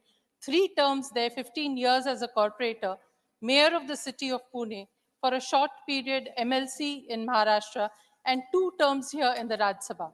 So I have to express my sincere thanks to our tall leader, Shri Sharad Pawar, whose vision of empowering women really pulled me into this arena. And I'm really obliged to him and the party for having given me this opportunity. So there have been a lot of learnings for me at all these steps. The learnings which have enriched my own life. It has helped me to translate it into action in the community and further serve my little modest bit in nation building. So in the last 12 years, I have feeling of a mixed baggage of emotions. So one is gratitude to the chair in which you sit today, sir. Hamid Ansari ji, Venkaiah Naidu ji, yourself, sir, the deputy chairmans, Professor P.C. Kurian, our very dear Harivansh ji, the vice chairmans, who have been extremely cordial in conducting this house and giving us this opportunity in several ways. So even the chairmen of the committees have done a great deal to bring out the best from us. So the second thing is nostalgia, because it's a house which carries a lot of history, the Constituent Assembly, and after that, tall leaders. So naturally, being a part of that is something to feel very proud of. Feeling of contentment, sir, that I was able to contribute in my little way to the legislation and policies which were being discussed here. Sir, with all these bags comes one more bag. The feeling that I could have done better if that bell did not buzz after 3 minutes. Which I know, sir, you are constrained to do, but this is in the lighter vein, sir. So I wish to thank all my colleagues who have brought a lot of richness to the intellect. So I still remember when I came as a new member in the House, whenever there was a speech made, I believe it was good, because otherwise I wouldn't get chits. Jairam Ramesh ji, Derek ji, Tiruchi Shiva, who also guided me that you speak very fast, go slower. So these were the kind of wonderful inputs we got to make sure we deliver better. Our elder sister like Jaya ji, Sonal Mansingh ji, my friend Rajni ji, Ami ji, Fauzia ji, all these members who have been great support to all of us. Also, sir, the staff and the administration, which has been very, very cordial. Members of my party, the Punekars, my city, who I have a lot of strong bonds. They've always supported me. And last but not the least, my family, who has stood by me through thick and thin. So the last thing I would only like to say is we will be watching the Sansad TV when we are sitting at home or when the Sansad is on. And I would really like to see that we will have better coordination between the treasury benches and the opposition, whoever may be sitting wherever, and every criticism is taken as a piece of a viewpoint, and this is the essence of democracy, and that is something that I would like to really feel for. Thank you, sir, very much.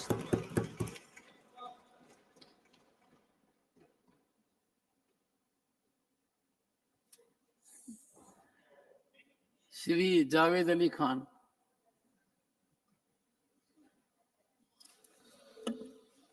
धन्यवाद सभापति जी। मैं अपनी party की तरफ से जो हमारे साथी आज सेवानिवृत्त हो रहे हैं इस सदन से, उन सबके जीवन में स्वस्थ रहने के लिए, दीर्घायु होने के लिए और समाज की निरंतर सेवा करने के लिए ढेर सारी शुभकामनाएं देता हूं। सर, मैं भी 2020 में रिटायर हुआ था और 19 महीने करीब मैंने रिटायरमेंट की लाइफ गुजारी है। मैं 2-3 बातें बहुत संक्षेप में कहना चाहूंगा। रिटायरमेंट के बाद एक्स एमपीज को कुछ पीड़ाएं होती हैं। मसलन आज हम एमपी हैं, हम टेलीफोन करते हैं और हमारा रेल में रिजर्वेशन हो जाता है, लेकिन रिटायरमेंट के बाद अपना आई कार्ड लेकर के काउंटर पर लाइन में लगना ही पड़ता है। कृपया रेल मंत्री जी को मैंने कहा भी था, आप भी निर्देशित कर दीजिए कि एक्स एमपीज को टेलीफोन पर रिजर्वेशन की सुविधा दे दी जाए। जब कार्ड से ही होना है, पैसा नहीं देना है, तो ये सुविधा उनको दे देनी चाहिए। जब पीयूष गोयल साहब रेल मंत्री थे तो उन्होंने एक ऑनलाइन सिस्टम शुरू किया था एमपीज के लिए, और सब एमपीज की और एक्स एमपीज की आईडी बना दी गई थी कि इससे आप ऑनलाइन रिजर्वेशन कर सकते हैं। 2018 में वो शुरू करना था, लेकिन आज 2024 आ गई है, करीब 6 साल हो गए, वो ऑनलाइन अभी तक शुरू नहीं हुआ। मैंने रेल मंत्री जी के दफ्तर में जाकर के निवेदन किया था कि कम से कम आप अगर टेलीफोन पे नहीं दे सकते तो एक्स एमपीज को और एमपीज को ऑनलाइन सुविधा दे दीजिए। दूसरी बात क्या है जो मैंने महसूस की, ये सीजीएचएस के जो बिल वगैरह एक्स एमपीज देते हैं, पहाड़गंज तक के ऑफिस के चक्कर लगाने पड़ते हैं एक्स एमपी होने के बाद। मैंने स्वास्थ्य मंत्री मनसुख मांडविया जी से निवेदन किया कि एक्स एमपीज के लिए एक काउंटर एनएक्सी में कहीं खुलवा दीजिए, जहां सब बिलों का आदान प्रदान हो जाए, इमरजेंसी सर्टिफिकेट वगैरह वहां से मिल जाए। मैंने सुना है कि वो शायद हो गया है। और तीसरी आखिरी बात एक्स एमपीज की तरफ से मैं ये कहना चाहता हूं सर कि आपने कई बार सदन में कहा कि एक्स एमपीज जब दिल्ली आएंगे तो उनके एकोमोडेशन की जिम्मेदारी सचिवालय लेगा, लेकिन अभी तक सचिवालय में कोई डेस्क या कोई आदमी ऐसा डेजिग्नेट नहीं है जिससे संपर्क करके एक्स एमपी यहां वेस्टर्न कोर्ट की सुविधा ले सकते हो। कृपया ये भी कर दीजिए। इन्हीं सब बातों के साथ मैं एक्स एमपीज जो आज होने जा रहे हैं उनको अपनी तरफ से, अपनी पार्टी की तरफ से ढेर सारी शुभकामनाएं देता हूं। बहुत बहुत धन्यवाद आपका। I may tell you, honorable member, we have a structured mechanism and we have gone to the extent of making available rooms in double digit to members of parliament, ex-members of parliament, when they have made a request. It's very structured. Shri Harnath Singh Yadav. Harnath ji. माननीय सभापति जी, मैंने अपनी जीवन यात्रा धुर देहात के मिट्टी के कच्चे मकान से, बरसात में चुचयाते हुए फूस के छप्पर से, कांटों भरी पगडंडियों से, घुटनों तक कीचड़ भरी गलियों से, खेत से, खलिहान से, गांव की सौंधी मिट्टी की पवित्र सुगंध से प्रारंभ किया है। मान्यवर, मैंने कभी स्वप्न में भी नहीं सोचा था कि मैं विश्व के सबसे बड़े लोकतंत्र के इस पवित्र मंदिर में बैठने का मुझे सौभाग्य प्राप्त होगा। मैं माननीय प्रधानमंत्री आदरणीय श्री नरेंद्र मोदी जी और भाजपा के पूर्व अध्यक्ष, आज के गृह मंत्री श्रीमान अमित शाह जी और अपने समस्त नेतृत्व का आभार प्रकट करता हूं कि उन्होंने मुझे यहाँ बैठने का सौभाग्य प्रदान किया।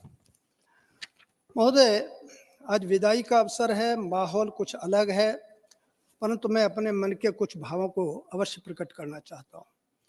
माननीय, राजनीतिक क्षेत्र का एक विचित्र चित्र देखने में आ रहा है कि राजनीतिक क्षेत्र में राजनीतिक मान मर्यादाओं, परंपराओं का कोई मूल्य नहीं रह गया है। सत्य असत्य, नीति अनीति, धर्म अधर्म, पुण्य पाप आदि के मध्य जो रेखा होती है वह मिटती चली जा रही है, जो लोकतंत्र के लिए और देश के लिए काफी घातक सिद्ध हो सकती है। महोदय, मेरा मानना है कि अपनी मातृभाषा का सम्मान देश का सम्मान है और मातृभाषा के प्रति अवमाननापूर्ण व्यवहार का अर्थ है कि हम अपनी मूल जो धाती है, मूल जो पूंजी है, उससे किसी न किसी रूप में अलग होते चले जा रहे हैं। अपनी सांस्कृतिक विरासत, ऐतिहासिक समृद्ध विरासत से दूर होते चले जा रहे हैं। इसलिए मैंने हिंदी भाषा सहित देश की समस्त मातृभाषाओं को जीवन के प्रत्येक क्षेत्र में अंगीकार करने के लिए समय समय पर सदन में उठाने का प्रयास किया है।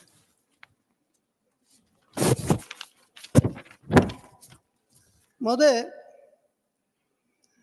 मैं इस अवसर पर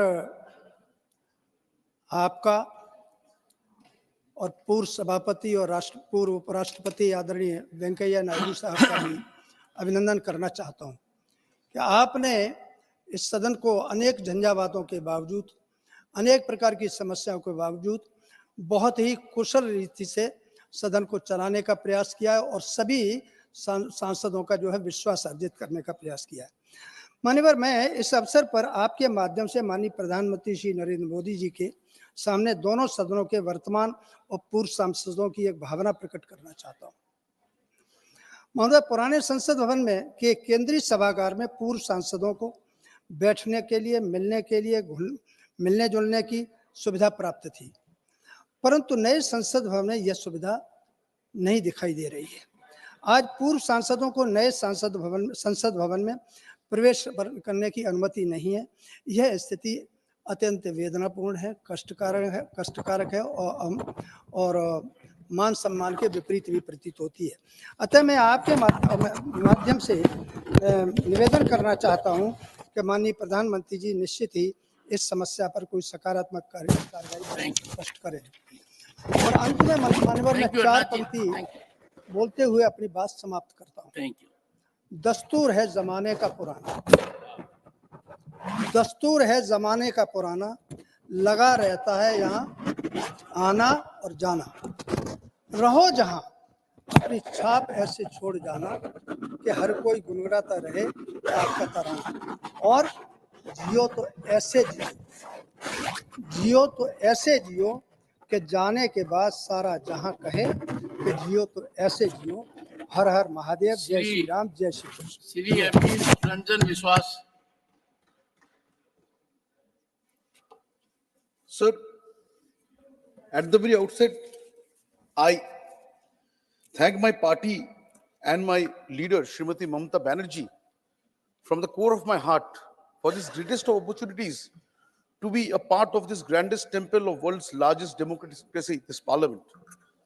So this journey of 6 years has been one of great learning experience from great and distinguished people who came here from all walks of life. Their contribution in this house, as sir you often say, in the form of debates, dialogues, discussions, and deliberations, have been greatly enriching for me as a first-time parliamentarian. Sir, I consider myself very lucky as I had the great privilege of being in both houses, in both the parliaments, the old one and the new one. Sir, I was witness to the 250th session of parliament. Sir, it was the period of the 75th year of independence and of the republic. Sir, it was the period which was also graced by two honorable presidents of this great republic, three honorable prime ministers, two former and one our current prime minister, Shri Modi ji, and sir, two honorable chairmen in Rajya Sabha. Sir, your and your predecessor, Shri Venkaiah Naidu ji's able guidance from the chair and witty remarks from time to time were highly commendable. His one remark I vividly remember: one could be retired but never tired, to which a reference was being made by our Chief Whip Sri Shugendu ji this morning, shall be the catchline for all of us retiring today.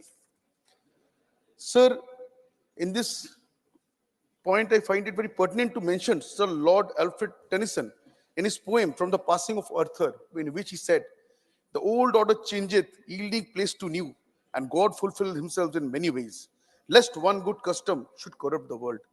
Sir, this reflects that no matter how good anything is, change is the essence of nature. This essential change is taking place today in the form of 68 honorable members retiring today. And sir, of course, new members will come in. This will infuse new energy into this house once again.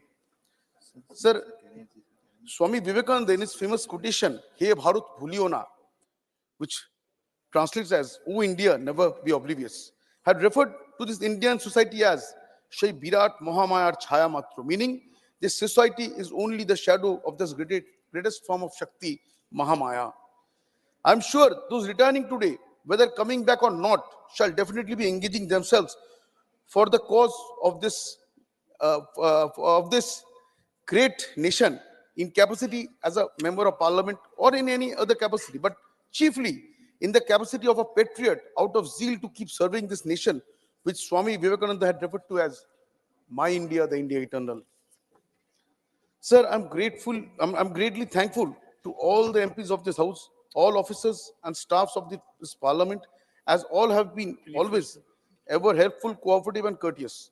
Especially, I would like to thank my party leader in this house, Shri Derek O'Brien ji, and our chief whip, Shri Shugendu Shekhar ji. Thank you. Sir, I soulfully pray for the good health and well-being of all I have come in touch with during this glorious journey of mine. Thank you, sir. Thank you. Lieutenant General Dr. D.P. Watts, retired. General, briefly. माननीय सभापति जी, पहले तो मैं आपका शुक्रगुजार हूं कि कल मुझे आपने इस आसन पे बैठने का भी मौका दिया। फिर मैं शुक्रगुजार हूं आप सबका, फ्रॉम whom आई learnt।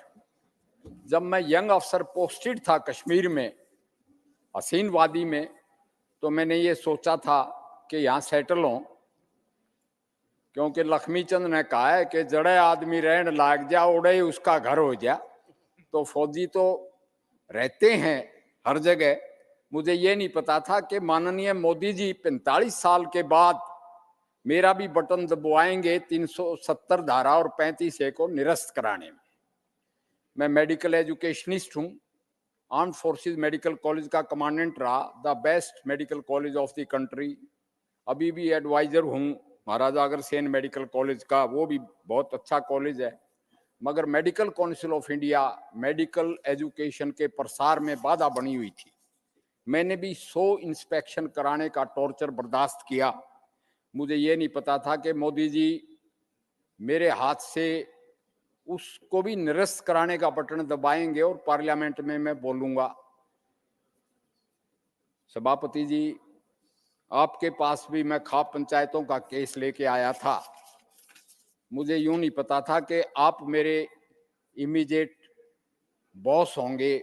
तो मैं तो कहता हूं कि मुझे तो पता नहीं था, जो मैंने चाहा वो तो नहीं हुआ, but something better than that happened and I am grateful to General, you all. I am not your immediate boss. And if at all I am your boss, then I am not immediate. It will be ultimate. Sir, I stand corrected. Sir, whatsoever you feel correct is correct. Thank you, sir. Being a doctor, I will say sometimes some acrimonies among us people, but to me, genetically from Kabul to Kanyakumari, we look to be the same people. And my wish is कि धारा 370 तो गई, 371 भी जाए, हर एक हिंदुस्तानी हर जगह काम कर सके और हर जगह सेटल हो सके, और यूरोप की तरह हमारा बर्रे सगीर के लोग इसमें हिंदुस्तान, पाकिस्तान, बांग्लादेश सभी आते हैं, जैसे आज यूरोप है, ऐसा भी कभी हो। जय हिंद। श्री कैलाश सोनी। माननीय सभापति जी, हिंदुस्तान के किसी भी नागरिक को लोकतंत्र के सबसे बड़े पायदान पर आना एक बड़े सौभाग्य का विषय है। और हम सब जो यहां आए, ये तय है कि अपने पार्टी के कारण आए, और इसलिए हम सबसे पहले अपने पार्टी के नेता और इस राष्ट्र के जननायक माननीय प्रधानमंत्री नरेंद्र मोदी जी, माननीय अमित शाह जी, माननीय नड्डा जी को और हमारे प्रदेश के नेता माननीय नरेंद्र सिंह तोमर जी और शिवराज सिंह जी को खूब साधुवाद और आभार व्यक्त करते हैं। मान्यवर, हम एक युग है राजनीति के। 1971 10 अगस्त यहां तिहाड़ जेल से लेकर के लोकनायक जयप्रकाश नारायण के आंदोलन में 20 माह तक, और जन सरोकारों के लिए मध्य प्रदेश का कोई जेल नहीं बचा जिसमें हम नहीं गए हों। छात्र जीवन से लेकर के आज तक हम जिन उद्देश्यों को लेकर के राजनीति में आए थे, ये सारे उद्देश्य 9 वर्ष के कार्यकाल में हम पूरे होते हुए देख रहे हैं। पॉलिटिकल सिनेरियो बदला है, राजनीति टोटकों से और नारों से हट करके इशू बेस्ड हुई है। राजनीति में हम सब जो चाहते थे, धारा 370 और लोकनायक जयप्रकाश नारायण जी का जो सपना था, सबसे बड़ा सपना था कि सरकारें बदलने से कुछ नहीं होगा, जरूरत है व्यवस्थाएं बदले और भ्रष्टाचार पे जीरो टॉलरेंस। और माननीय मोदी जी हिंदुस्तान के वो जननेता हैं और वो प्रधानमंत्री हैं कि जिनके दिमाग में भ्रष्टाचार की दीमक को मिटाने के लिए zero. Vijaypal ji, thank you Sunny ji. मैं आखिरी केवल 2 पंक्ति कहना चाहता हूं कि जिंदगी में ऐसा निभाओ अपना किरदार कि पर्दा गिरने के बाद भी तालियां बजती रहे। भारत माता की। श्री विजयपाल सिंह। धन्यवाद आदरणीय सभापति महोदय। मैं सबसे पहले अपनी पार्टी के नेतृत्व को बधाई देना चाहता हूं, धन्यवाद देना चाहता हूं। ब्रीफली नरेंद्र मोदी जी और उस समय के हमारे राष्ट्रीय अध्यक्ष जो आज गृह मंत्री आदरणीय अमित शाह जी, नड्डा जी, तमाम नेताओं को जिन्होंने मुझे इस लायक समझा कि यहाँ राज्यसभा में भेजा। और साथ ही जितनी भी पार्टियों के नेता हैं, हमारी पार्टी में अरुण जेटली जी नेता थे उस समय, अब हमारे बीच में नहीं है। थावरचंद गहलोत जी थे, अब पीयूष गोयल जी हैं। पक्ष के नेता गुलाम नबी आज़ाद जी थे, आजकल खड़गे जी। सभी पार्टियों के नेताओं को मैं धन्यवाद देना चाहूँगा। इन सबसे कुछ न कुछ सीखने को हमको मिला है। महोदय, मैं तो एक छोटे से किसान घर में पैदा हुआ था, कोई राजनीति में आने का इरादा नहीं था। चौधरी चरण सिंह की प्रेरणा से मैं राजनीति में आया और जब तक वो रहे तब तक उनके साथ में रहा। और कितनी बार आंदोलन किए। गन्ना बेल्ट से आता हूँ, पश्चिमी उत्तर प्रदेश की, जहाँ गन्ना 80% गन्ना ही होता है। कि हम कहते थे कि एथेनॉल गन्ने से बनना चाहिए, गन्ने के रस से, और वो पेट्रोल में मिले। लेकिन अब हम उस सपने को पूरा होता हुआ हमने देखा। मुझे किसानों के संगठन में जिले से लगा के प्रदेश अध्यक्ष और राष्ट्रीय किसान मोर्चे के अध्यक्ष तक रहने का अवसर मिला, केंद्रीय नेतृत्व से मिलने का भी अवसर मिला और यहाँ उठाने के भी अवसर मिले। तो अब वो सारे इश्यूज जो किसानों के थे, पिछले वर्षों में काफी समस्याओं का समाधान हुआ। एक छोटा सा दर्द जरूर लेके जा रहे हैं। जब हम ये बात करते थे तो हम कहते थे किसानों पर ही सारे प्रतिबंध क्यों? बागपत का किसान क्यों नहीं सोनीपत में जाके अपना धान बेच सकता? उन रेस्ट्रिक्शंस को समाप्त करने के लिए जितने पिछले 20 साल में कमेटी बनी थी, गुरुलाल की अध्यक्षता में, एस जैन की अध्यक्षता में, मोन्टिक अहलवालिया की अध्यक्षता में, या हमारे स्वामीनाथन जी की अध्यक्षता में, या डॉक्टर अपने भूपेंद्र हुड्डा जी की अध्यक्षता में बनी, सबकी रिपोर्टों के आधार पर हम सब उसमें थे। सभी स्टेक होल्डर्स को बुलाकर कानून बनाए गए थे, लेकिन वो कानून वापिस लेने पड़े थे।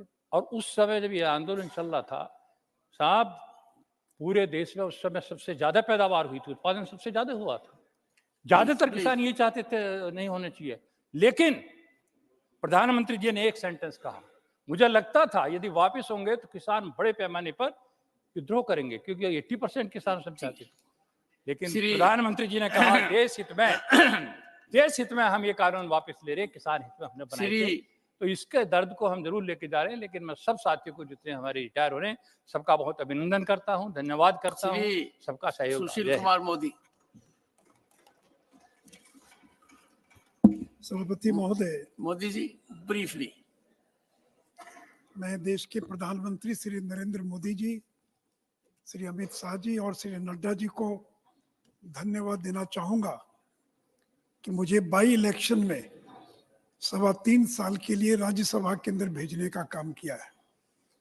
सभापति महोदय, मैं अपने आप को सौभाग्यशाली मानता हूं कि देश में बीजेपी के बहुत कम ऐसे कार्यकर्ता होंगे जिनको इतना मौका पार्टी ने दिया है। मुझे देश के चारों सदनों में रहने का मौका मिला है। मैं 3 बार विधायक, 1 बार लोकसभा, 6 साल तक leader of opposition Bihar assembly में, 6 साल करीब लीडर ऑफ अपोजिशन काउंसिल में रहने का मुझे मौका मिला है। और बिहार के अंदर करीब 12 साल तक उप मुख्यमंत्री के नाते श्री नीतीश कुमार के साथ भी काम करने का मौका मिला है। तो सभापति महोदय, मुझे पार्टी के अंदर प्रदेश अध्यक्ष, राष्ट्रीय सचिव, राष्ट्रीय उपाध्यक्ष के नाते भी काम करने का मौका मिला है। और मैं आज के अवसर पर इतना ही कह सकता हूं कि राजनीति में तो कोई आदमी जिंदगी भर काम नहीं कर सकता है, लेकिन सामाजिक क्षेत्र में चाहे तो वो आजीवन कार्य कर सकता है। तो मैं अपना संकल्प व्यक्त करता हूं कि जीवन के अंतिम क्षण तक मैं सामाजिक कार्य करता रहूंगा।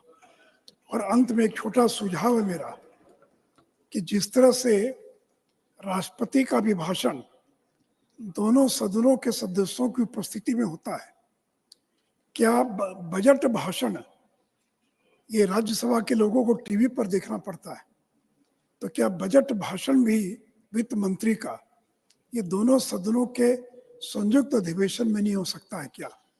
इन्हीं शब्दों के साथ मैं अपने पार्टी के नेतृत्व को, मुझे 33 साल तक लगातार राजनीति में रहने का जो मौका दिया, इसके लिए मैं धन्यवाद देता हूं। जय हिंद, जय Bharat. Shri Syed Nasir Hussain. Nasir, briefly. Yes, sir. Sir, thank you for the opportunity. Sir मुझे राज्यसभा में मौका मिला मेरे पार्टी के तौर से after having a long stint in student politics and youth politics. I was elected 8 times to the student union in different colleges and universities in a row. I was actually preparing to contest for an assembly election from Ballari in Karnataka. Then all of a sudden I got this phone call. My party leader, Mallikarjun Kharge Sahab, Sonia Gandhi ji, Rahul Gandhi ji, and that time in charge of the state, K.C. Venugopal ji, and my elder brother and well-wisher Randeep Singh Surjewala ji. Siddaramaiah ji was chief minister then, Dr. Parmeshwar was our PCC president. They all, without even me asking for it, they gave me a chance to be a member of the Rajya Sabha of this august house. I am thankful to all of them for giving me this opportunity. Sir हम लोग ने यही पढ़ा था, सुना था, देखा था, क्योंकि मैं जब यहाँ पे आया तो मैं as a member of opposition party यहाँ पे मैं राज्यसभा में प्रवेश किया.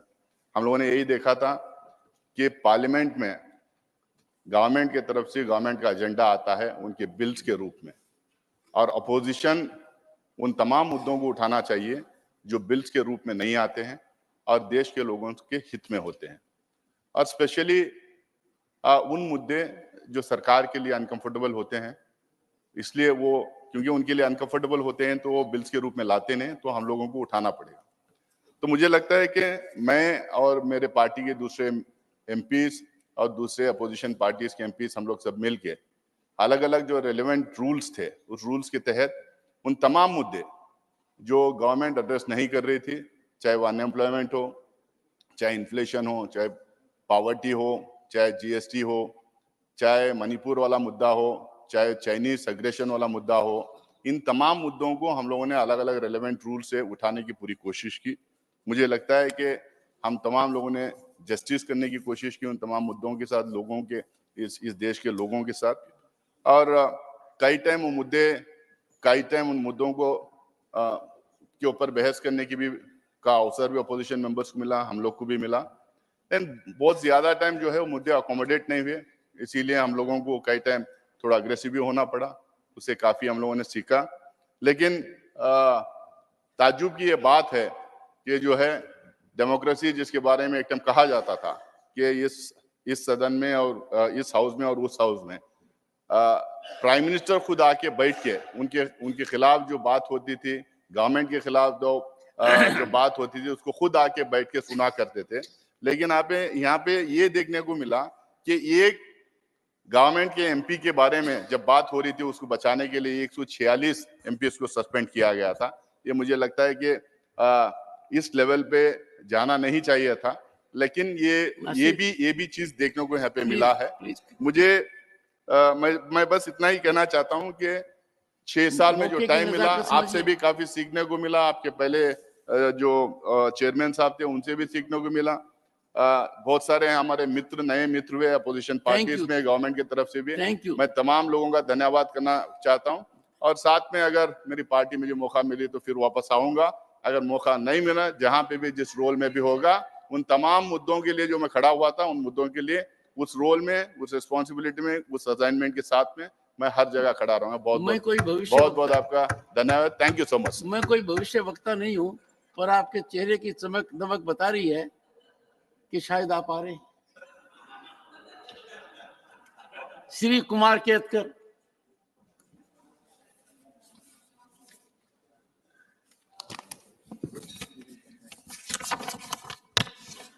Thank you, Honorable Chairman, sir, for allowing me to speak. But please allow me also, and also it will forgive me for taking a contrarian view and not just being protocolish of thanking everybody. As a journalist, I have covered parliament sessions from the journalist gallery. And the atmosphere that I saw as a journalist then, for many years, is totally different than the atmosphere that I actually came to see as a member of Rajya Sabha. I had never thought that I will ever become a member here, from there to here. I have never seen such polarized house in my entire journalistic career. And this polarization, full of hate and nafrat, I think I had never experienced, despite whichever party was in power. I think that is the atmosphere which I did not like, and I must record that even the insulting and humiliating approach or humiliating statements or humiliating observations towards Pandit Jawaharlal Nehru, even Indira Gandhi, even after mentioning Bangladesh a few times, never it was mentioned that it was Indira Gandhi's leadership which helped Bangladesh get liberated and India having a completely different South Asia, India becoming member of South Asia.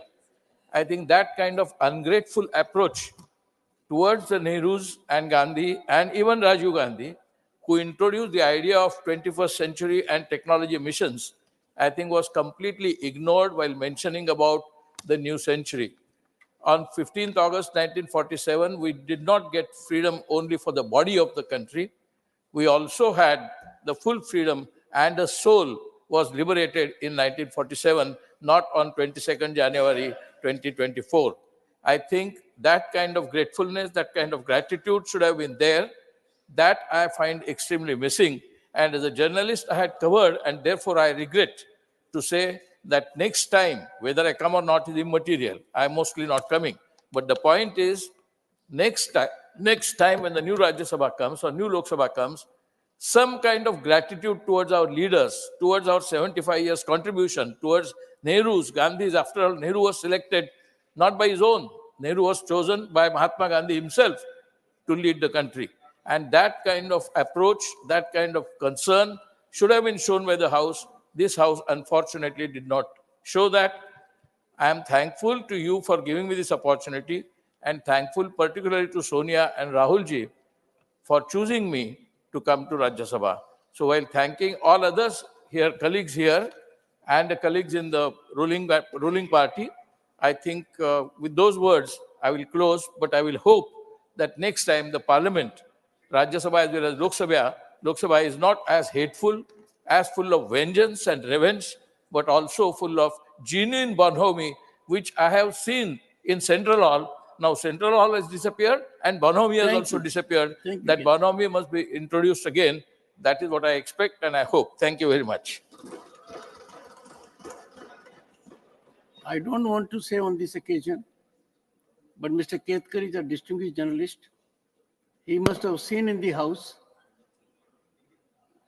Mr. Ketkar must have witnessed in the House, in public domain, from responsible members, the kind of language and words that have been used against your chairman. And it was great pain to me that no one from this side reacted to call the chairman cheerleader of a political party is ultimate in taking a low dip.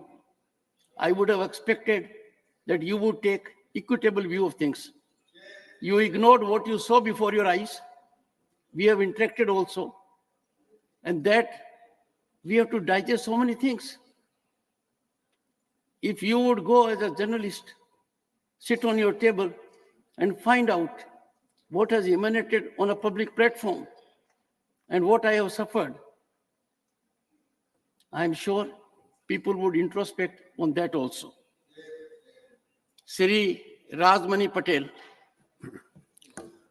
माननीय सभापति जी, आपने इस अवसर पर हमें बोलने का विचार व्यक्त करने का मौका दिया, इसके लिए मैं आपका आभारी हूं। माननीय सभापति महोदय, सबसे पहले मैं उन लाखों अमर शहीदों के चरणों में नमन करना चाहता हूं जिन्होंने इस देश को आजादी के बाद इस देश में प्रजातंत्र का मंदिर और भारत का संविधान मिला, मैं उनके चरणों में नमन करना चाहता हूं।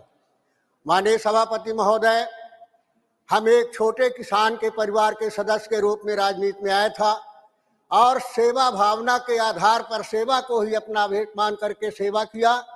गरीब, पिछड़े, दलित, किसान की आवाज के लिए हमेशा संघर्ष करता रहा, उनके हक अधिकार के लिए संघर्ष करता रहा। और इसी संघर्ष को देख करके हमारे कांग्रेस पार्टी के नेताओं ने, विशेष करके आदरणीय राहुल गांधी जी ने, जो आज देश के युवाओं की अगुवाई कर रहे हैं, उन समस्याओं से लड़ रहे हैं, उन्होंने आशीर्वाद दिया और हमें इस सदन में आने का मौका मिला। मैं उनके प्रति आभार व्यक्त करता हूं, मैं बधाई देना चाहता हूं। माननीय सभापति महोदय, सदन में आने के पहले राज्य में था, मंत्री रहा, विधायक रहा, लेकिन इस सदन में पहली बार आने का मौका मिला।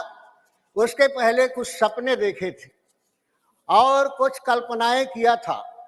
पुराने सदन के मंदिर को देख करके, उनकी कार्यवाही को देख करके सपना देखते थे कि इस सदन में जाएंगे जहां जनता के द्वारा, जनता की सरकार जनता के लिए काम करते हुए नजर आएगी और जहां जनता की समस्याओं को सदन पर रखने का अवसर मिलेगा और उसका समाधान भी होगा। संविधान के साये में सभी को समान अवसर मिलेगा, उनके हक और अधिकार तथा स्वाभिमान और सम्मान की गारंटी मिलेगी।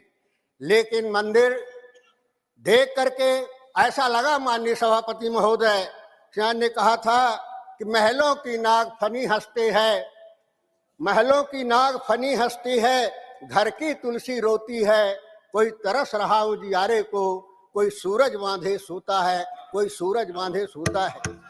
माने जनता द्वारा जनता की सरकार न हो करके अगर कुछ लोगों के लिए काम करने लगे तो निश्चित रूप से प्रश्न चिन्ह खड़ा होता है।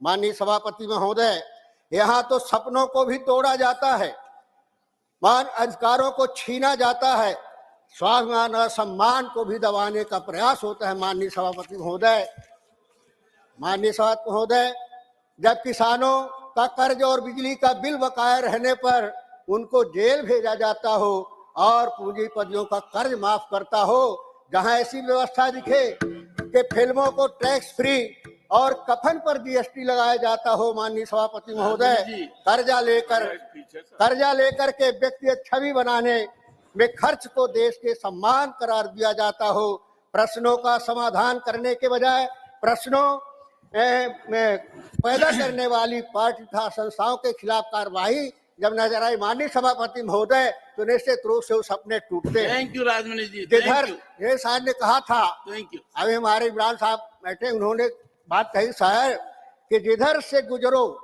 जो सम्मान है कि जिधर से गुजरो धुआं बिछा दो, जहां भी पहुंचो धमाल कर दो, तुम्हें सियासत ने हक दिया है, हरी जमीनों को लाल कर दो, अबे तो तुम अपेल भी तुम, दलील भी तुम, गवाह भी तुम, वकील भी तुम, जिसे भी चाहो हराम कह दो, जिसे भी चाहो हलाल कर दो।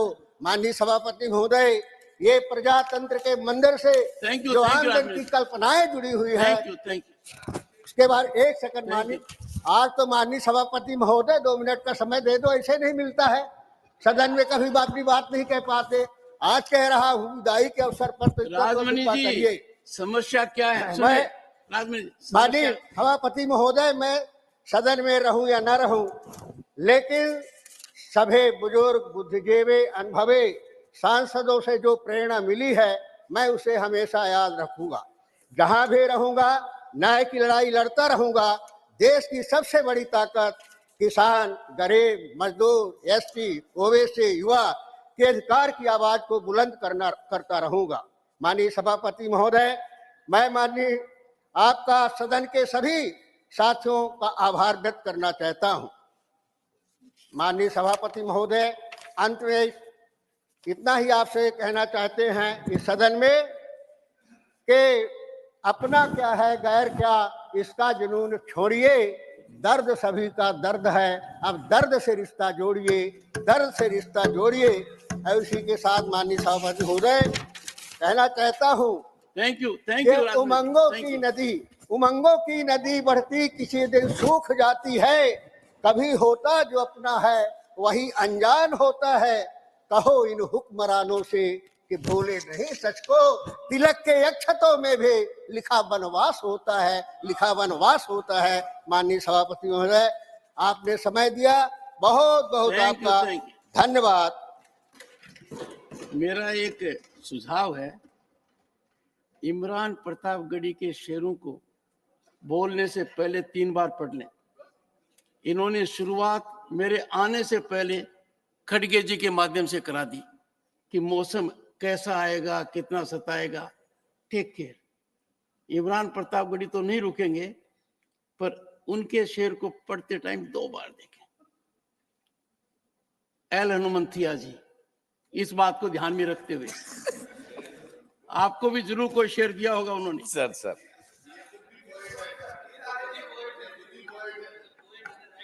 मैं पोइट्स के खिलाफ नहीं हूं sir don't worry sir, I will not. Sir thank you chairman sir for giving me this opportunity. Briefly. Yes, sir. Sir, I am grateful to my party, Indian National Congress, and my leaders, Srimati Sonia Gandhi ji, Rahul Gandhi ji. One second. When you said I am grateful, I was about to say thank you. Fine, sir. And our Neta in the house, Sri Mallikarjun Kharge ji, the then General Secretary of Karnataka in charge, Sri Venugopal ji, and now Mr. Surjewala ji, my Karnataka leaders, now the present Chief Minister Sri Siddaramaiah ji, then President Dr. Parameshwar ji, and D.K. Shivkumar ji. They are all reasons for me to be here today and for the last 6 years. Sir, with pride, I am expressing my views here. I have given my best to this house to my ability. And I have learned a lot of things by this house for me and with all my experience.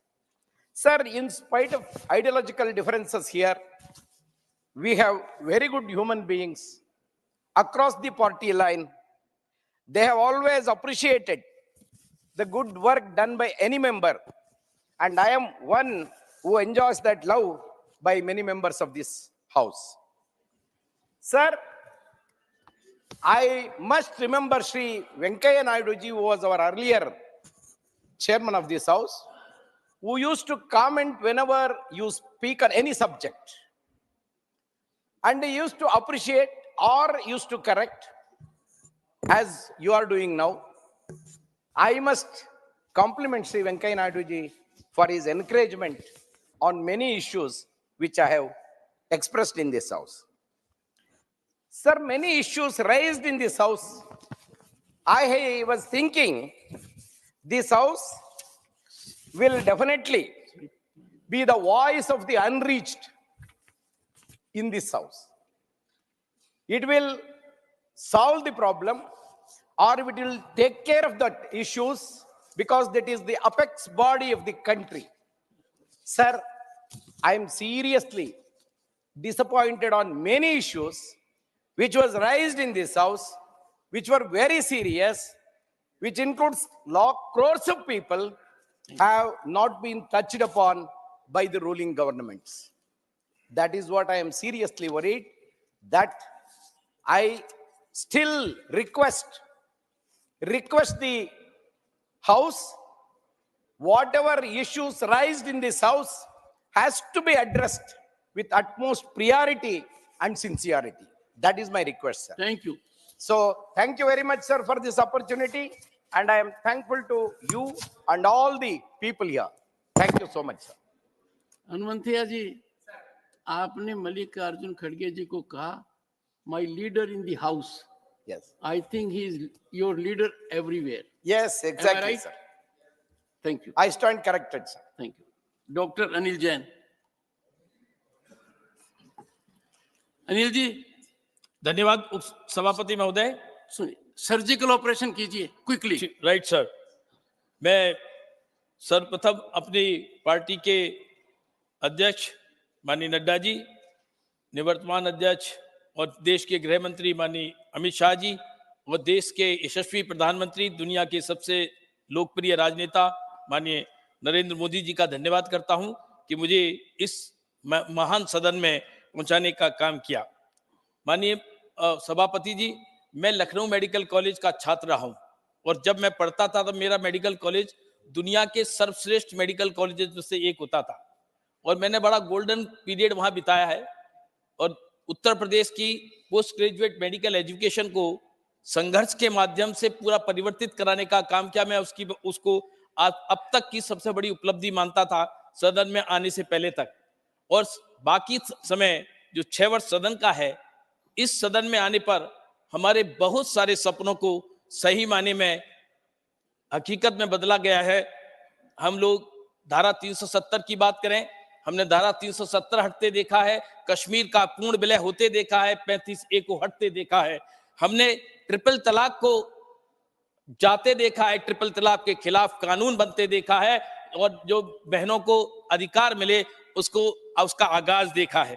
हमने CAA को यहाँ पास होते देखा है, हमने नारी बंधन अधिनियम को पास होते देखा है, हमने 150 साल पुराने कानूनों को दफा होते देखा है, भारतीय न्याय संहिता, भारतीय सुरक्षा संहिता और भारतीय साक्ष्य बिल।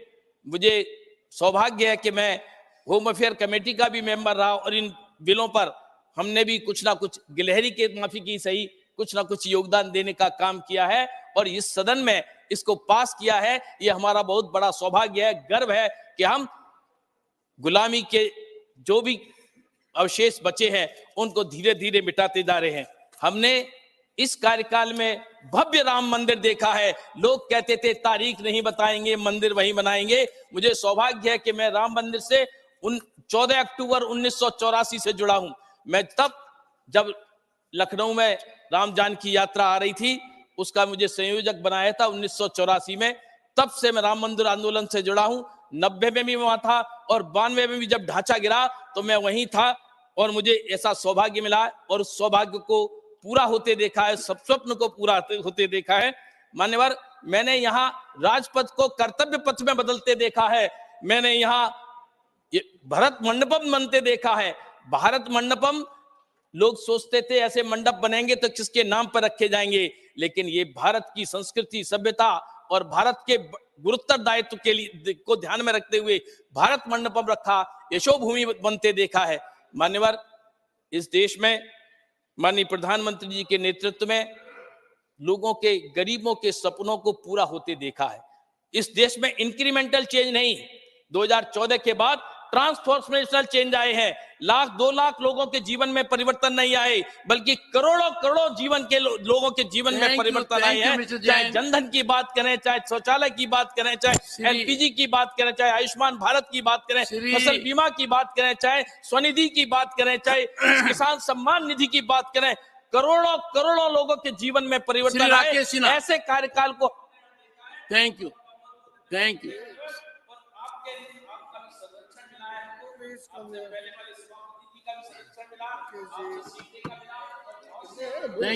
विपक्ष के वरिष्ठ साथियों का भी हमको मार्गदर्शन मिला है, उनसे भी सीखने को मौका मिला है, पक्ष के सदस्यों को शिक्षण का मौका मिला है और मैं ऐसे जीवन के आगे के क्षेत्र में जो सीख मिली है उसको हम ले जाएं और आगे बढ़ाते रहें। ऐसी आप सबकी शुभेच्छा और आशीर्वाद चाहते हैं। धन्यवाद। राकेश जी, ब्रीफली। सभापति महोदय, सबसे पहले मैं आपको धन्यवाद देता हूं कि आपने अवसर दिया। आज माननीय प्रधानमंत्री नरेंद्र मोदी जी ने सदन के लिए एक बहुत अच्छे शब्द का प्रयोग किया। मैं राजनीतिक शास्त्र 2 दशक से अधिक पढ़ाया, मुझे लगता है यह शब्द राजनीतिक विज्ञान का एक हिस्सा बन जाएगा। उन्होंने कहा लिविंग यूनिवर्सिटी। वास्तव में संसदीय जनतंत्र में जिसे माननीय प्रधानमंत्री जी ने लिविंग यूनिवर्सिटी कहा है, यह एक ऐसी व्यवस्था को जन्म देता है जो संसद और संसद के बाहर लोग प्रशिक्षित होकर एक ऐसे परिवर्तन करते हैं जो आने वाली पीढ़ी के लिए नया रास्ता खोलती है।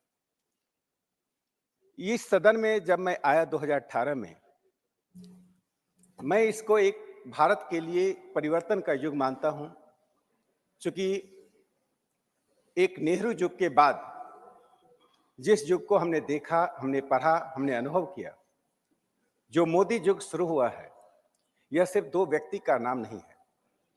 2 अलग प्रकार की विचारधाराएं, भारत को देखने का दो अलग नजरिया, भारत के भविष्य को बनाने का दो अलग प्रकार की का कार्यक्रम और नीतियां। हम सब जो इस सदन में रहे हैं भाग्यशाली हैं। जिस जम्मू कश्मीर के बारे में हम आजादी के बाद से लड़ते रहे, नारा लगाते रहे, जूझते रहे, उस जम्मू कश्मीर में पूर्ण रूप से 370 समाप्त होते हुए हमने देखा। जम्मू कश्मीर को अभिन्न हिस्सा होते हुए, जो अभिन्न हिस्सा नहीं था उसे अभिन्न हिस्सा होने के हम गवाह बने। जो एक सबसे बड़ा महत्वपूर्ण परिवर्तन हमने देखा, राम मंदिर का निर्माण अयोध्या में हुआ और 500 साल के संघर्ष को विराम मिला और ये सदन उसका गवाह बना। मैं 3 छोटी बातों को कह के रेखांकित करके अपनी बात समाप्त करता हूं। सभापति महोदय, संसदीय जनतंत्र डिबेट और डिस्कोर्स पर आधारित होता है। भगवान बुद्ध ने वज्जी संदेश में कहा था कि जो गणतंत्र निरंतर विमर्श करता है, जहां सदन निरंतर कार्य करता है, वो उस गणतंत्र का कभी प्रभाव नहीं हो सकता है। मुझे इस बात की भी खुशी है, इसी सदन में माननीय प्रधानमंत्री नरेंद्र मोदी जी ने जब इस बात का ऐलान किया, व्हाइट हाउस में बीबीसी के साइट पर यूरोपियन काउंसिल में जो शब्द लिखा हुआ है, the oldest form of democracy is Greece, और माननीय प्रधानमंत्री नरेंद्र मोदी जी ने पूरी दुनिया को यह बताया, हम सब साक्षी बने कि India is the oldest form of democracy. Bharat लोकतंत्र का सबसे पुराना घर है, लोकतंत्र की जननी है। इसलिए मैं कहा ये युग परिवर्तन के हम साक्षी बने। जिन लोगों को भी इस दौर में सदन में रहने का मौका मिला, वो इतिहास बनते हुए देखे, नए युग का निर्माण होते हुए देखे। और अंत में मैं कहना चाहूंगा, जिस दिन मुझे ये खबर मिली कि मुझे राज्यसभा में के लिए मनोनीत किया जा रहा है, उस वक्त, उस क्षण मैं अपनी मां की अर्थी के साथ था, उनकी अंतिम क्रिया के लिए जा रहा था। इसलिए उस क्षण को मैं भूल नहीं पाया। मैं पार्टी के नेतृत्व, अपने प्रधानमंत्री नरेंद्र मोदी जी का, तत्कालीन पार्टी अध्यक्ष और गृह मंत्री श्री अमित शाह जी का और वर्तमान अध्यक्ष श्री जेपी नड्डा जी का आभार व्यक्त करता हूं। उन्होंने अवसर दिया। इस सदन में के इस रिफॉर्म में सभापति महोदय, मैं आपका ध्यान आकृष्ट करूंगा, जब सदन की लंबी प्रक्रिया चलती है उसमें कई प्रकार की इल्स यानी कई प्रकार की न्यूनताएं आती हैं।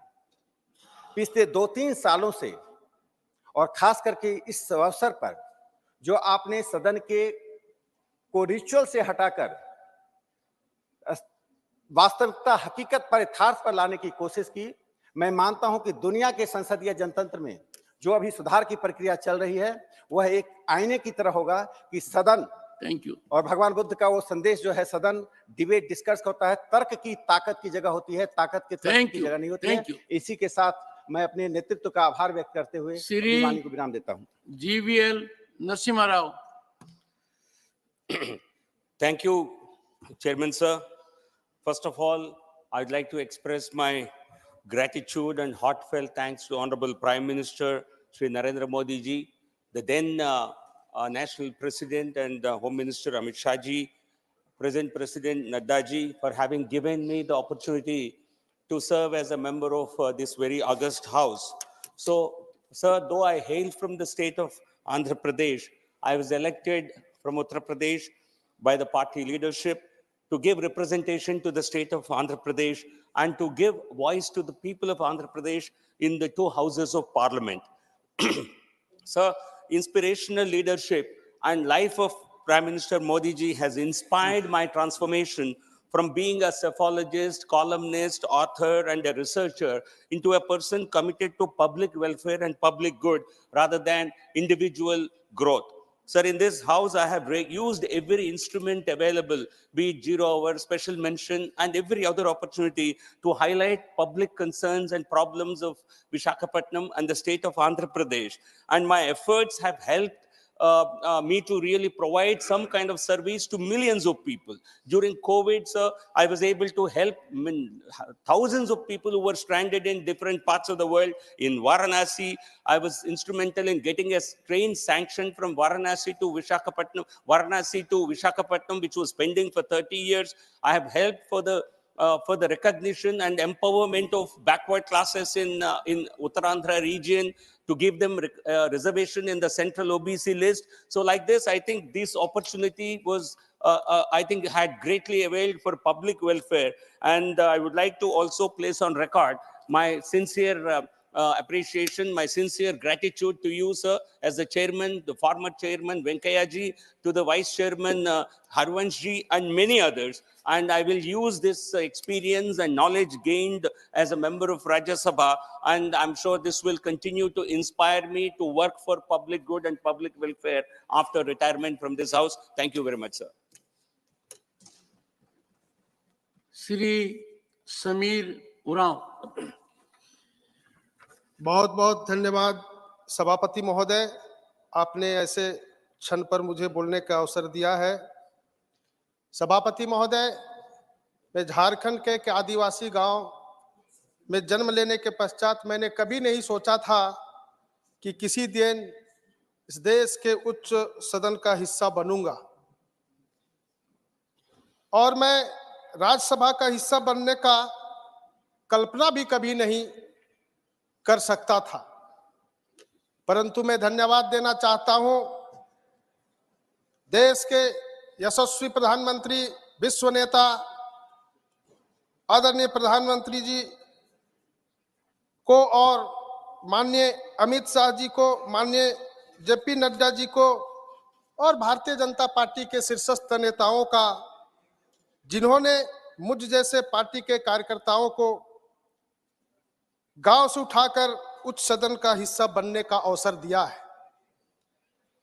इस सदन के अंदर में माननीय वेंकैया जी हैं, माननीय अनंत कुमार जी थे, अरुण जेटली जी थे, थवरचंद गहलोत जी थे। इन लोगों का मार्गदर्शन प्राप्त हुआ है और आपका भी स्नेह, संरक्षण और मार्गदर्शन मिला है। उपसभापति माननीय हरिवंश जी का भी स्नेह, संरक्षण और मार्गदर्शन प्राप्त हुआ है, और अभी हमारे माननीय सदन के नेता आदरणीय पीयूष गोयल जी का भी मार्गदर्शन मिलते रहा है। आदरणीय सभापति महोदय, कि इन लोगों के मार्गदर्शन के पश्चात हमें संसदीय कार्य को सीखने का, समझने का अवसर हुआ, और मैं इस सदन के अंदर बहुत सारे चीजों को सीखा। महोदय, किसी कालखंड में हम राम मंदिर, धारा 370 आदि जैसे, बस एक मिनट, ऐसे कई विषयों के बारे में चर्चा सुनता था। महोदय, मुझे गर्व है कि मैं माननीय प्रधानमंत्री जी के नेतृत्व वाली सरकार तथा संसद के स्वर्णिम काल में इस सदन का हिस्सा बन पाया। यह स्पष्ट रूप से संसद के इतिहास का स्वर्णिम काल है। मैं अपने कार्यकाल में धारा 370 की समाप्ति, राम मंदिर के निर्माण, महिलाओं के अधिकारों के लिए मातृशक्ति वंदन विधेयक सहित पुराने कानून को हटाकर अनेकों ऐतिहासिक अवसरों को स्मृति के रूप में मैं इस सदन से लेकर के जा रहा हूं। महोदय, अंतिम लाइन, सभापति महोदय, मैं आपको एवं सदन के अपने सभी साथियों को मेरे कार्यकाल के दौरान किए गए सहयोग के लिए हृदय से नमन करता हूं और सभी अधिकारियों का धन्यवाद करता हूं। बहुत बहुत धन्यवाद। भारत माता की जय। श्री अहमद अशफाक करीम। सभापति महोदय, बहुत बहुत शुक्रिया, आपने मुझे मौका इनायत किया। आज मैं समझता हूं कि न दुख का दिन है हमारे लिए, न सुख का दिन है। जाहिर है जिसे नौकरी मिलती है वही रिटायर करता है और फिर रीअपॉइंटमेंट भी होता है, और अगर प्रोफेसर होता है तो और भी ऊपर कहीं ना कहीं एमेरिटस हो जाता है। तो कभी हमें मायूस नहीं होना चाहिए, और यहाँ सदन में जितने लोग हैं सभी खुशनसीब हैं और सभी का सौभाग्य है कि सदन में हैं। उसमें मैं भी एक अपने को फख्र महसूस करता हूँ कि सदन में जितने लोग हैं उनके साथ मैं भी हूं। और मुझे फख्र है कि मनमोहन सिंह जी जैसे विद्वान लोगों के साथ मुझे इस सदन में बैठने का मौका मिला, आपके साथ बैठने का मौका मिला, डिप्टी चेयरमैन साहब के साथ बैठने का मौका मिला, वेंकैया जी जो पहले हमारे चेयरमैन हुआ करते थे उनके साथ बात करने का मौका मिला। बहुत कुछ सीखने का मिला, बहुत कुछ अनुभव हुआ, बहुत कुछ हमने सीखा। मैं एक बात कहना चाहता हूं कि हम लोग सामाजिक न्याय की बात तो करते हैं, लेकिन सामाजिक न्याय कब होगा? जब आर्थिक न्याय होगा। आर्थिक न्याय होगा तो ऑटोमेटिकली सामाजिक न्याय हो जाएगा। इसलिए आर्थिक न्याय करने की जरूरत है। और अभी 2 मिनट नहीं हुआ है सर, घड़ी अभी वक्त बाकी है। बहरहाल हमें आज जरूर ये कहना चाहिए कि हम सब लोग बराबर हैं। ये महज इत्तेफाक है कि हम लोग इधर बैठते हैं, कभी उधर बैठते हैं, कभी आप इधर बैठते हैं, कभी हम उधर बैठते हैं।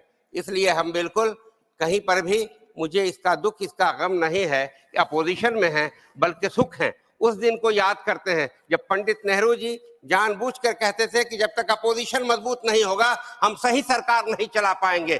काश वह परंपरा हमेशा हमेशा रहती। बहुत बहुत धन्यवाद।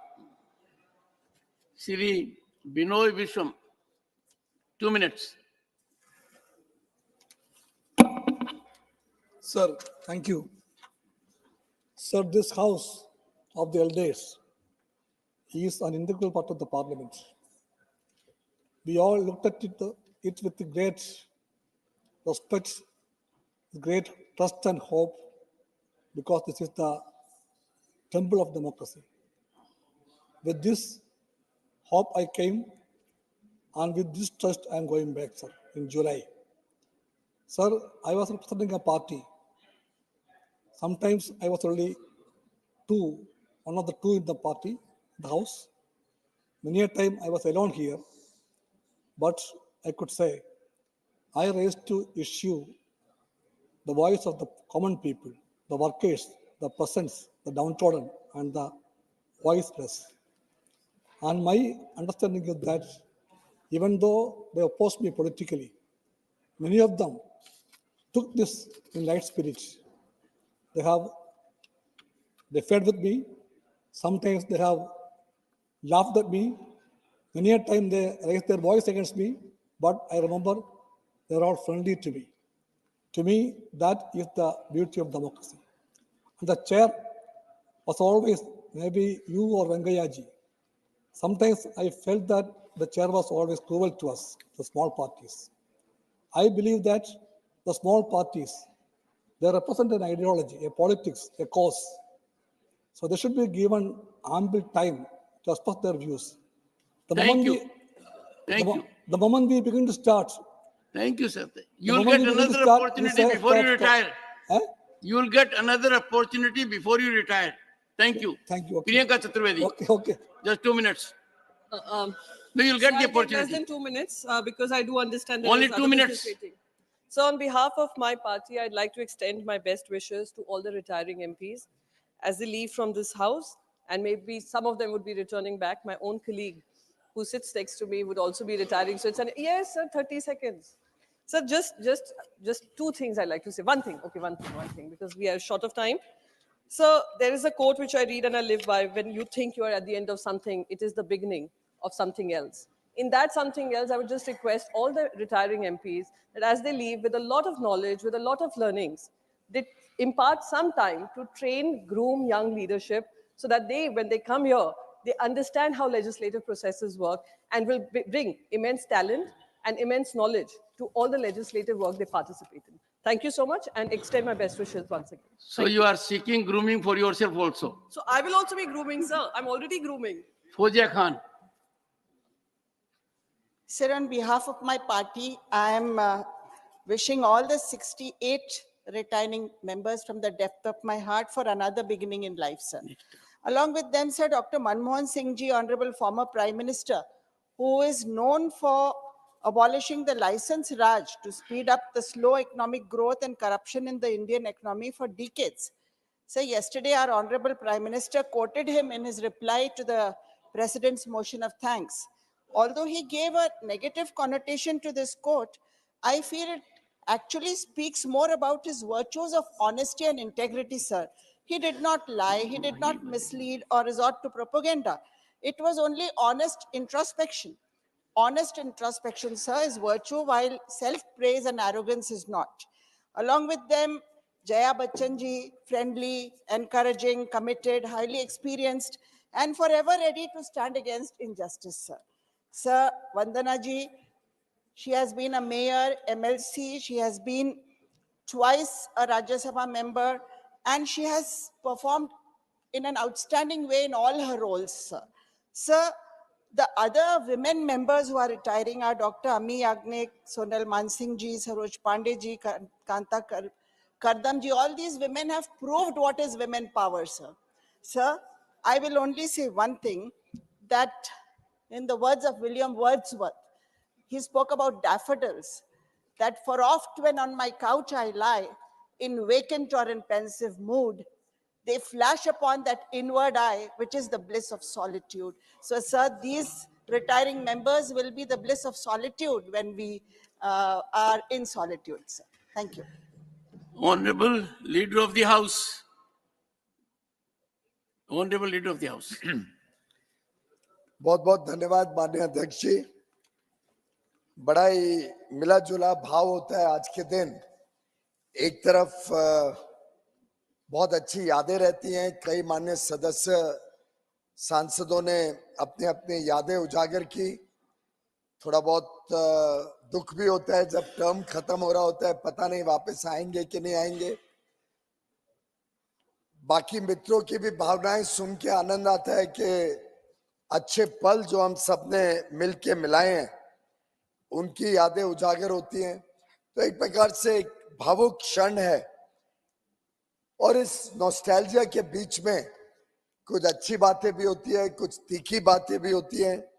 एक तरफ हमारे मित्र अनिल जी बताते हैं कि 5-5 हमारे माननीय संसद सदस्य जिनका नाम अनिल है वो एक साथ रिटायर हो रहे हैं, पर इतना हमें संतुष्टि है कि एक अनिल बोंडे, डॉक्टर अनिल बोंडे अभी भी रहने वाले हैं हमारे साथ।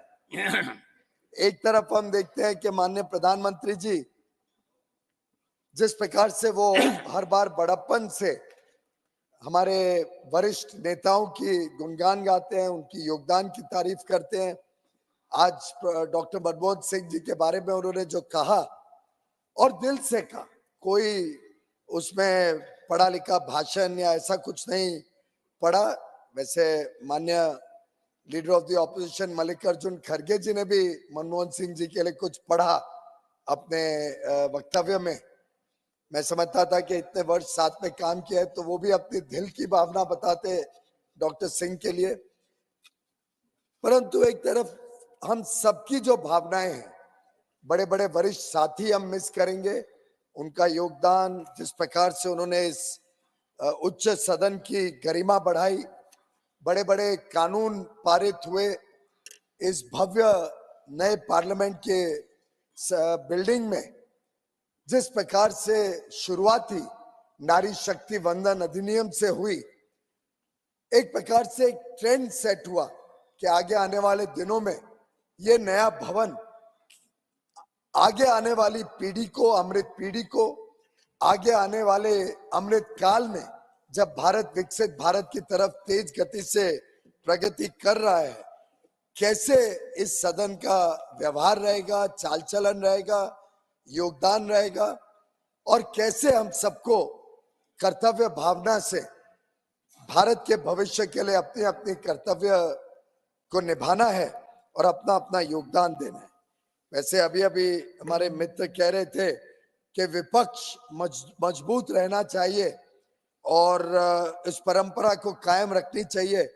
मैं पूरी तरीके से सहमत हूं कि विपक्ष मजबूत रहना चाहिए, लेकिन उसकी जिम्मेदारी तो सत्ता पक्ष की नहीं हो सकती है।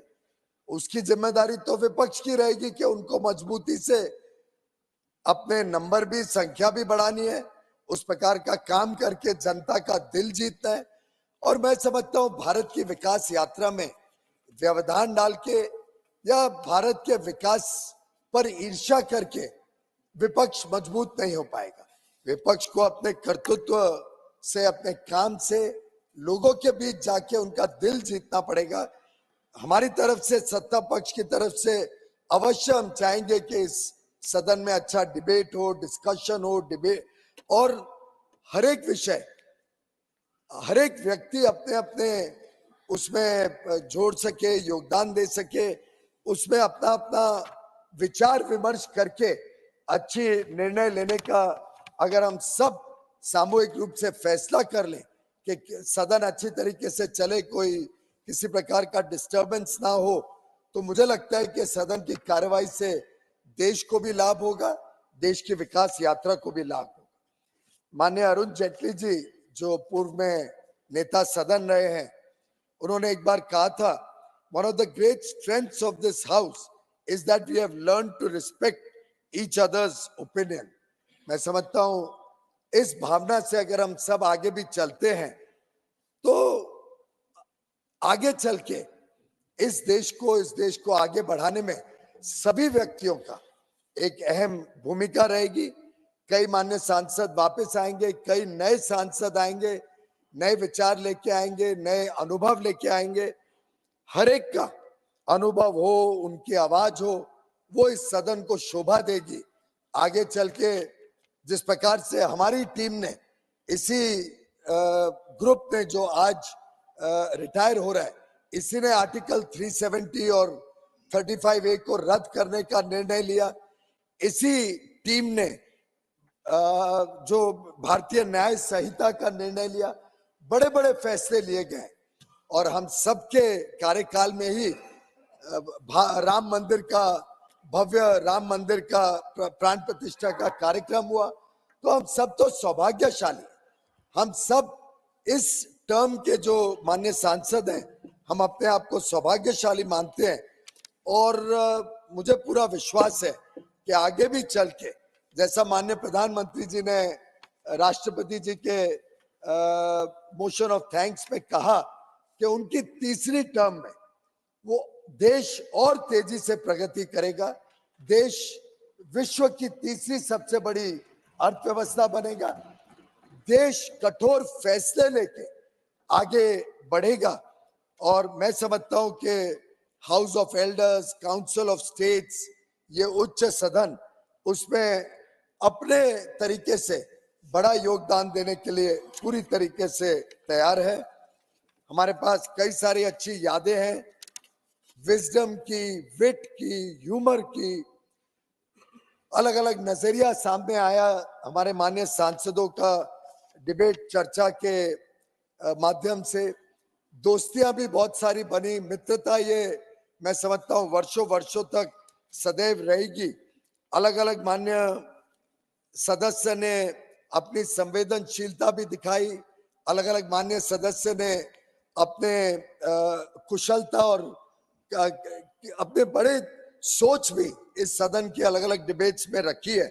और मैं मानता हूं जिस प्रकार से माननीय अध्यक्ष जी ने हम सबको मौका दिया है, जिस प्रकार से माननीय अध्यक्ष जी ने सुचारू रूप से ये सदन चले उसके लिए प्रयास किया, रिटायरिंग मेंबर्स की तरफ से भी और अपनी तरफ से भी मैं माननीय अध्यक्ष जी, माननीय उपाध्यक्ष जी और सभी जो हमारे अलग अलग समय पे वाइस चेयरमैन रहे हैं, जो स्टाफ रहा है, उन सबका भी, सभी रिटायरिंग मेंबर्स की तरफ से और हम सब की तरफ से रिकॉर्ड पे रखना चाहूंगा कि आपका योगदान भी अमूल्य रहा है। हम सब आप सबका तहे दिल से धन्यवाद भी करते हैं और यही उम्मीद करेंगे कि आगे भी चल के संसद की गरिमा भी बनी रहे, संसद की, सदन की महिमा भी बढ़े और स्वस्थ वातावरण में अच्छे खुले मन, खुले दिल के साथ हम सब चर्चा आगे भी चलाते रहें। जिस प्रकार से आज के फेयरवेल फंक्शन में हमने थोड़ी बहुत नोकझोंक भी देखी, लीडर ऑफ द ऑपोजिशन, नेता प्रतिपक्ष ने कुछ यादें उजागर करी।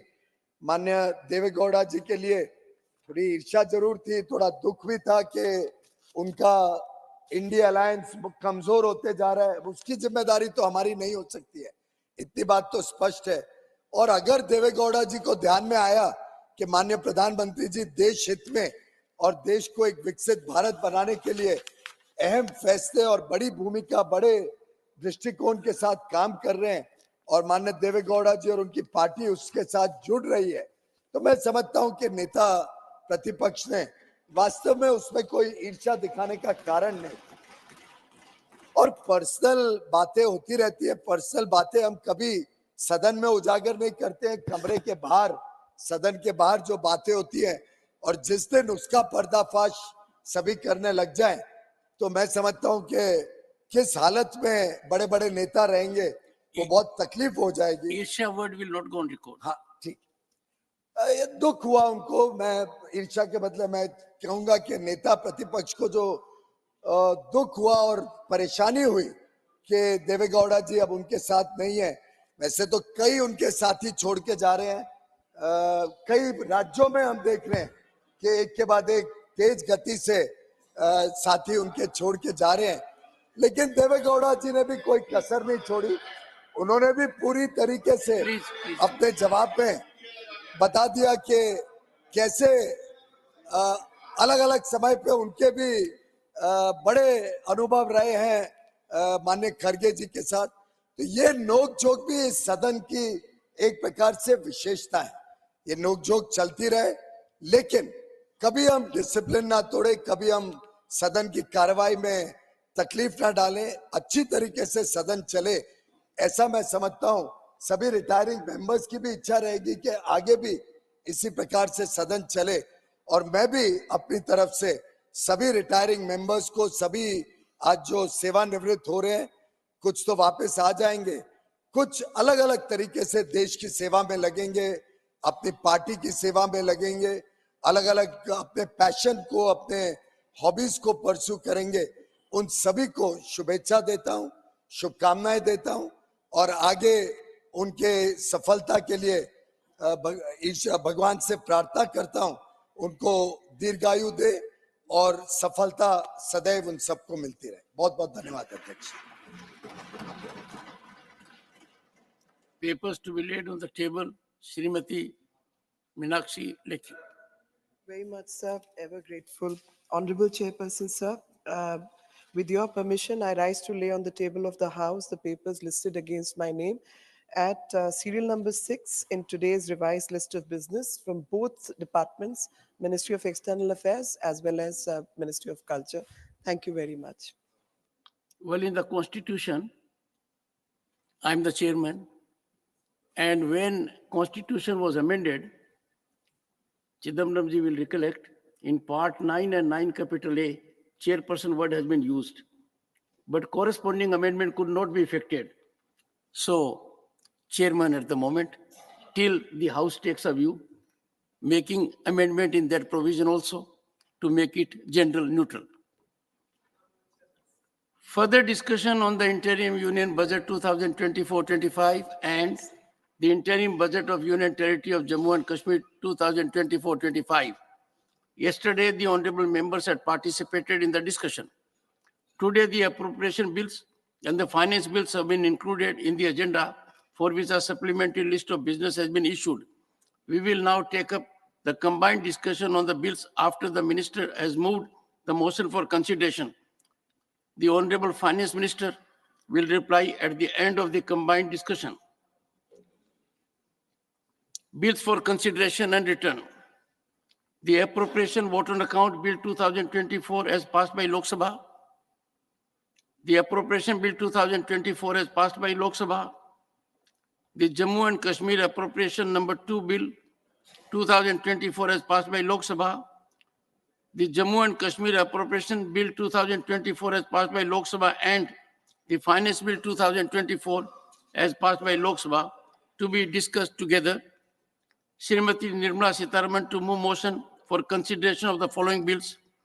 Appropriation, vote on account bill 2024, the appropriation bill 2024, the Jammu and Kashmir appropriation number 2 bill 2024, the Jammu and Kashmir appropriation bill 2024, and the finance bill 2024. So I'll move it one by one, I would suppose. Sir, I rise to move that the bill to provide for the withdrawal of certain sums from and out of the Consolidated Fund of India for the services of a part of the financial year 24-25 as passed by the Lok Sabha be taken into consideration. Motion moved. Motion for consideration of the appropriation vote on account bill 2024. You moved all together? To one. Should I move it all separately? Each one by I think one? you can move all together. Sir, I again rise to move that the bill to authorize payment and appropriation of certain further sums from and out of the Consolidated Fund of India for the services of the financial year 23-24 as passed by the Lok Sabha to be taken into consideration. Sir, I also move that the bill to authorize payment and appropriation of certain sums from and out of the Consolidated Fund of the Union Territory of Jammu and Kashmir for the services of the financial year 24-25 as passed by Lok Sabha be taken into consideration. Again, I also move that the bill to authorize the payment and appropriation of certain further sums from and out of the Consolidated Fund of the Union Territory of Jammu and Kashmir for the services of financial year 23-24 as passed by Lok Sabha be taken into consideration. And finally, sir, I move that the bill to continue the existing rates of income tax for the financial year 24-25 and to provide for certain relief to taxpayers and to make amendments in certain enactments as passed by the Lok Sabha be taken into consideration. Thank you. Motions moved. Motion for consideration of the appropriation vote on account bill 2024, the appropriation bill 2024, the Jammu and Kashmir appropriation number 2 bill 2024, the Jammu and Kashmir appropriation bill 2024, and the finance bill 2024 are now open for discussion. Any member desiring to speak may do so, after which the minister will reply.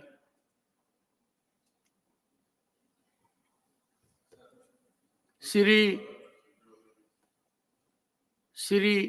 Jawahar Sarkar, not present. Sri Sanjeev Arora.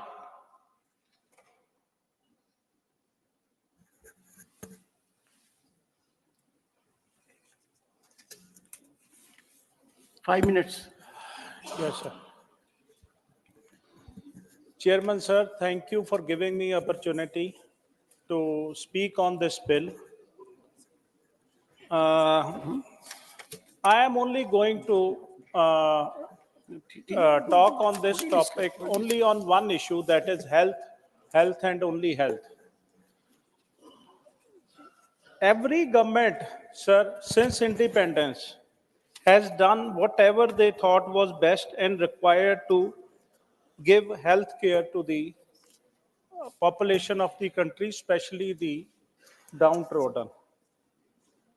My request to the government is that lot more needs to be done, sir. Health expenditure needs to go up vis-a-vis percentage of GDP.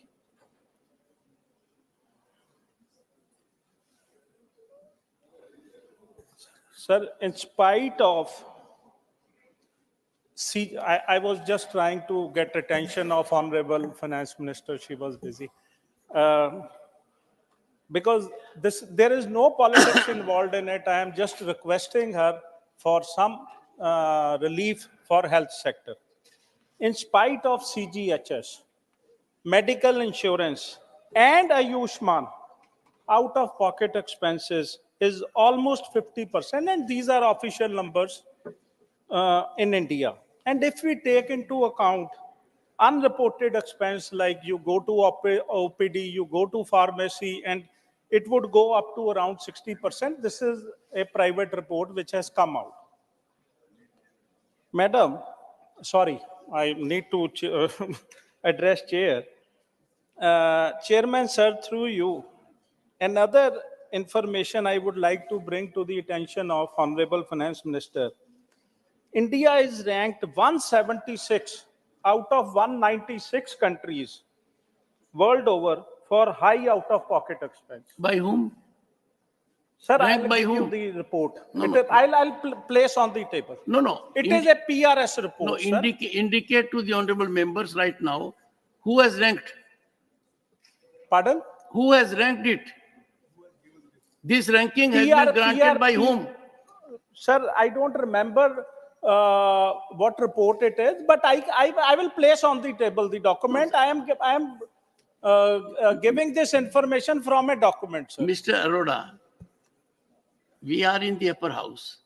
You are making a statement, trying to generate an ecosystem that we are placed so down in the line. All I'm saying is, would you please indicate... Sir, I have it. Just give me a moment. Which body? It's on my phone, sir. Hold on, sir. Which body has given it? What is its credibility? How can we subscribe to it? Can we allow anyone to calibrate us? Sir, I'll just give me a moment. No, it will not go on record unless you substantiate it. It has to be credible information. We are such a large country on the rise. We have robust economy.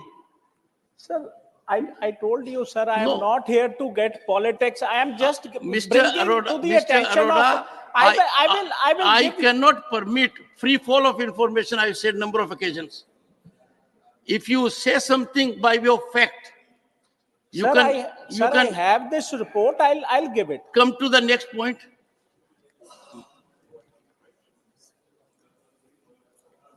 I'm sorry, I just... Come to the next point. Yes, I am coming, sir. Thank you. Sir, even Ayushman scheme which has been launched, again, it's a scheme which needs, which is a good scheme. It's for the poor trodden. But the only thing is only 60% in the last 5 years, only 60% of the budget allocated for Ayushman has been used for this purpose. Only there is one reason, that we need to spend more, we need to have more GDP growth so that the government hospitals can give the critical care treatment. So this is the reason I am speaking on a finance bill, that there needs to be more spent out of the GDP on health. Sir, almost 10% of our families annually, again, sir, this I have the report I'll give you from where it came. I appreciate your passion for health. You are doing a good job in your individual right also. But here you will have to be careful. Sir, I will... At least about statistics and figures. Sir, believe me, I know how particular you are about this. I'll place all the reports on the table.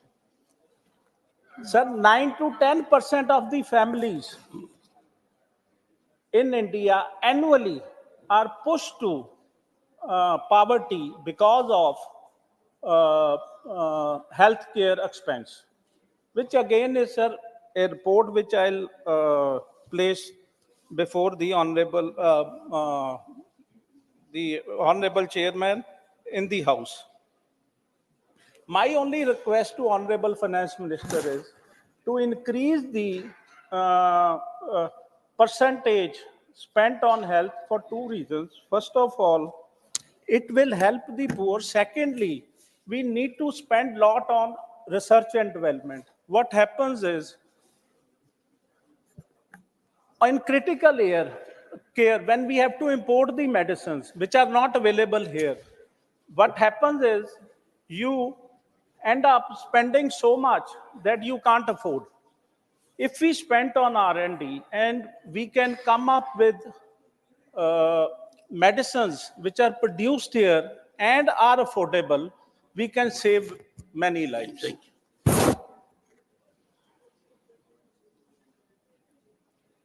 And another thing I have seen, when there is a allocated, the budgetary estimate, usually revised estimate is lower and spent is even lower. So my request is that health ministry be allowed to juggle with the funds. If in one department they can't spend, they end up spending in another where it is required. Sir, when I gave you 5 minutes, our party had 2 speakers. Once again, but now only I am there. Don't give that suggestion. Shifting from one account to another has to be in accordance with rules. Yeah, no, sir. Within health ministry, I am saying. if that option can be given, because the funds get lapsed. The total time to your party is 9 minutes. Yes, you sir. leave only 2 minutes for Mr. Okay, sir. Mittal. Shri Randeep Singh. Sir, Surjewala. we do not have second speaker. Let me finish. He is Mr. Mittal is there. He is raising his hand. Sorry, I thought he was not. Yes. Sometimes it is good to look behind also. Thank you, Chairman. Randeep Surjewala जी। शुक्रिया सभापति महोदय, आपने मुझे समय दिया। आदरणीय सभापति महोदय, अंधेरों को चांदनी बताकर बेच रही एंटायर पॉलिटिकल साइंस वाली सरकार की 2 लाइनों में, दुष्यंत जी मेरे साथी की लाइनों में नहीं, दुष्यंत जी की लाइनों में एक परिभाषा, मैं बेपनाह अंधेरों को सुबह कैसे कहूं, मैं बेपनाह अंधेरों को सुबह कैसे कहूं, मैं इन नजारों का अंधा तमाशबीन नहीं हूं। एक second, honourable finance minister, can you really examine very seriously, because Imran Pratap Gadi is giving share and shari freely to everyone. Can we tax it? This is the 6th occasion during the day. So if the House agrees and if the spirit of the House is that, why not some more revenue? Come on, Randeep, continue.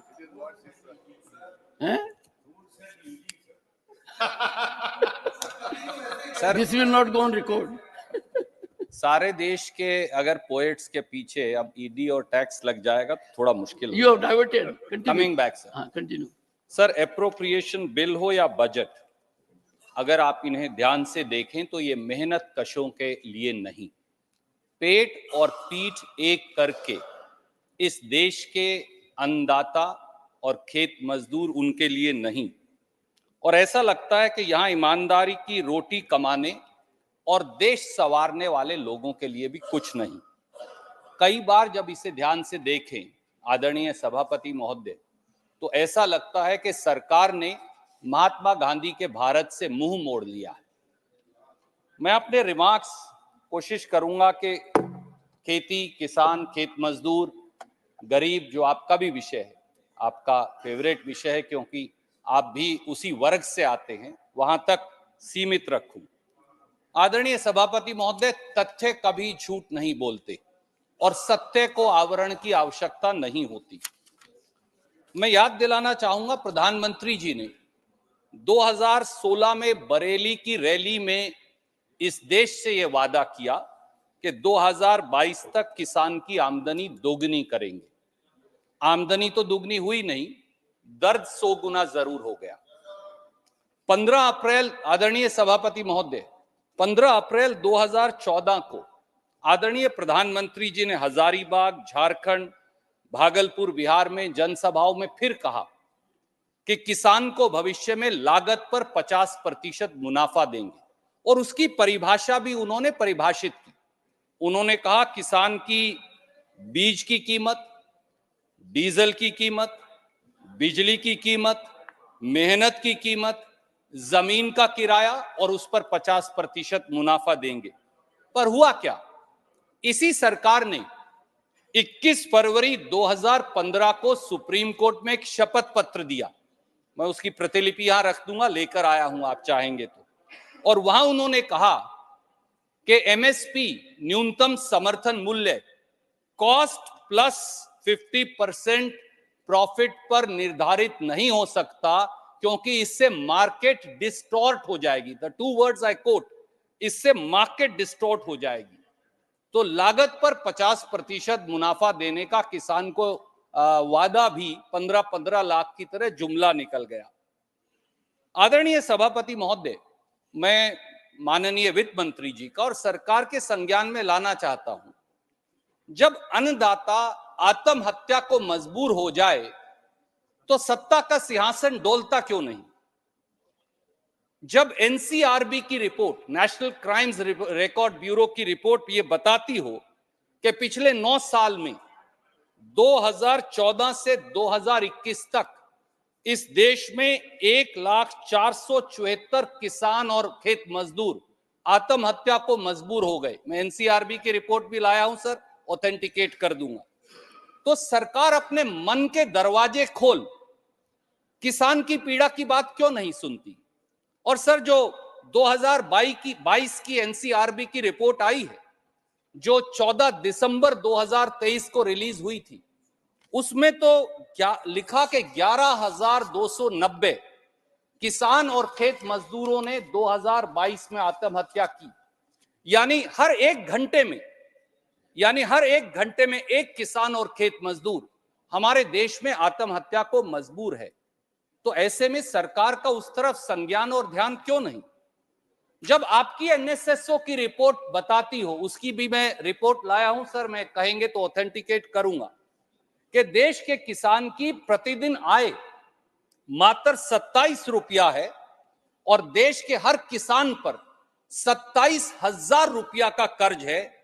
तो देश की सरकार ये कैसे कह सकती है इस सदन में और इसके बाहर कि सरकार के पास किसान की कर्जा मुक्ति का पैसा नहीं? और वो भी तब जब सरकार बैंक डिफॉल्टरों का 19,34,000 करोड़ रुपया बट्टे खाते में डालती हो और 3,11,000 करोड़ रुपया इरादतन गबन करता है, वो डुबो देते हो। इसको भी ऑथेंटिकेट करेंगे सर, बिल्कुल करूंगा मैं। इसीलिए मैं सर आज लेकर आऊं, मुझे मालूम है कि आदरणीय सभापति महोदय इतने विद्वान हैं कि नहीं तो मुझे कुछ कहने नहीं देंगे। You have invoked my indulgence. Yes. And I'm No, sure sir, you I don't place have it to all invoke, on the table of the house. Sir, हम सब आपकी इंटेलिजेंस के कायल हैं, इन्वोकेशन की जरूरत नहीं। आदरणीय सभापति महोदय, सरकार हर बजट में ये जवाब दे देती है। आदरणीय प्रधानमंत्री जी ने भी कहा, आदरणीय वित्त मंत्री जी ने भी कहा, मैं उन दोनों का बहुत सम्मान करता हूं कि हम किसान सम्मान निधि दे रहे हैं, जो काफी है। आज अगर आप उसकी सच्चाई उनके द्वारा दिए तथ्यों पर जानेंगे तो हैरान हो जाएंगे। और 4 तथ्य मैं आपके समक्ष रखूंगा। सर, एग्रीकल्चर सेंसस 2015, उसके बाद तो आया नहीं, जिसकी रिपोर्ट 2018 में आई, उसके मुताबिक देश में 14 करोड़ 64 लाख किसान हैं। पीएम किसान सम्मान में आदरणीय वित्त मंत्री जी ने और सरकार की तरफ से और लोगों ने कहा कि 11 करोड़ किसान शामिल किए गए। तो यानी पहले दिन ही 14 करोड़ 64 लाख में से 11 करोड़ शामिल हुए, तो 3 करोड़ 64 लाख किसान कहां गए? वो उड़ा दिए गए। चलिए, कोई बात नहीं। साल 2023-24 में आखिरी बार पीएम किसान सम्मान की 15वीं किश्त 14 नवंबर 2023 को चुनाव से 24 घंटे पहले माननीय प्रधानमंत्री जी द्वारा दी गई। और वो भी सर मैं कागज लाया हूं, वो पीआईबी का प्रेस रिलीज है, और उसमें कहा गया कि 8 करोड़ किसानों को 18,000 करोड़ रुपया मिलेगा। तो आपने कहा 11 करोड़ से अधिक, अब ये हो गए 8 करोड़, तो 3 करोड़ 80 लाख किसान कहां गायब हो गए? एग्रीकल्चर सेंसस से 3 करोड़ 64 लाख किसान गायब हो गए। आपने जो आखिरी किश्त दी उससे 3 करोड़ 60 लाख किसान और गायब हो गए। तो इसका मतलब 7 करोड़ 40 लाख या लगभग 7.5 करोड़ किसान सम्मान निधि की परिधि से ही बाहर हो गए। अब एक और इंटरेस्टिंग तथ्य सर, आपने जो बजट पेश किया माननीय वित्त मंत्री जी और सरकार ने, उसमें आया ये संख्या, लगता है मुझे ये संशय है, और ये संशय आप जब जवाब देंगे तो जरूर दूर करेंगे देश का, कि ये संख्या अब और कम करनी। 7.5 करोड़ तो उड़ा दिए, अब और कम करने। इसीलिए पीएम किसान निधि का पैसा साल 2020-21 में था 75,000 करोड़। अब पता नहीं क्यों 2024-25 में वो घटकर रह गया 60,000 करोड़। फिर मैंने एग्रीकल्चर डिपार्टमेंट का बजट और ध्यान से देखा, उसमें आदरणीय वित्त मंत्री जी और अधिकारियों ने लिखा है सरकार ने कि ये 60,000 करोड़ अब 12.5 करोड़ किसानों को मिलेगा। सब आदरणीय सभापति जी, मेरा और आपका हिसाब थोड़ा कमजोर है, वो आदतन कई बार होता है। मेरा तो नहीं है। नहीं है आप अपने आप तो मेरा समय गिन ही रहे हैं सर। मैं यही सर कहलवाना चाहता था, तो इसलिए सर मेरे समय का ख्याल रखिए। It was directed there only. Sir 12.5 crore किसान को अगर 60,000 करोड़ रुपया देंगे तो 6,000 रुपया कैसे हुआ? ये तो 4800 रुपए बने। तो वित्त मंत्री जी ने या तो बजट में गलत लिख दिया गलती से, या फिर कहीं ना कहीं तथ्य गलत लिखे गए, या मंशा ये है कि अब 6,000 रुपया से किसान सम्मान निधि को कम करके 4800 करना है और किसानों की संख्या भी कम करनी है। और एक ऑप्शन और भी है जी, शायद आपका कैलकुलेशन सही नहीं हो। सर ऐसा है, आप ही ने कहा था ये भी एक option अनपढ़ है। जाट पढ़े लिखे जैसा, पढ़ा लिखा जाट खुदा जैसा। I am only coating. तो मेरी कैलकुलेशन बिल्कुल सही है। आदरणीय सभापति महोदय, एक और बड़ी चौंकाने वाली बात है और एक किसान के तौर पर, एक किसान के बेटे के तौर पर आपको और मुझे और इस देश के 72 करोड़ के करीब किसानों को जो लगेगी कि खेती का बजट ही काट दिया और जो दिया वो खेती पर खर्च नहीं किया। सभापति महोदय, साल 2020-21 में कृषि विभाग का कुल बजट कुल केंद्रीय बजट का 4.41% था। Facts can be checked. 2023-24 में कृषि का बजट कुल देश के बजट का 2.57% रह गया, लगभग आधा हो गया। और जो चौंकाने वाली बात है, पिछले 5 साल में मोदी सरकार ने कृषि विभाग के बजट के लगभग 1 लाख करोड़ खर्च ही नहीं किए, वापस दे दिए। ये कैसी सरकार है? किसान आत्महत्या को मजबूर है, खेत मजदूर आत्महत्या को मजबूर है, हर 1 घंटे में एक किसान सरकारी आंकड़ों के मुताबिक आत्महत्या को मजबूर है, और हम 1 लाख करोड़ वापस लौटा देते हैं। और मैं साल दर साल का आंकड़ा भी लाया हूं जो आपके समक्ष रखना चाहूंगा आपकी अनुमति से। 2018-19 में 21,044 करोड़ खर्च नहीं किया, 19-20 में 34,518 करोड़ खर्च नहीं किया, 20-21 में 23,825 करोड़ खर्च नहीं किया, 21-22 में 429 करोड़ खर्च नहीं किया, और 22-23 में 19,762 करोड़ खर्च नहीं किया। इस देश का किसान कहां जाए, क्या करे, कैसे करे, ये एक प्रश्न है जो इस सदन के सामने अवश्य उठना चाहिए। आदरणीय सभापति महोदय, एक सवाल और उठता है, किसान को न्यूनतम समर्थन मूल्य जिसे हम एमएसपी कहते हैं उसकी गारंटी का कानून क्यों नहीं? कोई सरकार इतनी निर्दयी कैसे हो सकती है कि खेती विरोधी 3 काले कानूनों के खिलाफ लाखों किसान दिल्ली की ड्योढ़ी पर दस्तखत देते रहें, 700 किसान कुर्बान हो जाएं, खेत मजदूर कुर्बान हो जाएं, तड़प तड़प कर मर जाएं, और जब उनका आंदोलन खत्म हो तो वह आंदोलन इस वादे के साथ खत्म हो कि किसानों के लिए एमएसपी की गारंटी का कानून लाएंगे, और उसके बाद उसे कहीं ना कहीं शायद रद्दी की टोकरी में छोड़ दिया जाए या वो भूल जाए। क्या हुक्मरानों के जबान की अब कोई कीमत नहीं रही? क्या दिल्ली की सरकार की जबान की कीमत नहीं? क्या उसे मानना नहीं चाहिए? क्या किसान के आंसू पोंछने की कोई मंशा नहीं रही? ये एक सवाल है जो मेरे जहन में उठता है, जो मैं बड़े विवेक से और संयम से आपके माध्यम से इस सदन के सामने रखना चाहता हूं।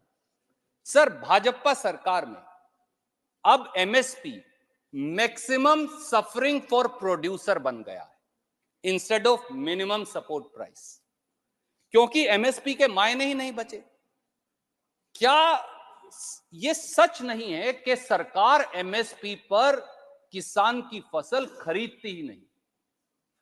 और मैं आपको ये बात केवल मुंह जबानी नहीं कह रहा, मैं सरकार के प्रोडक्शन और प्रोक्योरमेंट का आंकड़ा लेकर आया हूं सर, जो एग्रीकल्चर मिनिस्ट्री ने दिया है।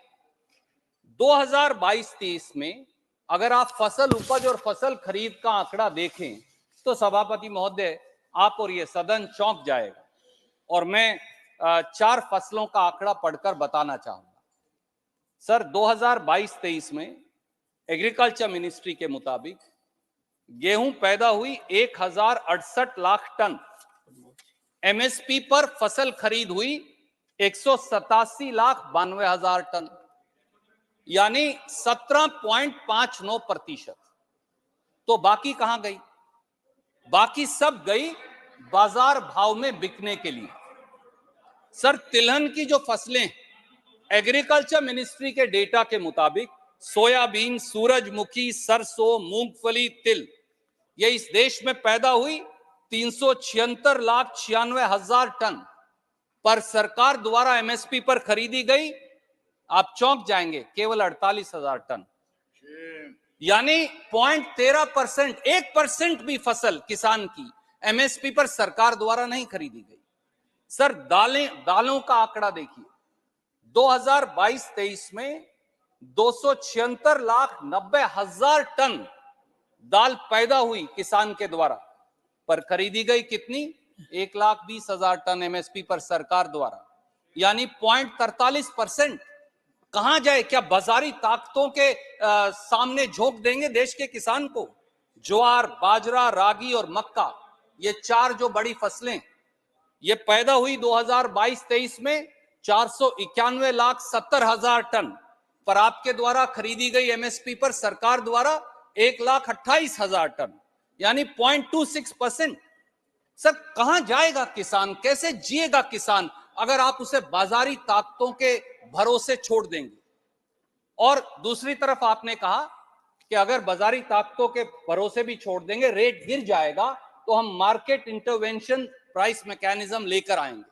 उसको सर ये बोलते हैं market intervention scheme, price support scheme. बड़े प्रचार से ये चलाई कि हाँ सरकार सारी फसल नहीं खरीद सकती, मैं मानता हूं, पर सरकार क्या 0.43, 0.17% फसल खरीदेगी मेरी? तो इसलिए इन्होंने कहा हम मार्केट इंटरवेंशन स्कीम लाए। अब उसके बारे में अगर आप देखें तो 2023-24 में 72 करोड़ किसानों के लिए रिवाइज्ड एस्टिमेट इस स्कीम में था, आपका संज्ञान में लाना चाहूंगा, केवल 40 करोड़। फिर मैंने इस साल का बजट देखा तो आप शॉक्ड रह जाएंगे। 2024-25 में अगर किसान की फसल की कीमत गिर जाए तो उसके लिए मार्केट इंटरवेंशन स्कीम में आपने पैसा रखा है 1 लाख रुपया। 72 करोड़ किसानों की फसल के लिए 1 लाख रुपया। आदरणीय सभापति जी, मैं बड़े आदर से आदरणीय वित्त मंत्री जी को भी कहूंगा और आपके माध्यम से ये कहूंगा कि इसे बदलने की आवश्यकता है, नहीं तो इस देश का किसान औने पौने दामों पर फसल बेचता रहेगा और आत्महत्या करता रहेगा। सर आदरणीय सभापति जी, पीएम फसल बीमा योजना जिसकी चर्चा यहां की जाती है, वो भी अब प्राइवेट इंश्योरेंस कंपनी मुनाफा योजना बन गई। मैं ये क्यों कह रहा हूं? मैं बहुत जिम्मेवारी से ये कह रहा हूं। इस सदन में 23 जुलाई 2022 को सरकार ने जवाब दिया और सरकार के जवाब से यह साबित होता है कि खरीफ 2016 से खरीफ 2022 के बीच बीमा कंपनियों ने जो फसल बीमा योजना चलाती हैं, 40,000 करोड़ मुनाफा कमाया। ये मैं नहीं कह रहा, ये सरकार ने सदन के पटल पर जवाब दिया। सर प्रीमियम दिया उन्हें 1,59,132 करोड़ और क्लेम किसान को मिला 1,19,314 करोड़। तो ये फसल बीमा योजना जो है, क्या ये प्राइवेट बीमा कंपनियों के लिए मुनाफा कमाई की योजना है? और शायद इसीलिए प्रधानमंत्री जी के गृह प्रांत गुजरात सहित अधिकतर राज्यों ने पीएम फसल बीमा योजना से कन्नी काट ली। सभापति जी, देश की सच्चाई ये है कि हम एक तरफ हर साल 6,000 रुपया किसान को देने की दुहाई देते हैं, पर किसान की जेब से 25,000 रुपया प्रति हेक्टेयर हर साल टैक्सेस में निकाल लेते हैं, और इसका सबूत है। सभापति जी, आप ये जानते हैं और आपने ट्रैक्टर खुद चलाया है अपने हाथ से, इसलिए मैं आपके संज्ञान में ला रहा हूं। किसान का ईंधन क्या है? डीजल। डीजल पर मई 2014 में एक्साइज ड्यूटी थी 3 रुपया 46 पैसे प्रति लीटर। लगभग 8 और 9 साल बाद आज एक्साइज ड्यूटी उसी डीजल पर है 15 रुपया 80 पैसे प्रति लीटर, यानी 357% अधिक। अगर ये हटा लें, अगर इसे 2014 के रेट पर भी ले आए तो 20 रुपया 15-20 रुपया लीटर तो आज ही डीजल कम हो जाएगा। आदरणीय सभापति जी, मैं इस सदन के संज्ञान में लाना चाहूंगा कि अकेले पेट्रोल डीजल पर एक्साइज ड्यूटी बढ़ाकर इस सरकार ने 9 साल में 30 लाख करोड़ इस देश के लोगों से कमाए। 30 लाख करोड़ रुपया। जेब हमारी कटी, मजा आपको आया? जेब इस देश के लोगों की कटी, मजा आपको आया? और खेती पर तो आदरणीय जेब सभापति कटी will not go on record. ठीक, आई विड्रॉ सर। आदरणीय सभापति जी, आदरणीय सभापति जी, अब तो खेती पर गब्बर सिंह टैक्स लगा दिया, जीएसटी लगा दिया। पहली बार इस देश में खाद पर 5% जीएसटी, किसान के ट्रैक्टर पर 12% जीएसटी, किसान के खेती के उपकरणों पर 12% जीएसटी, किसान के कीटनाशक दवाई पर 18% जीएसटी। आदरणीय सभापति जी, ऐसा क्यों? पहली बार 75 वर्षों में किसान इस टैक्स के दायरे में क्यों? आदरणीय वित्त मंत्री जी इस पर क्यों दोबारा विचार करने को नहीं मानती? मेरा उनसे विनम्र हाथ जोड़कर यह अनुरोध है। आदरणीय सभापति जी, यही नहीं, किसान की खाद जो फर्टिलाइजर है उसकी कीमतों ने तो किसान की कमर तोड़ दी। डीएपी का बैग 2014 में 1200 रुपए से आज 1350 रुपया थैला हो गया सर, आप जानते हैं। यूरिया कीमत वही, पहले 50 किलो से 5 किलो खाद कम करके 45 किलो का हमारा खाद का कट्टा कर दिया। अब बोलते हैं सल्फर कोटेड करेंगे, अब 5 और कर निकाल लिया। कैसी सरकार है जो किसान के खाद के यूरिया के कट्टे से 10 किलो खाद निकाल ले? वो किसान अपनी आजीविका कैसे करेगा? पोटाश सर, साल 2014 में पोटाश के कट्टे का भाव था 450, आज है 850, 400 रुपए का इजाफा हो गया। सुपर खाद थी सर 2014 में 260 रुपया प्रति बैग, आज वो 340 रुपया प्रति बैग है। इस बजट में तो फर्टिलाइजर सब्सिडी का आपने 25,447 करोड़ रुपया काट लिया, यूरिया पर सब्सिडी काट ली 10,147 करोड़। काश सत्ता पक्ष के मेंबर ये देख पाते, बजट को ध्यान से देखते तो पाते किसान की यूरिया का 10,147 करोड़ कम हो गया। और एनपीके, उसके बगैर तो किसान का गुजारा चल ही नहीं सकता, उसमें उसकी सब्सिडी पर 15,300 करोड़ काट लिया। हमारी सब्सिडी काटी जा रही है, 25,000 रुपया प्रति हेक्टेयर किसान की जेब से निकाला जा रहा है। किसान को सम्मान निधि पाने वाले 7,47,00,000 किसान कम हो गए और आप कहते हैं कि आपने बहुत वाहवाही लूट ली। आदरणीय सभापति जी, बजट में गरीब के साथ और किसान के साथ ये भेदभाव और भावनाओं से खिलवाड़ यहीं खत्म नहीं होता। सर, प्रधानमंत्री गरीब कल्याण योजना की बहुत चर्चा हुई कि देश के, आदरणीय प्रधानमंत्री जी ने भी कल कहा कि हम देश के 80 करोड़ लोगों को हर महीने 5 किलो चावल या गेहूं मुफ्त देते हैं, पर वो शायद बताना भूल गए कि इस देश में भारतीय राष्ट्रीय कांग्रेस की सरकार राष्ट्रीय खाद्य सुरक्षा कानून लेकर आई थी, जिसका नाम बदलकर अब आपने पीएम गरीब कल्याण योजना रख दिया, यानी नाम बड़े और दर्शन छोटे। Sir, national food security act में हर व्यक्ति को 5 किलो अनाज हर महीने देने का प्रावधान है। 3 रुपए प्रति किलो पर चावल और 2 रुपए प्रति किलो पर गेहूं। आज के दिन 75% चावल, 25% गेहूं दिया जा रहा है। तो 60 करोड़ लोगों को अगर 5 किलो चावल 3 रुपया प्रति किलो पर दें तो बनते हैं 800 करोड़, और 20 करोड़ लोगों को 5 किलो गेहूं 2 रुपए पे दें तो बनते हैं 200 करोड़।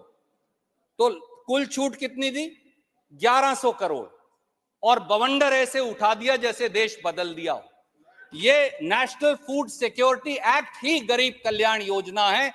1100 करोड़ की छूट देते हैं, 30 लाख करोड़ पेट्रोल डीजल के टैक्स से निकाल लेते हैं और खूब बेंच थपथपाकर वाहवाही कमाते हैं। किस प्रकार का देश है? हम कहां पहुंच गए? सर, इसे कहते हैं गरीब के अधिकार छीनकर मार्केटिंग करना। This is what they are doing by PM Garib Kalyan योजना। और सर, खाद्य सुरक्षा की सब्सिडी अगर इस साल के बजट में देखें तो आदरणीय वित्त मंत्री जी और सरकार ने खाद्य सुरक्षा की सब्सिडी का भी 7,082 करोड़ काट लिया। क्यों? गरीब के साथ ये अन्याय क्यों? सवाल सीधा है। सर, सरकार एससी बीसी कल्याण की बात तो बहुत करती, पर असली बात उसके उल्ट है। साल 2023-24 में एससी समाज की पोस्ट मैट्रिक स्कॉलरशिप का बजट आपने दिया 6,359 करोड़, पर वो पैसा ही नहीं दिया 5,400 करोड़, 959 करोड़ काट दिए उनके गरीबों के। ये एससी समाज के वेलफेयर की बात है। पीएम अजय, प्रधानमंत्री अनुसूचित जाति अभ्युदय योजना, 2050 करोड़ के बजट की 23-24 में आपने घोषणा की, दिया कितना? 450 करोड़, 1600 करोड़ ही उन गरीबों का काट दिया। Free coaching for SC BC विद्यार्थियों के लिए 2023-24 में कहा 47 करोड़ देंगे, दिया कितना रिवाइज बजट में? 14 करोड़ 82 लाख, 32 करोड़ उनका काट दिया। ओबीसी और ईबीसी के लिए श्रेयास योजना लेकर आए, 2023-24 में आदरणीय वित्त मंत्री जी ने बजट में घोषणा की 150 करोड़, दिया कितना? 80 करोड़, 70 करोड़ उनका भी काट डाला। डीएनटी ट्राइब्स के उत्थान की स्कीम में 2023-24 के बजट में आपने घोषणा की 40 करोड़, दिया कितना? 15 करोड़, 25 करोड़ उसका भी काट दिया। मैला ढोने वाले सफाई कर्मचारियों के लिए 23-24 और 24-25 में एक फूटी कौड़ी आपने नहीं दी, उल्टा आपने कहा national action for mechanised sanitation system Namaste लेकर आएंगे। 23-24 में बजट में घोषणा कर दी 98 करोड़, दिया कितना? रिवाइज्ड एस्टीमेट से पता चला 30 करोड़, 68 करोड़ उनके भी काट दिए।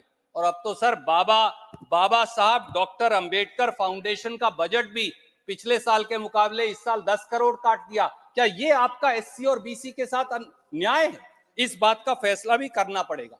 और सर मैं 4 लाइन कह के मेरी बात समाप्त करूंगा क्योंकि मेरा समय पूरा हो गया। और ये मेरे साथी ने, इसने नहीं, कभी कभी हमारे जैसे किसान भी 4 लाइन लिख लेते हैं। घोर अंधियारे की स्याही में अब सूरज का आगाज नजर नहीं आता, तेरा अहंकारी आकार तो नजर आता है, तेरा इंसानी किरदार नजर नहीं आता। भूखे पेट खाली जेब महंगी जिंदगी अब तेरी पहचान है, भूखे पेट खाली जेब महंगी जिंदगी अब तेरी पहचान है। बेरोजगार जवानी के टूटते अरमानों का सबब तेरे नाम है। खाली सिलेंडर वाली गरीब मां की आह न लग जाए तुमको, खाली सिलेंडर वाली गरीब मां की आह न लग जाए तुमको, हाथों में छाले लिए मजदूर की बद्दुआ न लग जाए तुमको। क्या सैकड़ों किलोमीटर पैदल गांव लौटते आदमी के मन की चित्कार सुनी है तुमने? क्या अपने बच्चों की हजारों लाशों से अटी गंगा मैया की पुकार सुनी है तुमने? Sir 30 second, I am concluding. No please. क्या कभी सुनी है सर? 30 सेकेंड होना। क्या कभी सुनी है घर में आटे के खाली डिब्बे की खनखनाहट? क्या सुनी है महंगी रोटी और सस्ती जिंदगी की चिल्लाहट? उठो, अहंकार की अट्टालिकाओं से बाहर तो आओ, सिसकती जिंदगी के दर्द को जान तो जाओ। अगर जान लोगे, महसूस करोगे तो पाओगे कि तुम्हें कराते हुए हिंदुस्तान की आवाज सुना। Nothing will go on record. Randeep Surjewala ji, आपने कई बार यह कहा कि आप तो जानते ही हैं, मुझे कहा, मैं बोल नहीं पाऊंगा। इतना कहूंगा, गांव में ज्यादा जाया करो, ज्यादा जानकारी लीजिए। निकलेंगे न तो आपको पता लगेगा कि गांव के बच्चे कहाँ हैं, कहाँ जिलाधीश हैं, कहाँ एसपी हैं, क्या क्या है। नहीं, अरे सुनिए, मेरे को कहा ना, नहीं, मेरे को कहा आपने कि आप जानते हैं। मेरा सुझाव है, आप मेरे गृह प्रांत को रिप्रेजेंट करते हैं राज्यसभा में, कभी जाइए किसी गांव में, जाइए। डॉक्टर अमर पटनायक, मुझे नहीं कहते तो मैं नहीं बोलता। आपने कई बार कहा एंडोर्समेंट के लिए कि आप तो जानते हैं, कभी जाइए, मेरी बात मानिए, जाइए कभी। Thank you chairman sir. आपको असलियत का पता लगेगा, आंकड़ों में फंस गया आप। Thank you, Chairman, sir. Sir, 8 minutes only. So as the name suggests, so it is only an interim budget with the full budget slated to be presented in July 2024. Therefore, instead of getting into the granular details of budgetary allocations for various sectors, which many speakers have spoken about, I would like to offer a few suggestions for government to consider while presenting the full budget in July 2024. Before doing that, I would like to compliment the government and the Finance Minister for exercising fiscal prudence and not being drawn into populist pressures in view of the impending Lok Sabha elections, but maintaining continuity in the broad policy trajectory of the last 4 years of an investment-driven, digitally anchored, and innovation-nurturing economic growth model, thereby reaffirming macroeconomic stability and boosting the confidence of citizens, rating agencies, and businesses in the country as well as abroad. So increase in capital expenditure by 11%, a research fund of rupees 1 lakh crore, the new urban housing scheme for the middle class, withdrawal of petty direct tax demands, making PMJY more inclusive by including ASHA and Anganwadi workers and helpers, free vaccination against cervical cancer are all steps in the right direction. So I'll correct it. It is only promoting vaccination, not a free vaccination. I would also like to really appreciate the outcome and not outlay-centric welfare saturation model followed by the government. This is something which the Finance Minister mentioned in the budget. So now I'll start with the economy, my suggestions. So while debt financing is common for a growing economy, India's current public debt to GDP ratio stands at a high of 81%, of which approximately 57% belongs to the central government and the balance to the states. Even though fiscal deficits have been kept under a tight leash following a glide path, a recent IMF report raised concerns about long-term sustainability of India's debt. I'm happy that the interim budget has recognized this and has estimated less borrowings in 2024-25 compared to 23-24 from 15.5 lakh crores to 14.13 lakh crores. However, can we do something more?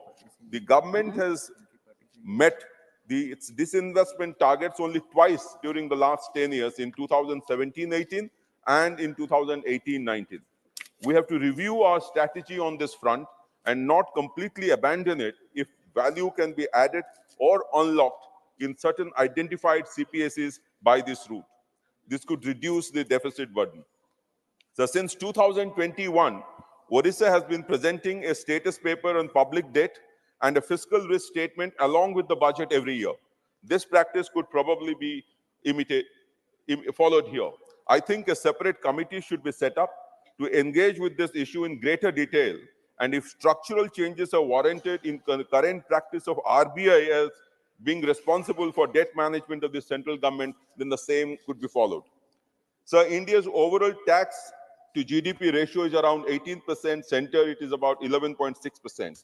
There is therefore a need to hasten pending GST reforms of upgrading the GST network to prevent fake supplies and fraudulent claims of input tax credit, explore the possibility of taxing new emerging technology-backed digital platforms that host online games, private virtual digital assets by way of government regulation, and similar such initiatives, and exploring the possibility of non-tax revenue from user charges on various UPI applications, securities, and capital market transactions.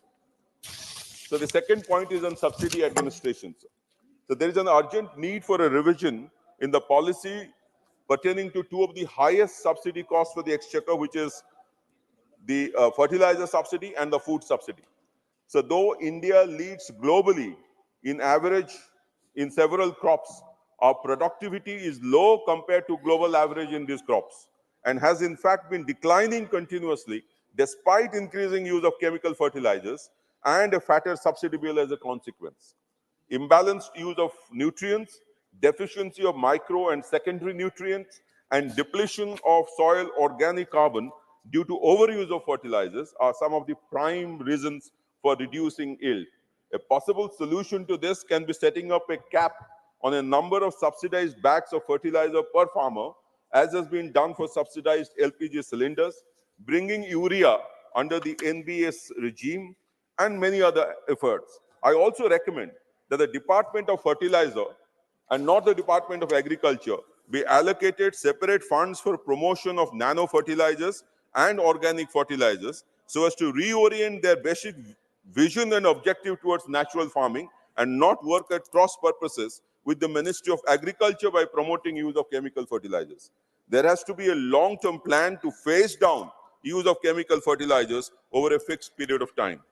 In the immediate term, in order to address the rising import dependency on urea, the GST on raw materials for fertilizers ought to be reduced and incentivize domestic production of the same.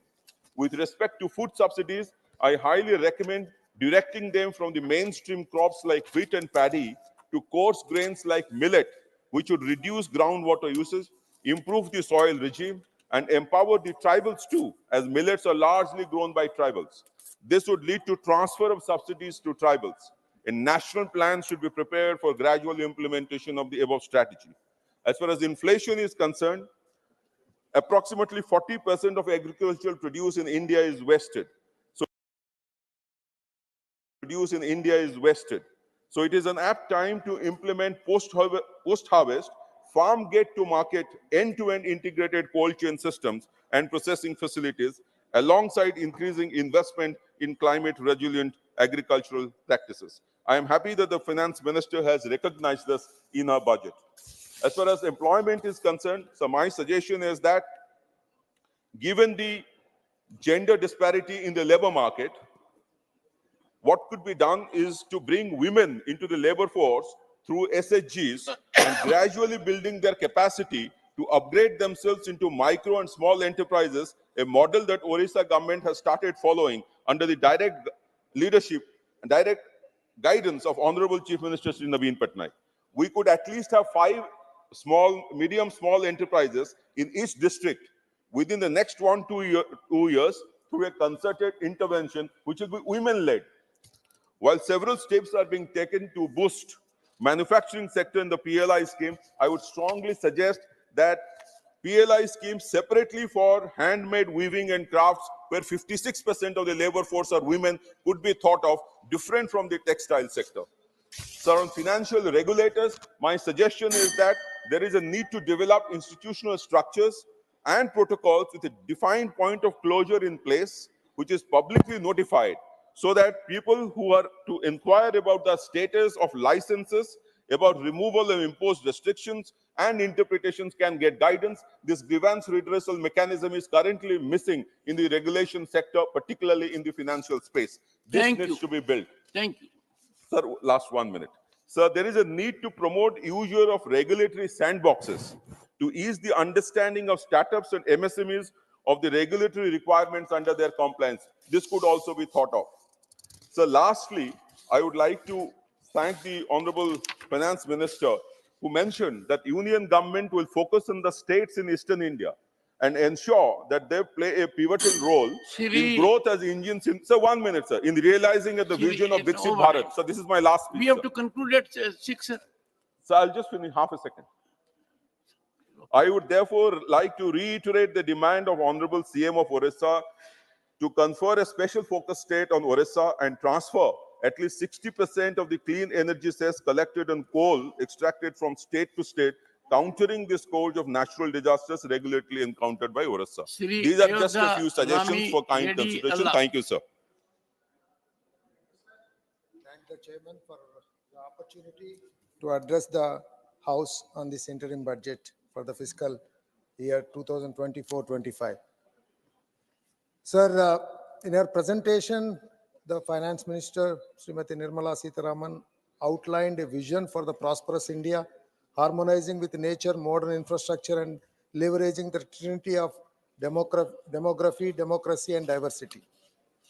The budget, rooted in the 4 pillars, seeks to establish macroeconomic stability, drive capital expenditure for infrastructure, empower the poor youth, men, and farmers, and foster job creation. The government's goal align with Garib, Yuva, Annadata, and Nari Shakti is worth mentioning. Emphasizing the transformative journey of the Indian economy over the past decade, she highlighted the structural reforms for pro-people programs and a renewed sense of purpose.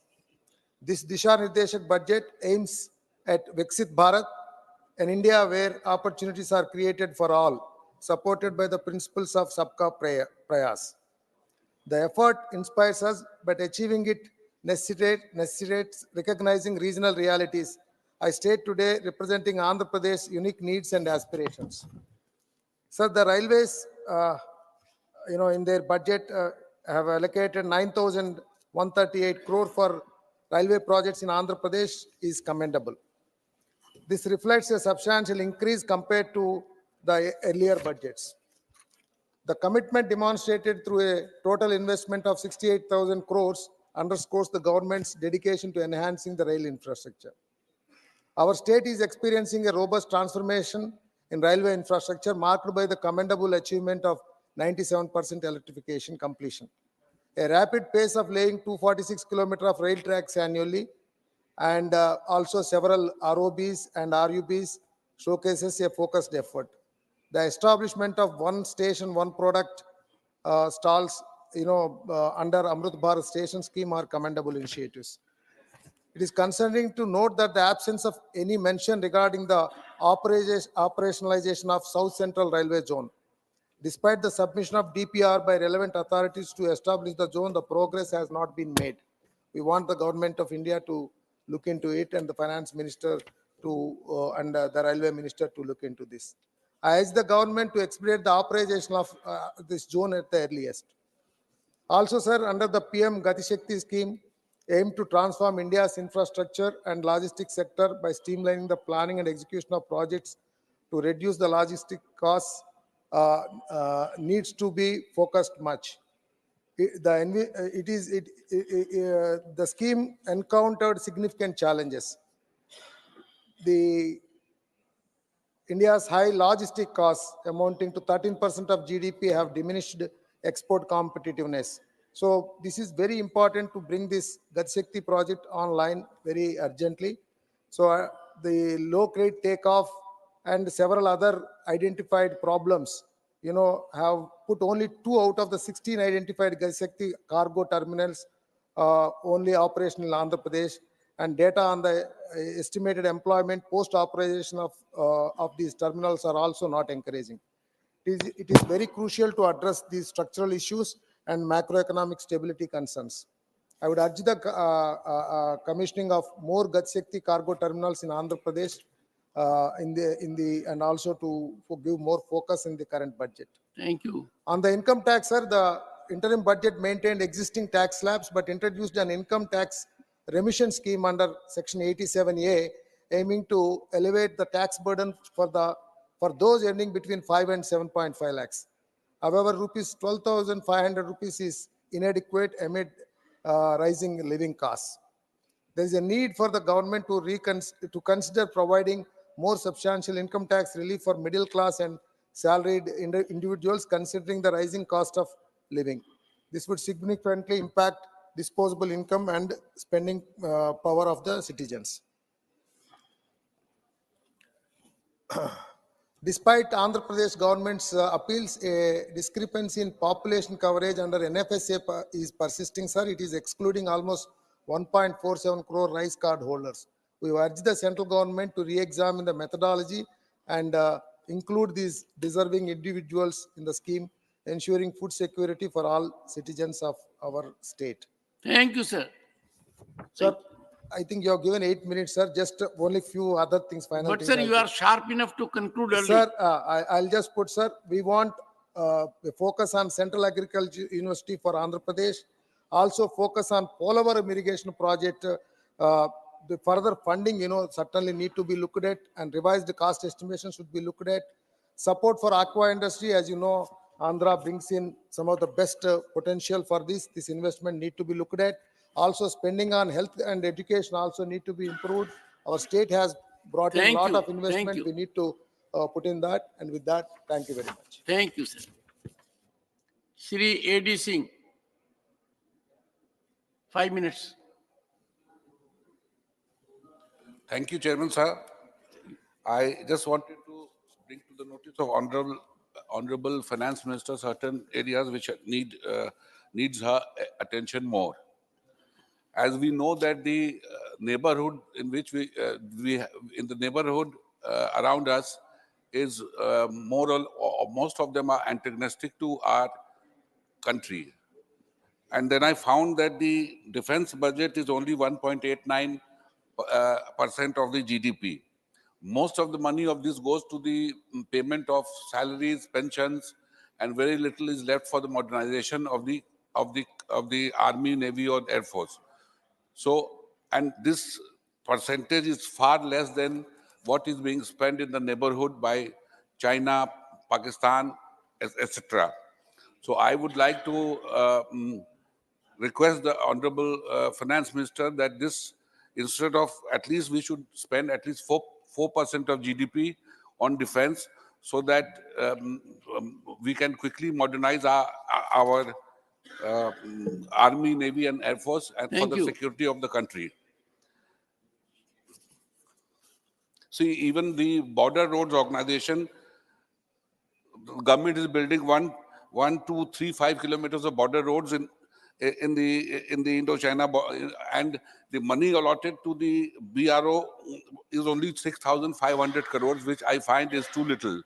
In this kind of situation which is happening, I think we should. I will request the Honorable Finance Minister to make more allocation on that issue. Thank you. You have made two important points already. I don't know. See, I've just seen that in the year 22-23, all of a sudden the investment in the Union Territory of J&K rose to 2153 crores from 500 crores. So we would like to know where this money is being spent. And another thing regarding the Kisan Samman Nidhi, which is about 6,000 rupees for the farmers, I found this is too less amount for any farmer to get. So I request the Honorable Prime Minister that at least 24,000 rupees per farmer should be given, so that at least they know that they have got some sort of money from the government. Most of the labor laws, 29 labor laws have been amalgamated into 4 labor codes, but they are not implemented because the rules are not there. The scholarship of the minorities, number of students has not increased from 2013-14. So I think the government should have a real look on that. Now coming to the government's, the center's total liability has more than doubled from 90.84 lakh crores to 183.67 lakh crores between 2018-19 and 2024-25. According to the International Monetary Fund data, the general government debt, i.e. combined domestic and external liability of both the center and the state, is in excess of 80% of India's GDP. During the UPA regime, the debt to GDP ratio fell to a low of 66.4% in 2010-11. It rose gradually to 66.7% in 13-14 and 70.4% in 2018-19.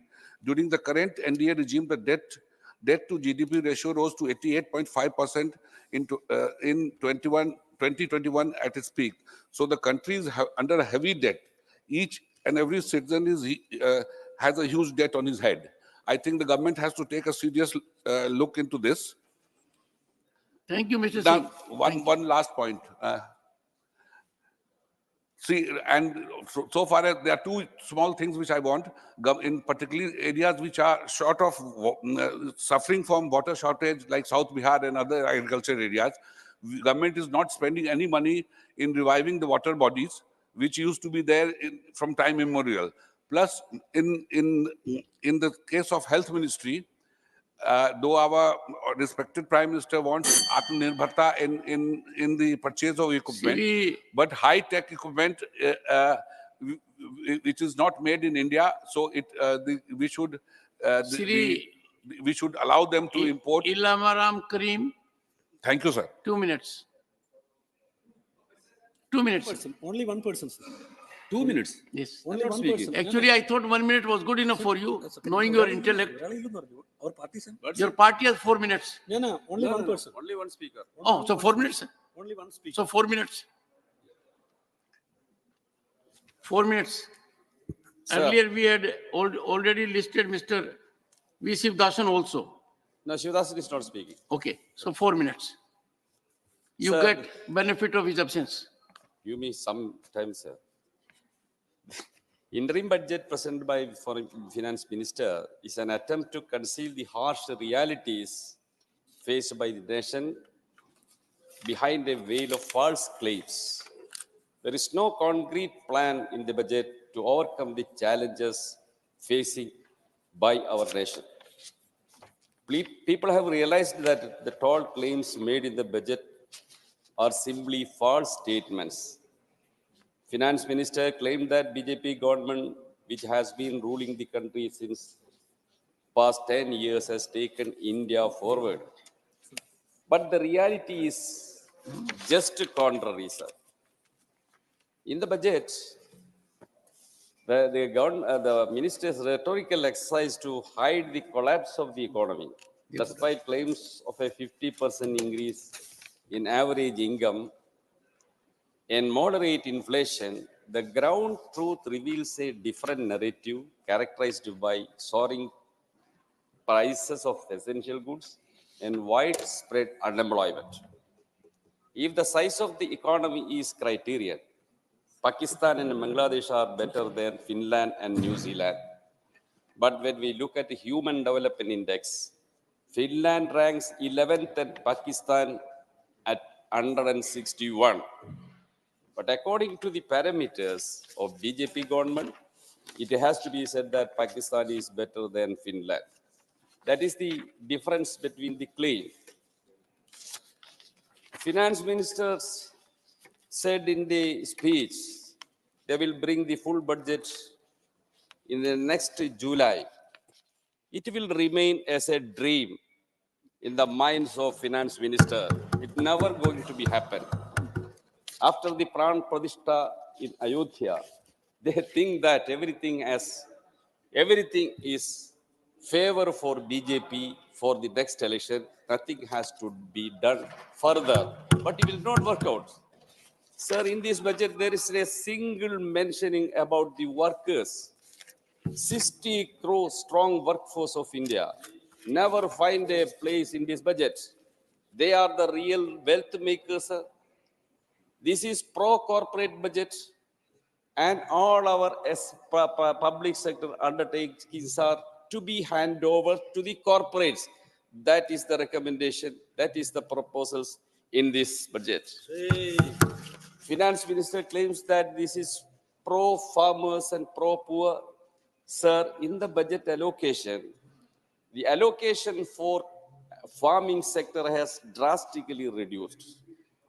Agricultural sector 22-23 allocation was 4,68,290 crores. 24-25 it is 3,63,944.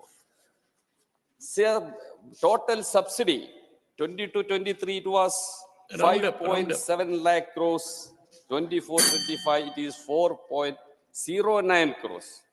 Food subsidy 22-23 it was 2.72 lakh crores. 24-25 it is 2.05 lakh crores.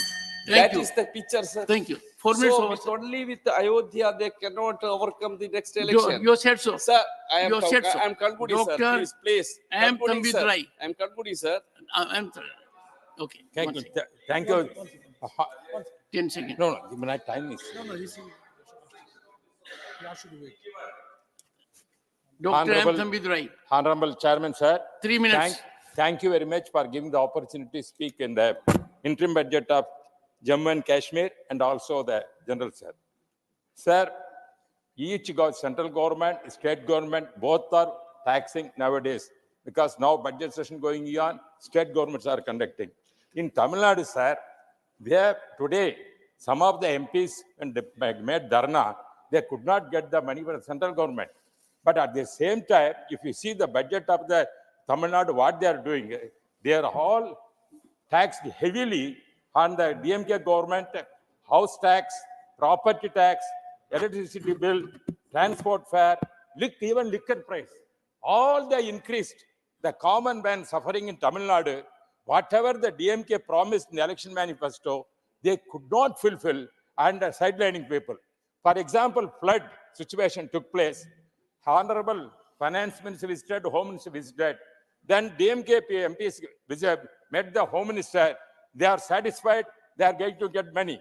Now, in the media, they are telling central government not allotted. I want to know from the central government Whether they allotted any fund for relief or not, they have to clarify, because they are telling no single paisa again.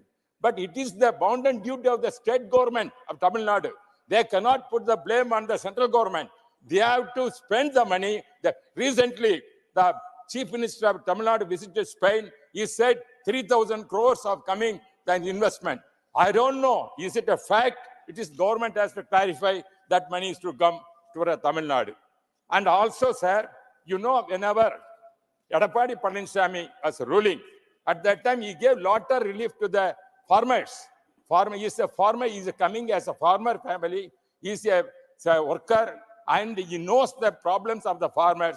Edappadi Palaniswamy, like Amma and MGR, like that, he gave lot of relief to the farmers. But the DMK government failed to do all these things and cheated our Tamil Nadu people. Therefore, I want to know from the central government what are the things going on in Tamil Nadu, whether is it a fact that is what they are doing, that I want to know, sir. Thank you. I want, sir, only 1 minute, sir. I want to once again tell the DMK government failed all the election promises and got the vote and cheated Tamil Nadu people. Thank you.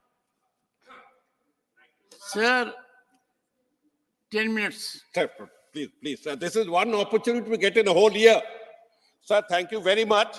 But I would like to start by asking the government, our government, the government of people of India, what exactly is the GDP growth now? The impression that we get is that it is at its highest ever in history, that we are about to reach 5 trillion, 3 trillion, and we will be the number one in no time if we get elected. But sir, that is not a fact. I would like to place on record that the growth of GDP under the UPA's tenure has been over 8%, 8.1%. And the growth of GDP under this government in the last 9 years has been just 5.5% growth. That's not bad, but it's 5.5, and 5.5 is less than 8.1. This year it may reach a very high level of 7.3, but it does not destroy the averages. We need to be clear about statistics instead of misleading the people. So the problem is, there is a feeling that everything began from 2014. And everything began from 2014, and before 2014 was an era of complete darkness. Complete darkness. The remaining period of 6-7 years, nothing was done. Sir, as you know, as mature people, we just cannot go on quibbling these sentences. We have climbed up to the 4th floor, and now we are climbing up to the 5th. But we need to congratulate ourselves for coming up to the 4th floor in the first place before we talk about the 5th floor. Everything, I have mentioned GDP growth. And what is this 67 years thing? What is this 67 years that I keep hearing? 10 years of that 67 years were in the Janta period, respected Sri Atal Bihari Vajpayee's period. So that is 20 years to the NDA government in some form or the other. So we have to get out of this before Modi and after Modi syndrome. Sir, I mentioned fiscal deficit. I mentioned GDP, and I'll touch upon fiscal deficit. This is an extremely worrisome trend. It's not in just 5.8%, as we mentioned. Government has improved it from 5.9 to 5.8. Admittedly, it is in terms of absolute money that stays on my taxi meter. I have to pay for it with borrowings. This is a government that lives on debt. It is like saying that somebody is wearing the neighbor's Banarasi sari, or somebody is wearing the neighbor's suit and claiming that dekho main kitna sundar hu. This is not on, because that is not yours, it is somebody else's. You have borrowed it. In 2019, it was heartening to see that the government made a pledge that we will keep fiscal deficit within 3% of GDP.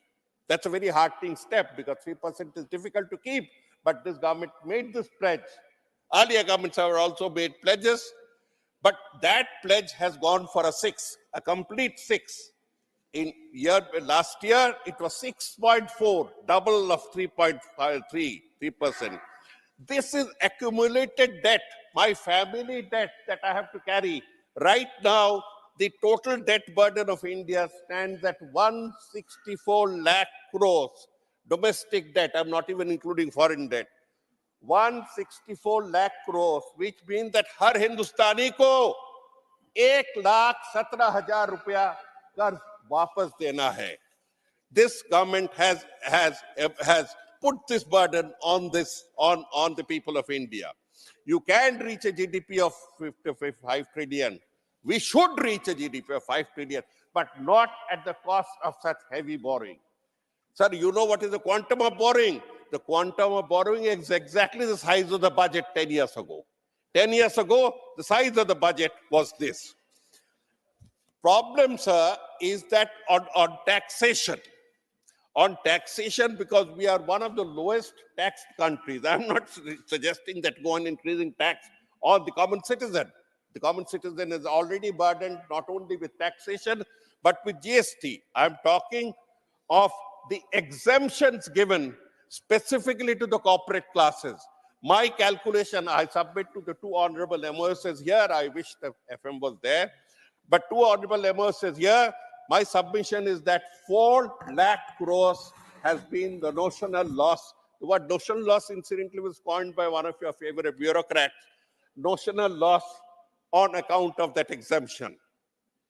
Sir, the honorable MOS, the honorable minister has replied again and again in writing to my questions that 14.5 lakh crores, sir, 14.5 lakh crores, an unimaginable amount.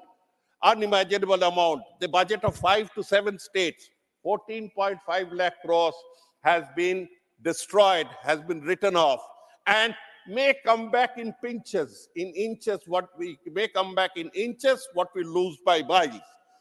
14.5 lakh crores in the first 9 years. We are about to close the 10th. It will be at least 16 lakh crores. This 16 lakh crores is common money. One can say that there is always a loss when you lend money. Of course, there is a loss. Businesses means there may be a loss. And the international standard here, what is called the percentage of gross non-performing asset, GNPA, the international standard is 1%. 1%. And there are country after country that do less than 1%. Some countries go up to 1.5%, 1.8%. Maaf kar do, 1.7, man lo. What is our GNPA? What is our NPA? It went up to 11.5%. What I'm trying to hint is that the huge amount of excess GNP is not what the babus and the bankers are telling the honorable minister, that we need that to clean up our accounts. यार पहले तो बताओ किसने dirty के accounts, किसके जेब में पैसा गया, किसने लूटा, पहले तो ये सवाल का जवाब दो बिफोर यू से मुझे घर साफ करने दो, मुझे घर साफ करने दो. ये इस पर जो लुटेरा थे, जो लुटेरा है, they are mostly abroad. They are mostly abroad. One Modi, sorry, Nirav Modi, I don't mean Bakki Modi, I mean Nirav Modi. But Nirav Modi is a good example of how you can loot the banks and go abroad. Choksi, Jatin Shah, I don't know how they're all from same place, but together the total loss on account of fraud admitted by the ministry is running at 1.17 lakh crores. 1.17 lakh crores. My state's dues are 1.15 lakh crores, and 1.17 lakh crores has been looted by them. Income tax results show that we common citizens have paid 76% higher in the last 4 years. 76% higher. And the corporates have paid 24% higher in the last four years. Just see the corporate bias of this government. Foreign direct investment, bada dhoom-dhaam ke bolte foreign direct investment has come. Sir, for your kind information, foreign direct investment has fallen from 3.5% of GDP in 2007-8. 3.5% of GDP in 2007-8 to 1% of GDP now. These are hard realities that we need to consider. It's not a question of a blaming game. This country belongs to both of us. Remittances. We are surviving on remittances of Indian workers and Indian intellectuals abroad. It has reached about 125 billion according to me. It may be higher. The ministers can clarify. Sir, our problem is our tax to GDP ratio is much too small for a good welfare state. A welfare state that looks after health, that looks after education, that looks after everything needs a higher tax to GDP ratio. And that is something that can be easily, honestly administered on those who possess wealth and who appear every now and then in the Forbes magazine as the first richest man, the second richest man. And we can do it in a very legal manner through taxing the securitization. They pledge the market value of their shares for security against bank loan. Usi point पर tax karo. There is nothing unequitable about it. I'm not much in favor of wealth tax. It's a regressive tax. But you can always tax it at that point. The state are being continuously deprived, and finance commissions have always given between 41 and 42% devolution to the state. इतने बड़े commission बैठाइए कुल मिला के वो 41% या 42% यही बनेगी. In this is becoming a source of fear, a source of terror. What we call fiscal terror has been unleashed on the state. Sir, I am mentioning a person in the House by name, if you permit, because he has made a statement. You have to give. Okay, sir, I won't mention the name. Please. I will mention that an official of the government of Niti Aayog has said in writing, and it is published everywhere, that against 42% devolution to the state in 2014, when this government came to power, he was asked to cut it down by 10%. By 10% by a chief minister turned prime minister. So this is something that we just can't believe. That the same person who fought for the state, the moment he became PM, said, 10% kam karo, kato state ko itna mat diya karo. Sir, our state is one of those that has been picked up for slaughter, picked up for terrorism, fiscal terrorism. Tamil Nadu is another, Kerala is another, Karnataka is another. Sir, it is a government of cut, and cuts. Food subsidy has been cut by 3.3% this year. Fertilizer has been cut by more than 10%, fertilizer subsidy. Total cut this year. Please conclude. Sir, I'm concluding, is from 5.8 lakh crores to 5.8 lakh crores to 4.1 lakh crores. Education has been cut. Sir, health has been cut. Awas has been cut. Narega has been cut. Where are you spending the money? On capital investment. Capital investment for whom? The capitalist class has been able to give only 10% of the GDP, capital formation, and you are spending money on them. On every sector, there has been a cut.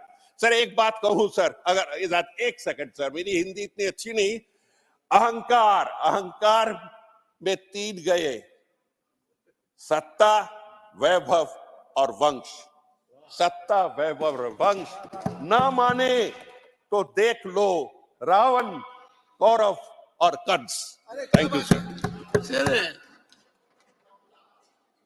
Jawahar सरकार जी, you are in confusion about Hindi also. आपकी हिंदी बहुत अच्छी है. Thank you, sir. Shri Binoy विषम. Sir. Sir. 3 minutes. The finance minister was eloquent in her speech, and promises were again surveyed here. So the idea was to repeat in different ways the very same modest guarantees. The country has the right to ask everybody in the government what has happened to the earlier guarantees. Guarantees on employment, guarantees on the poor, guarantees for the women, guarantees for the housing, for healthcare. All the guarantees are forgotten. They are dead and lost on the states. Again, the PM is traveling all over the country and repeating the guarantees. The parliament also, they make every opportunities useful for them to repeat the guarantees. The finance minister, I really love her and respect her, but out of compulsions of politics, She is also repeated the same guarantees here. But what has happened to it? Food subsidy, it was mentioned here, cut. For the agriculture sector, all the benefits are cut. For the fertilizers subsidy, it is cut. For the common man's health care, again cut.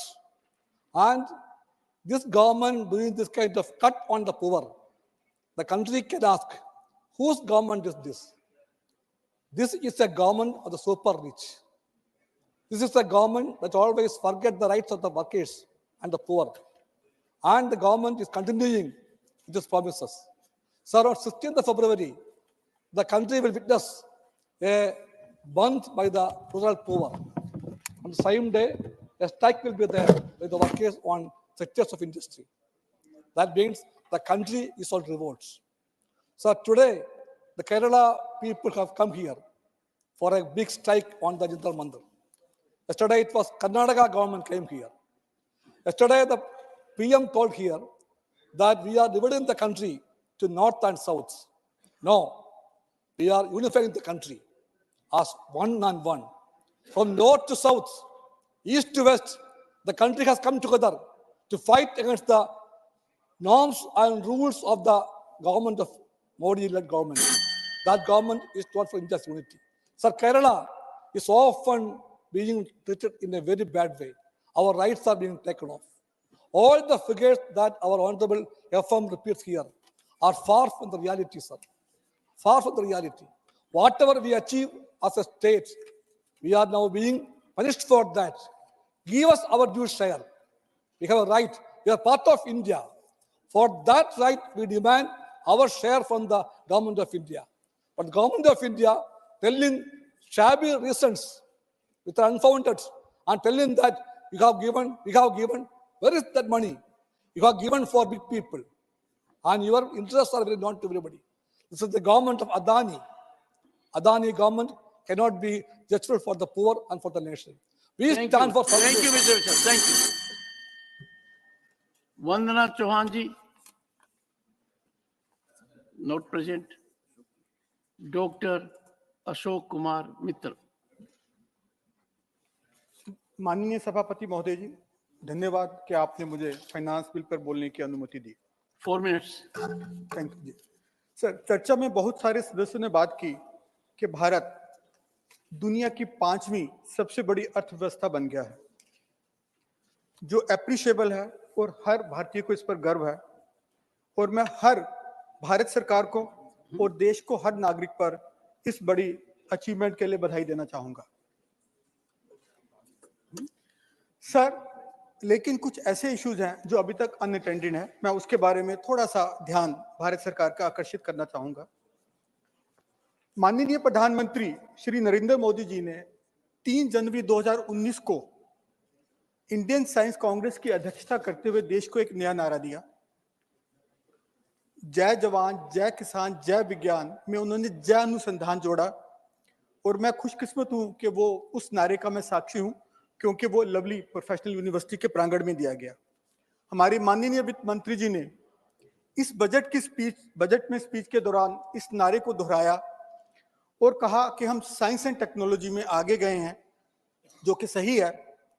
लेकिन इस पे एक मेरी माननीय मंत्री जी से निवेदन है कि जो इस पर साइंस एंड टेक्नोलॉजी पर हम खर्चा कर रहे हैं वो जीडीपी का सिर्फ 0.7% है। इस स्मॉल खर्चे से हमने दुनिया में अपना कीर्तिमान स्थापित किया, चाहे चंद्रयान है, पर थोड़ा सा खर्चा इस तरह बढ़ा देंगे तो शायद हम साइंस एंड टेक्नोलॉजी में भी अनुसंधान के जरिए दुनिया की नंबर 1 इकोनॉमी बन पाए, नंबर 1 कंट्री बन पाए। सर, कुछ और विषय हैं। हम बात करते हैं ईज ऑफ डूइंग बिजनेस और ईज ऑफ लिविंग, लेकिन sir global remote work index की रैंकिंग में हम 164वें देशों में से 108वें नंबर पर हैं। सर, हम बात करते हैं 80 करोड़ लोगों को मुफ्त राशन देने की और 25 करोड़ लोगों को गरीबी से बाहर निकालने की। सर, लेकिन ग्लोबल हंगर इंडेक्स में हम 125वें देशों में से 111वें नंबर पे हैं। सर, हम बात करते हैं युवा शक्ति की और डेमोग्राफिक डिविडेंड की। मित्तल साहब, सर, ये ग्लोबल हंगर इंडेक्स कौन तैयार करता है? क्या ऑथेंटिसिटी है, सर क्या क्रेडिबिलिटी है, जी जी क्या वो कैलिब्रेशन करते हैं, जी जी अपने को कुछ सोचना पड़ेगा। जी मैं पहले भी कह चुका हूं, जी जी in this house we cannot generate an ecosystem taking cue from just any report. Anyone in any part of the globe can calibrate us. We are not subject to calibration by anyone and everybody. ठीक है sir We have to look at our home. जी जी We know the situation about hunger. जी जी जी There is absolutely, just see the position which has been reflected. जी Please go ahead. Thank you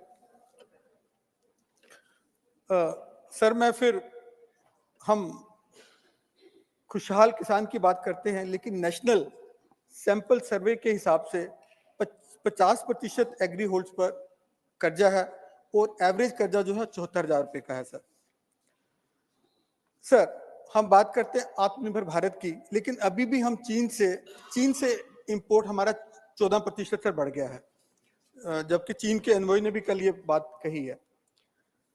sir हम बात करते हैं टैक्स भरने वालों की संख्या 7 करोड़ से ऊपर हो गई है, लेकिन सर हमारा टैक्स टू जीडीपी रेशियो अभी भी सिर्फ 6.11 है, जो कि ओईसीडी कंट्रीज की औसत 34% से भी बहुत नीचे है। सर हम बात करते हैं रिकॉर्ड एफडीआई की, प्रशंसनीय है, लेकिन हमारा एक्सटर्नल डेट पिछले 10 वर्षों में 3 गुना बढ़ा है। सर 2014 में जो 55 लाख करोड़ था वो 183 लाख करोड़ हो गया है। सर हम बात करते हैं सबका विकास सबके विश्वास की, लेकिन सर हमारी इकोनॉमी की जो ग्रोथ है वो के शेप्ड है, जिसमें सिर्फ 5% वेल्दियस्ट लोगों के पास 60% वेल्थ है। सर आयुष्मान भारत की हम बात करते हैं, सर आयुष्मान भारत की, लेकिन सर हमारा स्वास्थ्य बजट सिर्फ 94 लाख करोड़ है, जो जीडीपी का सिर्फ 1.6% है। सर हम लोगों ने बात करते हैं एयरपोर्ट्स की, खूब बनाए हैं, लेकिन सर ऑपरेशनल एयरपोर्ट कितने हैं और उसकी परिभाषा क्या है वो अभी तक सर समझ नहीं आया हमें। हमारा जलंधर में आदमपुर एयरपोर्ट ऑपरेशनल की कैटेगरी में आता है, लेकिन 3 साल से कोई उसमें उड़ान नहीं भरी गई है। सर इन सब बातों के बावजूद सर मैं निराश नहीं हूं, और मुझे मालूम है सर हम सबको मिलकर काम करना है और भारत को एक सुपर पावर बनाना है और विश्व गुरु बनाना है, और मेरी आने वाली सरकार वो किसी पार्टी की भी हो, मुझे उससे उम्मीद है कि वो इन सभी समस्याओं का हल करेगी। और सर अंत में मैं भारतीय अर्थव्यवस्था के 4 स्तंभ जो माननीय वित्त मंत्री जी ने भी कहे हैं, गरीब आदमी, किसान, युवा, महिलाओं के बुलंद हौसलों को सलाम करता हूं और उनकी तरफ से इन पंक्तियों से अपनी बात समाप्त करता हूं। मेरे सपनों की उड़ान आसमां तक है, मुझे बनानी अपनी पहचान आसमां तक है, कैसे हार मान लूं और मैं थक कर बैठ जाऊं, मेरे हौसलों की बुलंदी आसमां तक है, मेरे हौसलों की बुलंदी आसमां तक। धन्यवाद sir. Shrimati Nirmala Sitharaman to reply the discussion. Thank you, sir.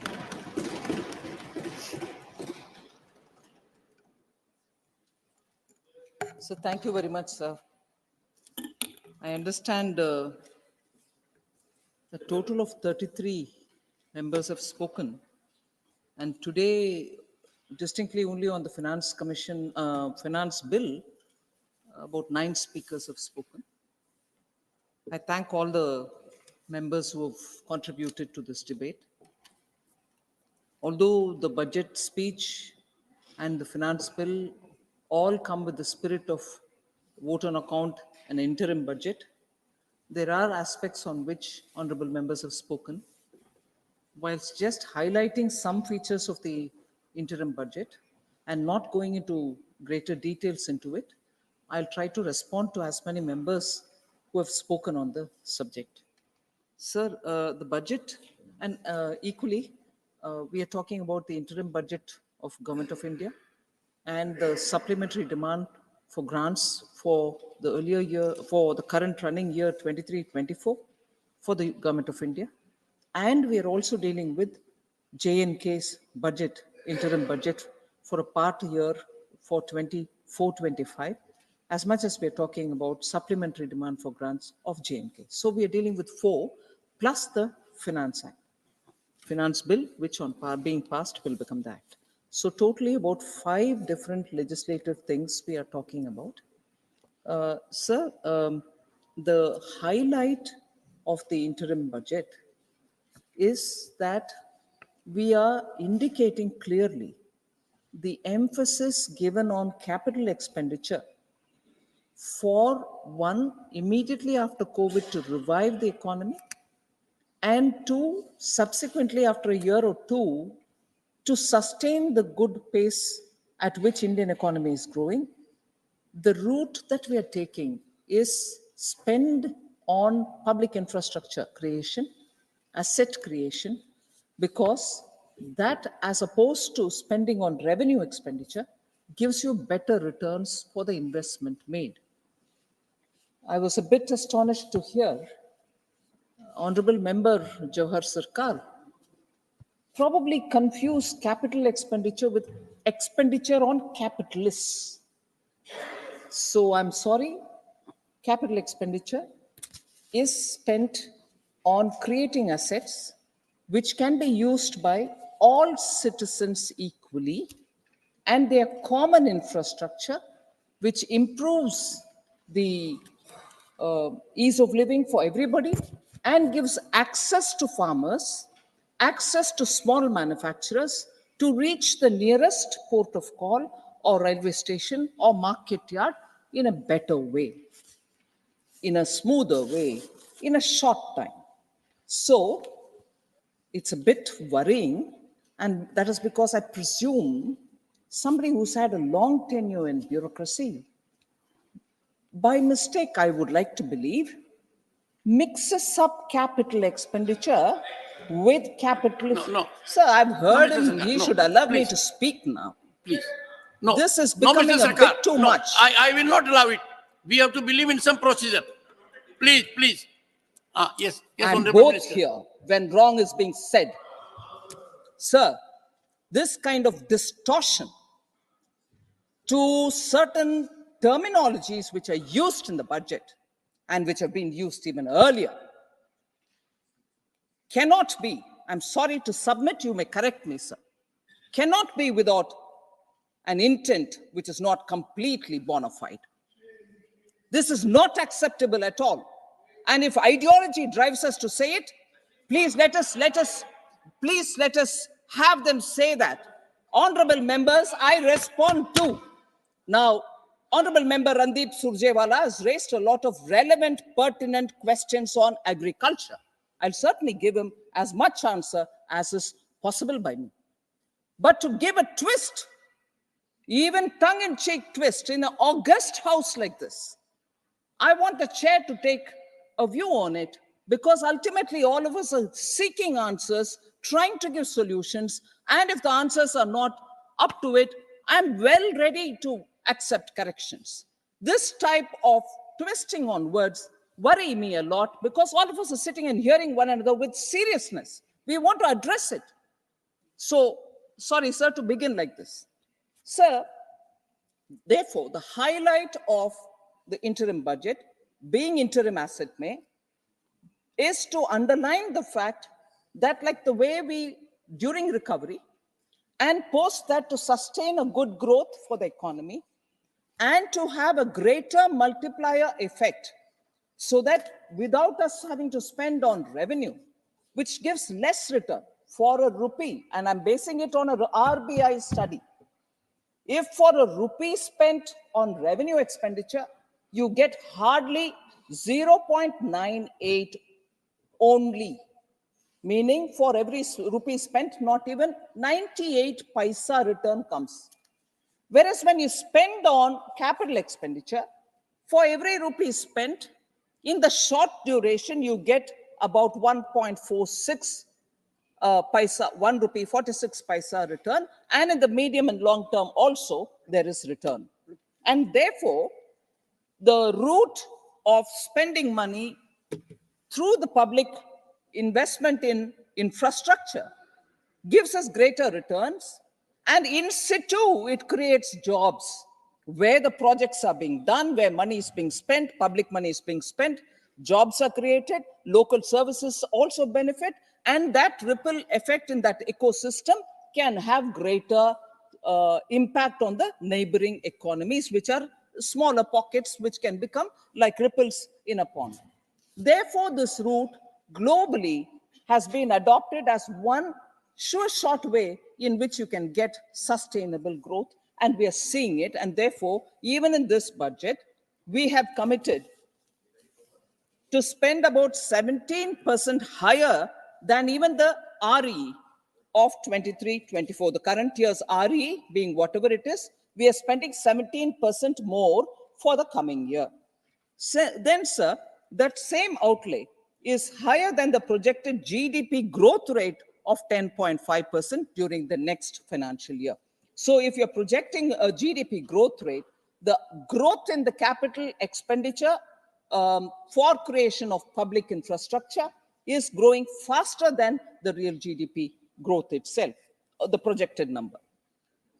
Sir, with the capital expenditure being the focus, equally, we've, in the last 3-4 years particularly, we have made sure our debt management and also the overall management of the fiscal is done in such a way that we honor the glide path for the fiscal deficit that we had given in 21.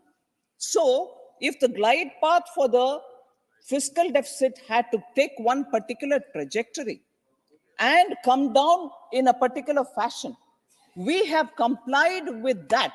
That was approved by the honorable houses and in the parliament, and we've complied with that. This year, actually, I could have stopped at, oh, we've reached 5.9, that is complying with it, that is fine. No, but even further, we brought it down 1 decimal point further down, and instead of 5.9 this year, we have given a fiscal deficit number of 5.8%. Similarly, for the forthcoming year, where it could have been 5.2, we have made an effort to bring it down to 5.1 without in any way compromising on expenditure, particularly on welfare and also taking care of the rural economy. So these 2 points I would like to highlight for the benefit of the House. And when I said that we are making sure that the fiscal deficit will be managed without hurting any of those projects which are important, I just want to quote a selection of projects and schemes which will showcase that the cut has not happened at all in any of this, that I have to make sure that the fiscal deficit is managed. I'm trimming down on these, none of that. So for instance, Department of School Education and Literacy, BE budgeted estimate of 23-24, the current year during 1st February 23, had 68,805 crores. What we have given in the BE now in the interim budget for the coming year is 72,474. It has not come down, it's gone up. Then the Department of Health and Family Welfare, 86,175 was the BE. Now it is 87,657. It's not come down, it's gone up.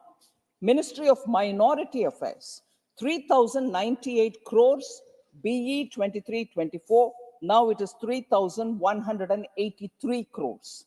Department of Rural Development, which is so significant for many of the rural-based projects, 1,57,545 crores in the BE 23-24. Now it's gone to 1,77,566 crores. Tribal Affairs, 12,462 BE, 13,000 BE now.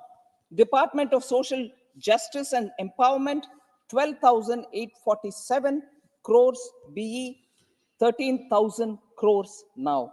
Ministry of Women and Child Development, 25,449 crores BE 23-24. Now it is 26,092 crores for the BE of the coming year. Capital allocations, sir, the major ones, which generate employment, which create assets, which give better market linkages for farmers, and which also provide better connectivity so that ease of living also is highlighted for common citizens. 2,58,606 was the BE allocation for road transport and highways. Whereas now in the interim budget, it is 2,72,241 crores. Railways, 2,40,000 crores in the BE. Now it is 2,52,000 crores. Defense, 1,71,375 crores. Now it is 1,82,241. States were given an amount with interest-free proposition, and also that it will be given for 50 years, where they don't need to service the loan, nor do they need to give any principal back. 1,30,000 crore was done in the BE 23-24. We have retained that 1,30,000. So states are actively participating in asset creation with public money. This money is given by us. They themselves would also invest in capital expenditure. So over and above what the states put, that's not a condition, but over and above what they put, we have allocated this much, and they are, as per a formula given for the tax devolution, so is the formula used for this also, so that every state gets a bit of the capital expenditure allocation. So the allocation for major flagship schemes, PM Kisan, about which Honorable Member Surjewala spoke, and about which I will certainly reply him, but I want to tell you, 60,000 crores was allocated in the budget estimates 23-24. It continues to be 60,000 even now for 24-25. PM Awas Yojana, rural, 54,487 crores is now 54,500. PM Awas Yojana urban, 25,103 is now 26,171 crores. Jal Jeevan Mission, 70,000 crores in the budget estimate, now 70,163 crores. Rural Employment Guarantee Scheme, the MNREGA, 60,000 in BE 23-24. Now it is 86,000 crores 24-25 BE. Gram Sadak Yojana, 19,000 crore is kept at 19,000 crores. Samagra Siksha, 37,453 is now 37,500. PLI schemes, 8,965. Now it is 16,021. So no major scheme, no major flagship scheme has been curtailed, nor have we reduced the allocation. If I talk about the supplementary, sir, this is the second and the final batch of supplementary for this year 23-24. And in that, primarily, there are 71 demands, one appropriation. But where does this money go? The supplementary demand for grant, if the House passes it, where does this money go? 3,000 crore, that is 3,000 crore goes for nutrient-based subsidy scheme for P&K fertilizers. Department of Food and Public Distribution for PM Garib Kalyan Anna Yojana gets 9,231 crores. Defense Services for their revenue expenditure, which is for meeting additional expenditure towards pay and allowances of armed forces and other establishment expenditure requirements, such as stores, transportation, and ECHS, get 13,548. Department of Economic Affairs gets 5,000. That is for transfer to Senior Citizen Welfare Fund. Transfers to Jammu and Kashmir, they've asked for 3,000 crores. That is for essentially meeting additional expenditure towards central assistance to the Union Territory for bridging their resource gap. So these are the features, sir. The Jammu Kashmir interim budget and also the supplementary demand for grants, I just want to highlight. The vote on account has come for seeking the approval of the House for 59,364 crores. The BE for total 24-25 is 1,18,728 crores. Of that, they have sought the vote on account for 59,364 crores. The central government will provide 41,751 crore to the government of Jammu and Kashmir for the year 23-24, and that is the current year, and 37,278 crores in the year 24-25 as assistance to the Union Territory.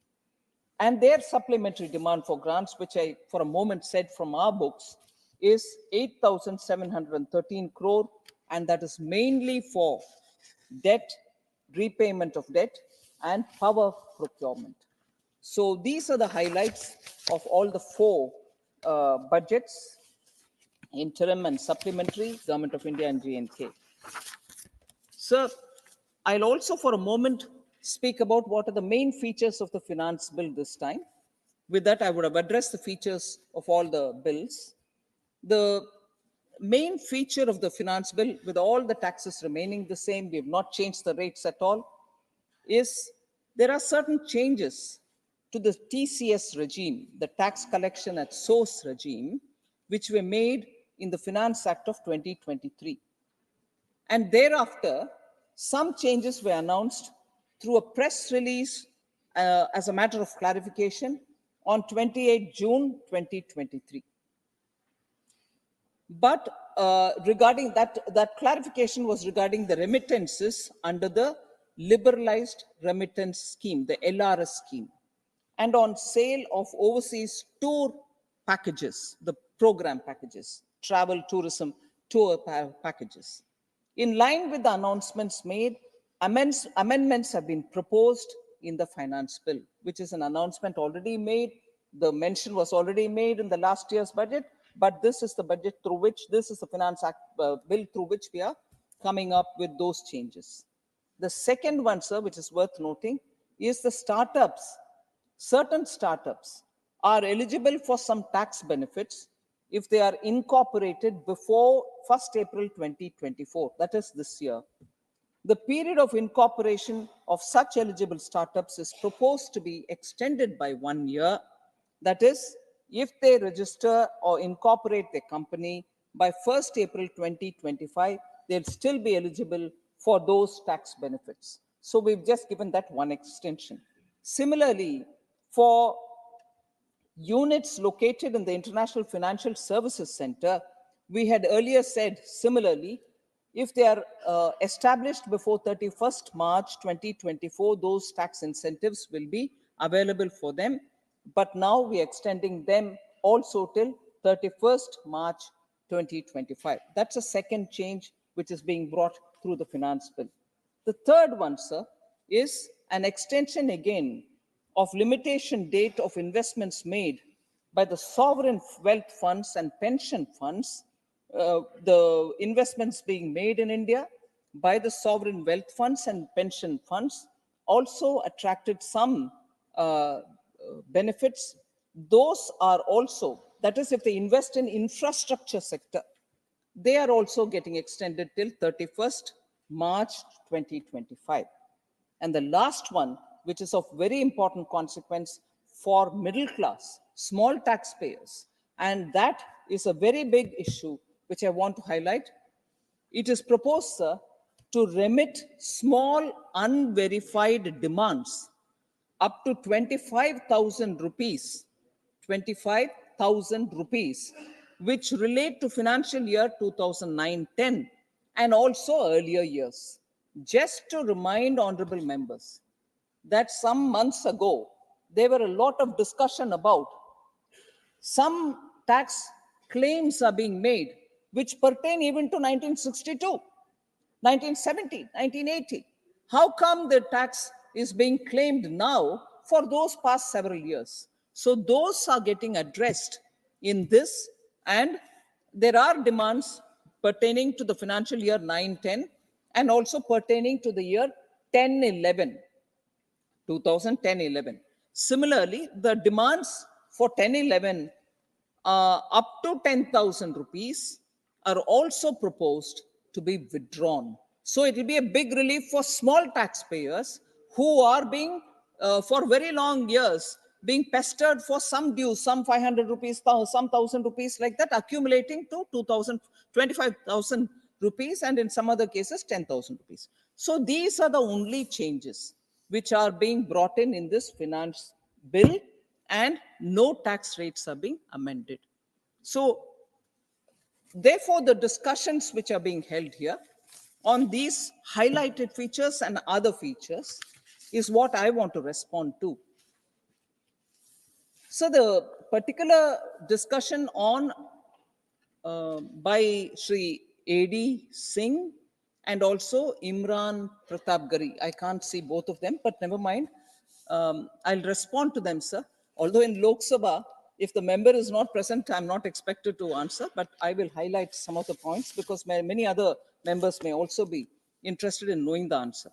So the labor force in the country has increased from 49.8% in 2017-18 to 57.9% in 22-23. Rural areas, the labor forces increased from 50.7% in 2017-18 to 60.8% in 22-23. The workforce in the rural areas increased from 48.1% to 59.4% by 22-23, sir. So for the rural areas, unemployment rate has actually decreased from 5.3% in 2017-18 to 2.4% in 22-23. So I want this to be laid on the table for clarity. So when members raise the issue, this is something which I would request them to take cognizance of. Similarly, sir, women labor force participation has risen from 37%, to 37%. Women labor force participation has risen to 37% in 2023. It is a substantial increase from 23.3% recorded in 2017-18. So in a matter of 5 years, that is where we have gone. And it's also a surge. It is a surge of 13.7% points during the last 5 years. Female enrollment in higher education has also increased by 32% since 2014-15. So there are facts which all of us should take cognizance of, even as we talk of our Indian economy. There's more work to be done, I grant that, but there are significant progresses being made. We need to take cognizance of it, sir. So one of the members, again probably Sri A.D. Singh and Sri Imran Pratapgarhi, had spoken about Lakpati Didi, and in that about women's participation. I want to highlight the fact that currently 83 lakh SHGs with 9 crore women working across the country with empowerment and also with self-reliance. In this interim budget, I have announced to enhance the target for Lakpati Didi from 2 crores to 3 crores. That is also with government assistance. We are going to train them in using very many marketing techniques and also to work with them to make them part of GEM portal or market their goods through any of the ONDCs, or even if they are prepared through the SHG, give them training for using drones, which can be used in the farms and the fields in the rural areas.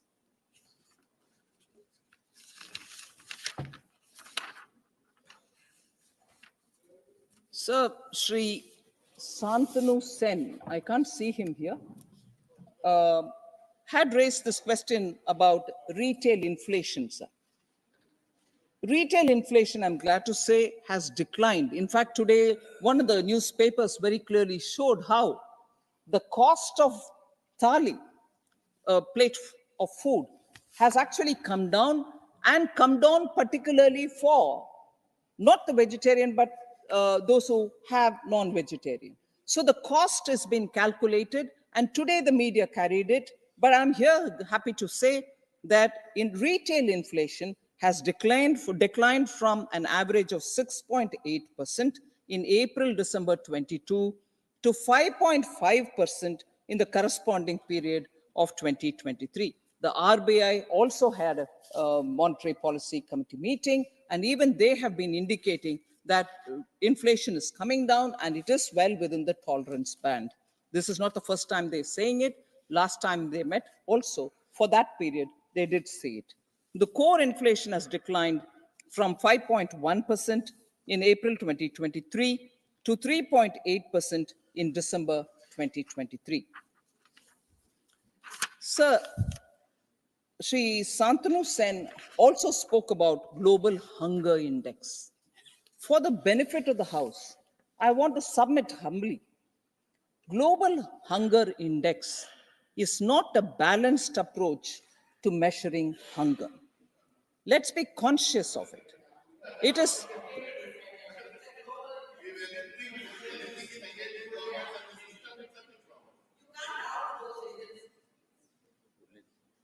I would like to humbly submit, as much as it is said that you can't doubt those agencies, the very proposition of looking at data given by anybody, just as the data given by Government of India is also subject to peer verification.